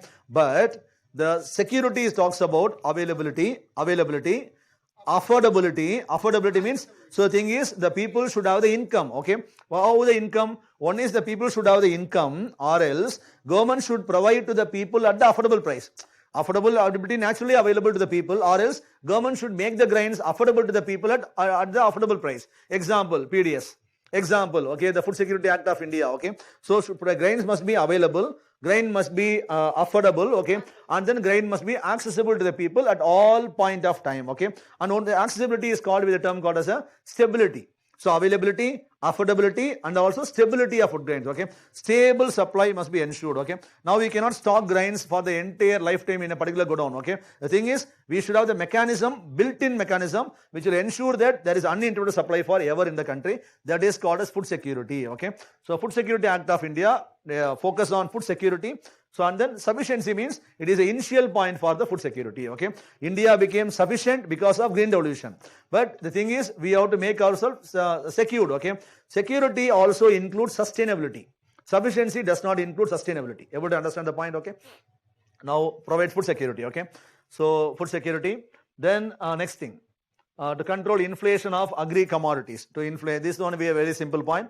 So agriculture ensures. Now imagine now in our country, now most of the essential commodities are rising. No, so all the things. Okay, why means because there is a supply shock. Okay, because only when you have a strong agriculture, so the prices will be stable in the economy. Okay, the prices which hit the people directly or instantly is the price in the agriculture. Okay, because to have the stability, you should have a strong and stable supply of agriculture. Next one is this enables inclusive growth. Very common because more than 56% of the people are involved means the strength of agriculture is directly proportional to the strength of poor or strength of the people involved in agriculture. So these are the importance played by agriculture. In lighter note, I explained. Okay, not we have gone into the deeper way. Now we are going to get into the next slide. Okay, features of Indian agriculture. Next thing is the how does our agri look like?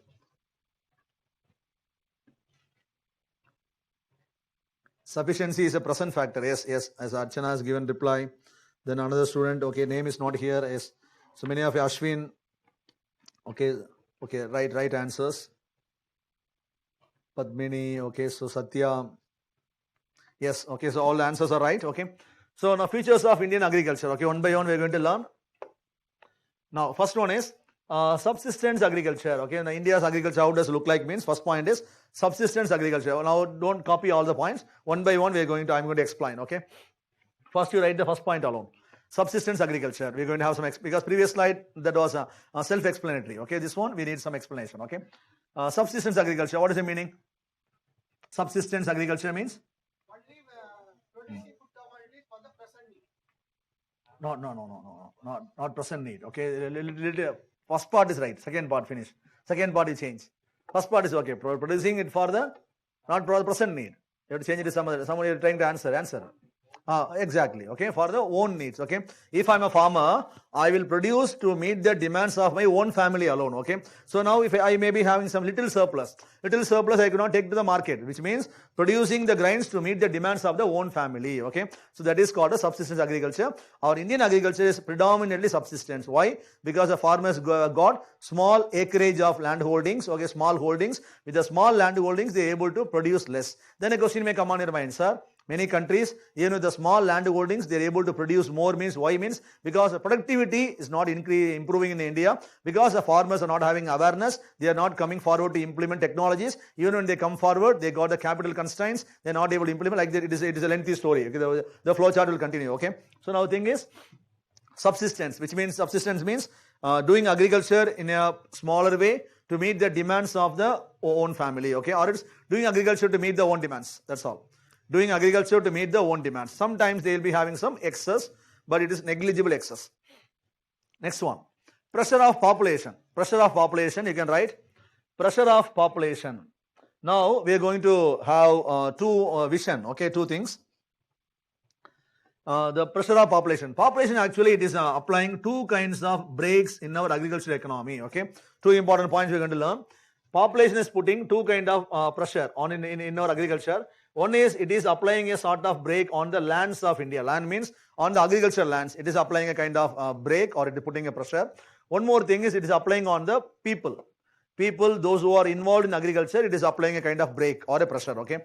Now, with respect to the lands in agriculture, with respect to agricultural lands in India, what kind of impact we are facing due to the population? Due to the population, what impact we are facing in our agricultural lands in India? Small example. Now, earlier days, okay, during time of independence, the land was like this, okay? Exactly, okay. So, for example, during time of independence, the land was in this much nature. So, what happened? So, this father, he was having 3 or 4 or 5 children. So, the land got divided among the 5 children, okay? Next generation, what happened is, This father, he was having 3 children, okay. Land further got divided, okay, which means the population depending on the land has led to the fragmentation of land holdings in our country, okay. Here, even during 47 it was smaller, but even though it's smaller, it's further getting divided, okay. So that's the point number 1, right, the first point. So the population is leading to the fragmentation of land holdings in India. The data and all we will see in the coming slides, okay. So in the later slides, I'll be telling about operational holding. At the time, I'll tell you which state got the highest holding size, where we got a small and all. But now we are just learning about the scenario. So the population is led to the fragmentation of land holdings in our country. Okay, the land is getting divided. Okay, that is the point. Now when you want to go more on this point, what you can understand, when the land gets divided into smaller portion, what are the economic impact, economic drawback? Now when the land gets divided into small portion, production will come down. So the earlier point, subsistence agriculture, okay, it will be. Production comes down. For the small amount of land, we need to get more and more investments like fertilizers, high-yield varieties, and Production cost will go higher, you are saying. production cost. Yes, sir. No, production cost, I think the point what you're trying to say is economies of scale, okay. Larger the size, the cost may come down. That's the other thing, okay. But the direct point, okay, that's the indirect angle we can substantiate. But directly, what are the impact of the thing? Direct impact. See, if my land holding is small, imagine I'm a farmer, I got very small land holding. What may be impact? I'm a person who is got very small land holding. Then because of that, I may produce less. That is subsistence agriculture. Because of that, what I could not be able to do in my land. Instead of production, I can sell it to real estate sector. That is the other thing. Only when I don't want to do agriculture, I'll convert into commercial plots. Now, when I want to do agriculture, I'm a small farmer. But what is the reality? I got less income. I'm getting less income from the land, okay. So, with the less income, I could not be able to make more investments, okay. When I don't make investments, what will not happen? Agriculture will not become mechanized or modernized, because I already don't have money to carry out my agriculture, because to support the inputs itself I don't have money. So what will happen? The small land holdings, they won't be having the ability to do investments, so the agriculture will be very primitive. When you have got the small land holdings, you cannot improve the productivity because without the investment, because investment is connected to the income, but income will not rise because of the small land holdings. So you can write this point as you can write small land holdings are leading to less investments and poor mechanization. Small. Often lead to vicious circle of poverty. Yes. There you go. Yes. That also you can write. Right. You are right. Small land holdings. Yes. Now online students also giving a response. Money lending will happen. Yes. You are right. Okay. Money lending, like what you told. Okay. A vicious cycle of poverty, debt trap. So you can write small land holdings will lead to. Small land holdings will lead to less investments and poor mechanization. And also you can add the points like what he told, what they are saying in online. Okay, you can write. It may lead to vicious cycle, indebtedness, all the things, the farmers' distress, all the things. Okay, but here also we can place some counter arguments, sir. In many countries, okay, with a small piece of 1 acre or 2 acres, okay, in Japan, Israel and all, able to increase the productivity means, okay, because it is due to the government, but government and all, we have to go for other set of arguments. We got some WTO things, okay, government provides subsidy means it cannot be beyond certain level, other arguments will come, okay. So because, that's the point. The thing is the mechanization. They have done more mechanization, but now we are doing in a very primitive form, okay. So here we are going to stop with this. Land is actually getting converted into small plots. Because of small plots, the farmers are always not able to make investments. So without investments, they're not able to come up in their life, okay. Next one. What is the impact on the people? Now you make a guess.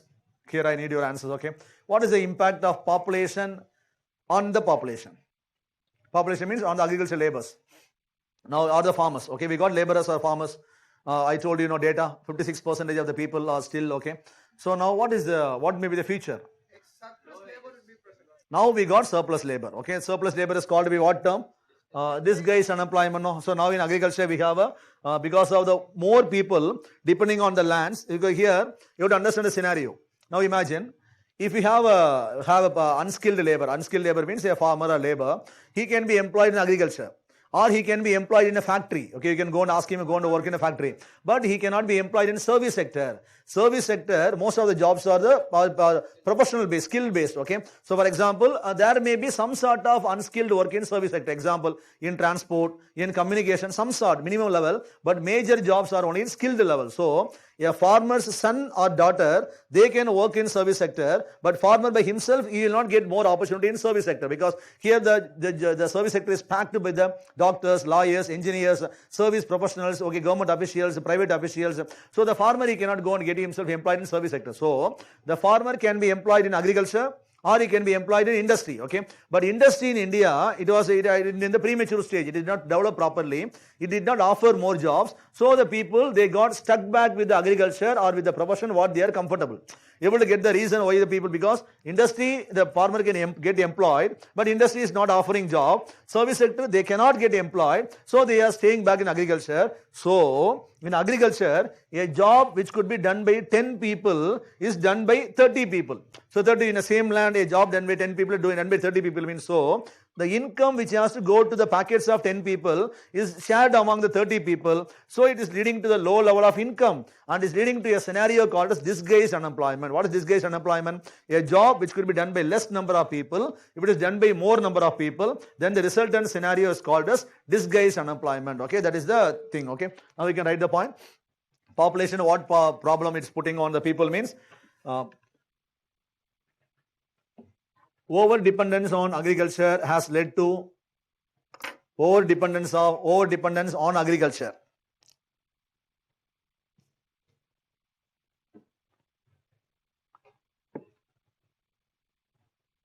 Over dependence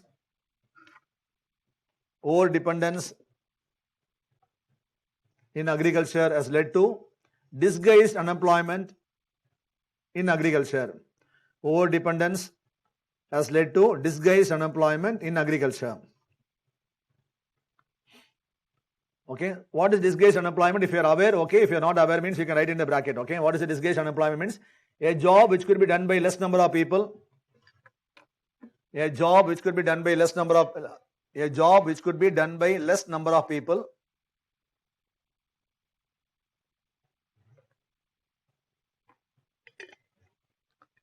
is done by more number of people, then the scenario is known as disguised unemployment.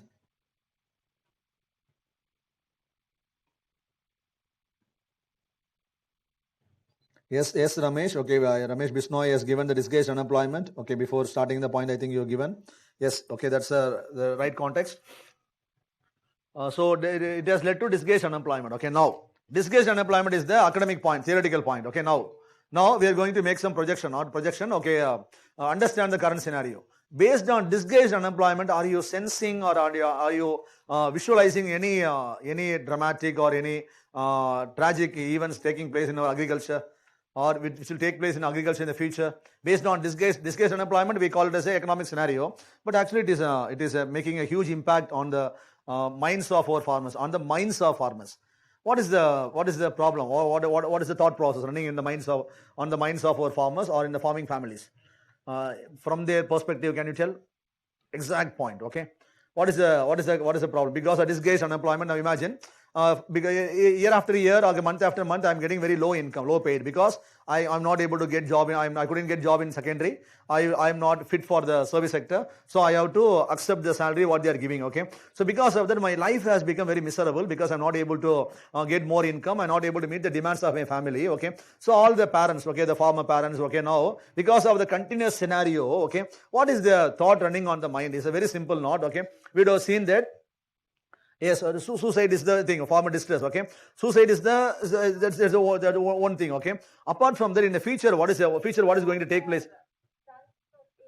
Yes, exactly, ma'am. Yes, that's the point. Okay, what I'm trying to say. For example, you have seen that if we see any politicians, okay, or if we see any doctor parent, okay, when you ask the doctor parent, what is your vision, okay, for your kid, means ambition is, I want to see my son or daughter as a doctor also, they'll be happy, okay. Same angle when you see any lawyer parents, engineers, okay, or any government servants, or any politicians, okay, or cine stars, when you ask them, they'll be very happy when their son enters into politics, or their kids enter into the cinema, because very happy with when the son or daughter enter into the field where they are working, okay. But here, when you go and ask any farmer in India, okay, because India, based on the country, leaving some very few, okay, when you go and ask the farmers, okay, what they will say means, I have suffered a lot in my entire lifetime, okay, at least let my son or daughter, okay, let them lead a peaceful life, okay, so I don't want my son or daughter to enter into the profession where I am working, okay. So thing is, so all the people, okay, even a doctor, lawyer, engineer, okay, they want the people to get a son or daughter to do the job what they are doing. But here, no farmer in India, they want their son or daughter to enter into the farming field, okay. So what is the problem India may encounter in the future is, okay. So the problem, I'll tell you with a small example, okay. So what is the problem we may face in the future is, now we have got a scenario called as disguised unemployment. What is disguised unemployment?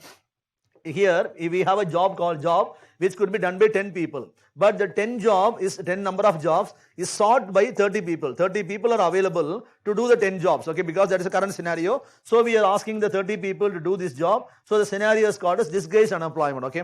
But in the future, okay, what may be the scenario is, here, now we have 30 people to do the 10 jobs, but in the future, to do the 10 jobs, we may be having 0 people in our country, okay. Why means now for example, when you have some part of the population, when they are moving, so that's a good sign, because already people are already more dependent on agriculture. When they move from agriculture, a good sign. But here, not some part of the population is moving, a generation is moving away from agriculture, okay. So let me substantiate with some example, okay. Now if I ask you, can you remember any one of your friend, okay, whom you have known from your school days or college days, okay, who has become a doctor? Like if you ask a question, even in a classroom, we may have a plenty of doctors, okay. Same question, are you aware of any engineers, okay, or scientists, okay? If you ask any field, means definitely you will come with all sort of answers. Yes, I know, my friend is a doctor, he is in the politics, okay, he is a lawyer, okay. But same question if I ask you, okay, are you aware of any one of your friend who has become a farmer, okay? So now, for example, now in the school days and all, when you ask any child, okay, what is your ambition? A child may say, I want to become a doctor, I want to become a lawyer, engineer, IAS officer, scientist, okay, so bureaucrat, like all the answers.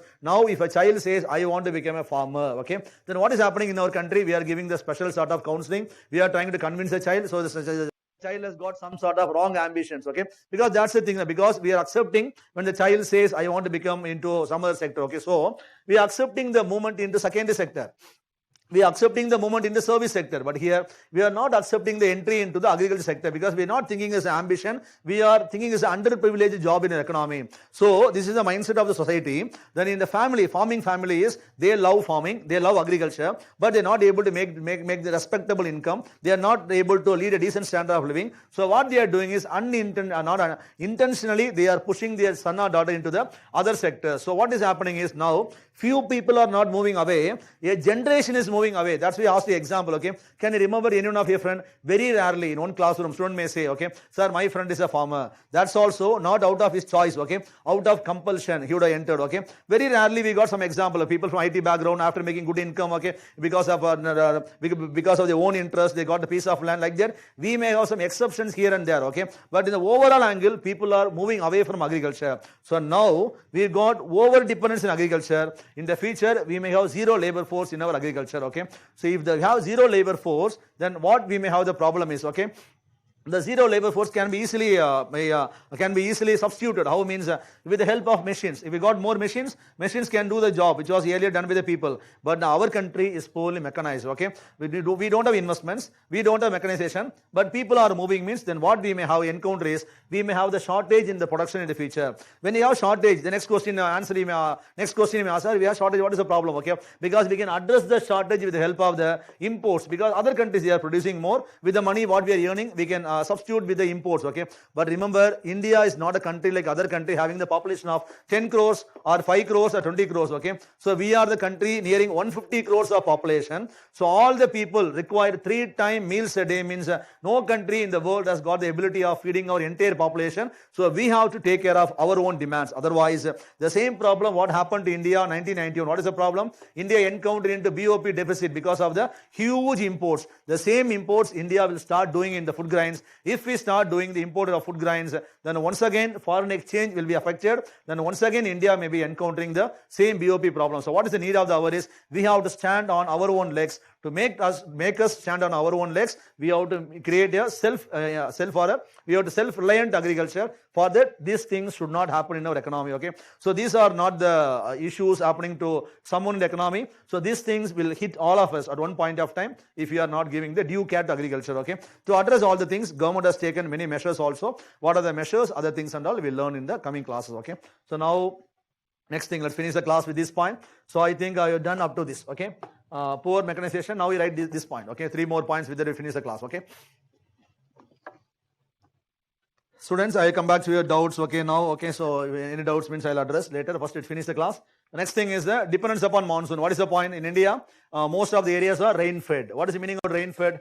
Tamil சொல்லுவோம்ல மானாவரின்னு சொல்லுவோம். Manaveri means so they'll get the water only through rainfall. Okay, no other irrigation source. Okay, irrigation source is called as a rain fed. Okay, so irrigation source means if there is canal, if there is any river source is available, well is available, they are not called as a rain fed. Okay, so here rain is the only source. Okay, in India more than 60% of the land, 67% of the lands, 56%. I think 67, I think so. Okay, have a check. Okay, so in India more than 67. The latest economic survey report 2018, 18 is now 2020. no, sir, Anyway, you check. I'll also do the check. 2018 survey, the Okay, I'll come back. You are saying 60%. Okay, so okay. So the thing is, in India, more than 2/3 of India are in the rainfed area. So the thing is, okay, we are depending more on the monsoon. If there is a monsoon failure, then we are getting the setback in our agriculture. Okay. Next one is the positives. Now we write the positives. Positives. Okay, write the positives. So these are the negatives. We are highly dependent upon the monsoon. Most of the areas are rain fed. Next one is the variety of crops. What is the meaning of the variety of crops? Variety of crops, what is the point? We are able to produce both tropical as well as temperate crops within our country. Tropical plus temperate. We are able to produce tropical as well as temperate. Because of a geographical advantage, we are able to produce both the crops within our extreme, within our area. Okay, that is a variety of crops. Next one, tax free. Very simple. What is the point?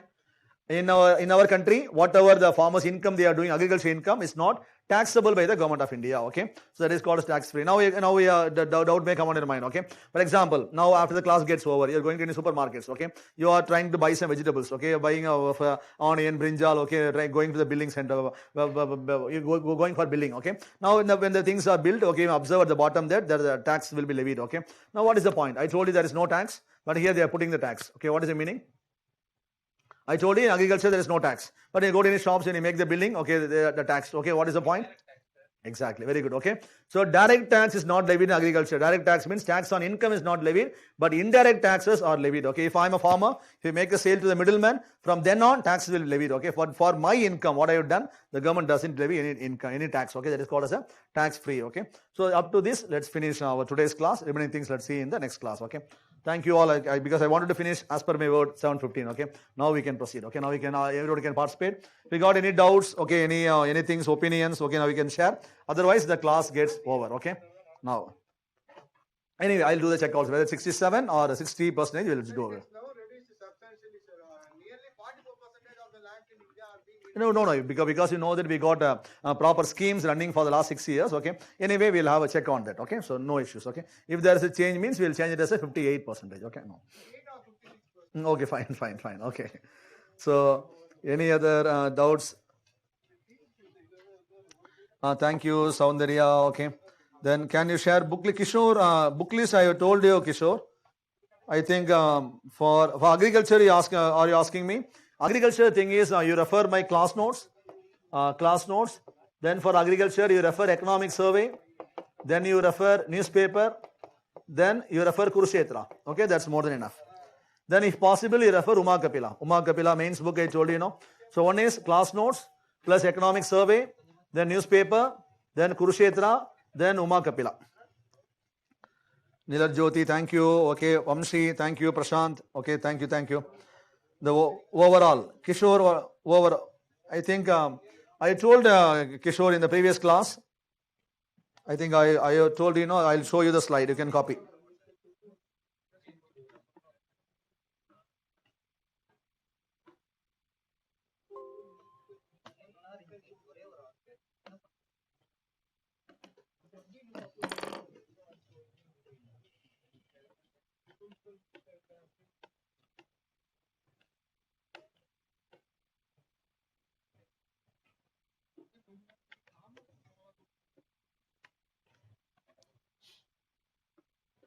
Kishore, if you have not copied, kindly you can copy. Because I mentioned in the previous class itself. Reference material, okay, Kishore. Sindhya, okay, sir, was there intro class yesterday because I haven't received the link? Yes, okay, for few students, we are Aravind, என்ன intro class இன்னைக்கு போயிருமா நேத்து class இது நிறைய students video வரலன்றாங்க இல்ல இல்ல அது உங்களுக்கு போயிடும்ல கேட்கணுமா இல்ல இல்ல அது பிரச்சனை இல்லை நம்ம எப்படியே போயிடும் நம்ம சைடுல அது okay okay so I think there is a delay from our end. I think by tomorrow or by Monday you'll get the class video, okay, so there is no doubt on it. I think so you will get the video. Yes India, okay, not only you, many students I think from our end we have not sent it, okay, so once we send, okay, you may be able to receive it, okay. Then Helen, thank you. Okay, thank you Helen, okay, thank you. Yes, thank you. Then Kishore, attended earlier due to okay Kishore, no problem, you can copy. Actually Kishore, I told this in a simple way, okay. Yesterday I told you economics daily angle, I asked you to refer newspaper daily angle, okay. Then monthly angle you can refer the Yojana Kurukshetra monthly, okay. Then yearly, okay, so what you can do is you can refer economic survey. Then one time I asked you to refer the class notes. One time thing is refer class notes, and then you can go through the Uma Kapila book. Okay, these are the one time reference. Okay, in this angle you can remember this. Okay, students, Achaya, okay, so Archana, okay, everyone, okay, thank you, okay, for the compliments. Kishore, okay, so fine, you can proceed with this.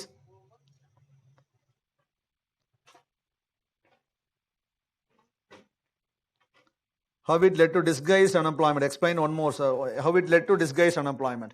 It's very simple. When you have the more number of people, thank you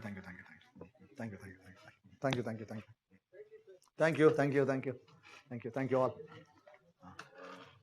Okay, so how it led to disguised unemployment is very simple. When you got the people depending over dependence on agriculture, then actually what may happen is the job which could be done by 10 people, if there are 20 people depending, then all the 20 people will be asked to work. So when they work means it may lead to disguised unemployment, okay. A job which could be done by 10 people will be done by 20 people, so it may lead to disguised unemployment because the people are not they are not able to get jobs in the other areas, so they are still depending on agriculture, so it will lead to over dependence will lead to disguised unemployment. That's the answer to your question asked by a student here, ID 20888964, okay. Then that's all, okay. Book list I mentioned. Ramesh Bishnoi, yes, Ramesh Bishnoi mentioned about disguised unemployment, okay. Then second, organic farming can gain more prominence if farmers are made more aware of it. Yes, definitely organic farming, we got the Paramparagat, Krishi Vikas Yojana and all. It's mainly focused on organic farming. We should learn in the agriculture class. Vinisha, okay, less number of farmers, underemployment, yes, I think you try to answer. Then no agriculturalists anymore, yes, Padmini, you're going to answer, yes, right. We have the lack of, okay, people in agriculture. Then Helen, they leave agriculture and migrate. Yes, that's the issue. I think Helen has answered from Trivandrum. Then indebtedness, suicide. Yes, right. Okay. No financial improvement in their lives. Vinish, I think you responded to the things. Then Ramesh Bisnoy. Okay, I think the same. Ramesh Bisnoy has replied twice. Then more people working for same income. I think not doubts, only the answers you have responded. Okay. Yes, that's all. Yes, thank you, students. Thank you all. Let's finish the class. I think I answered all your doubts. Okay, thank you. Let's wind up the session. Thank you all.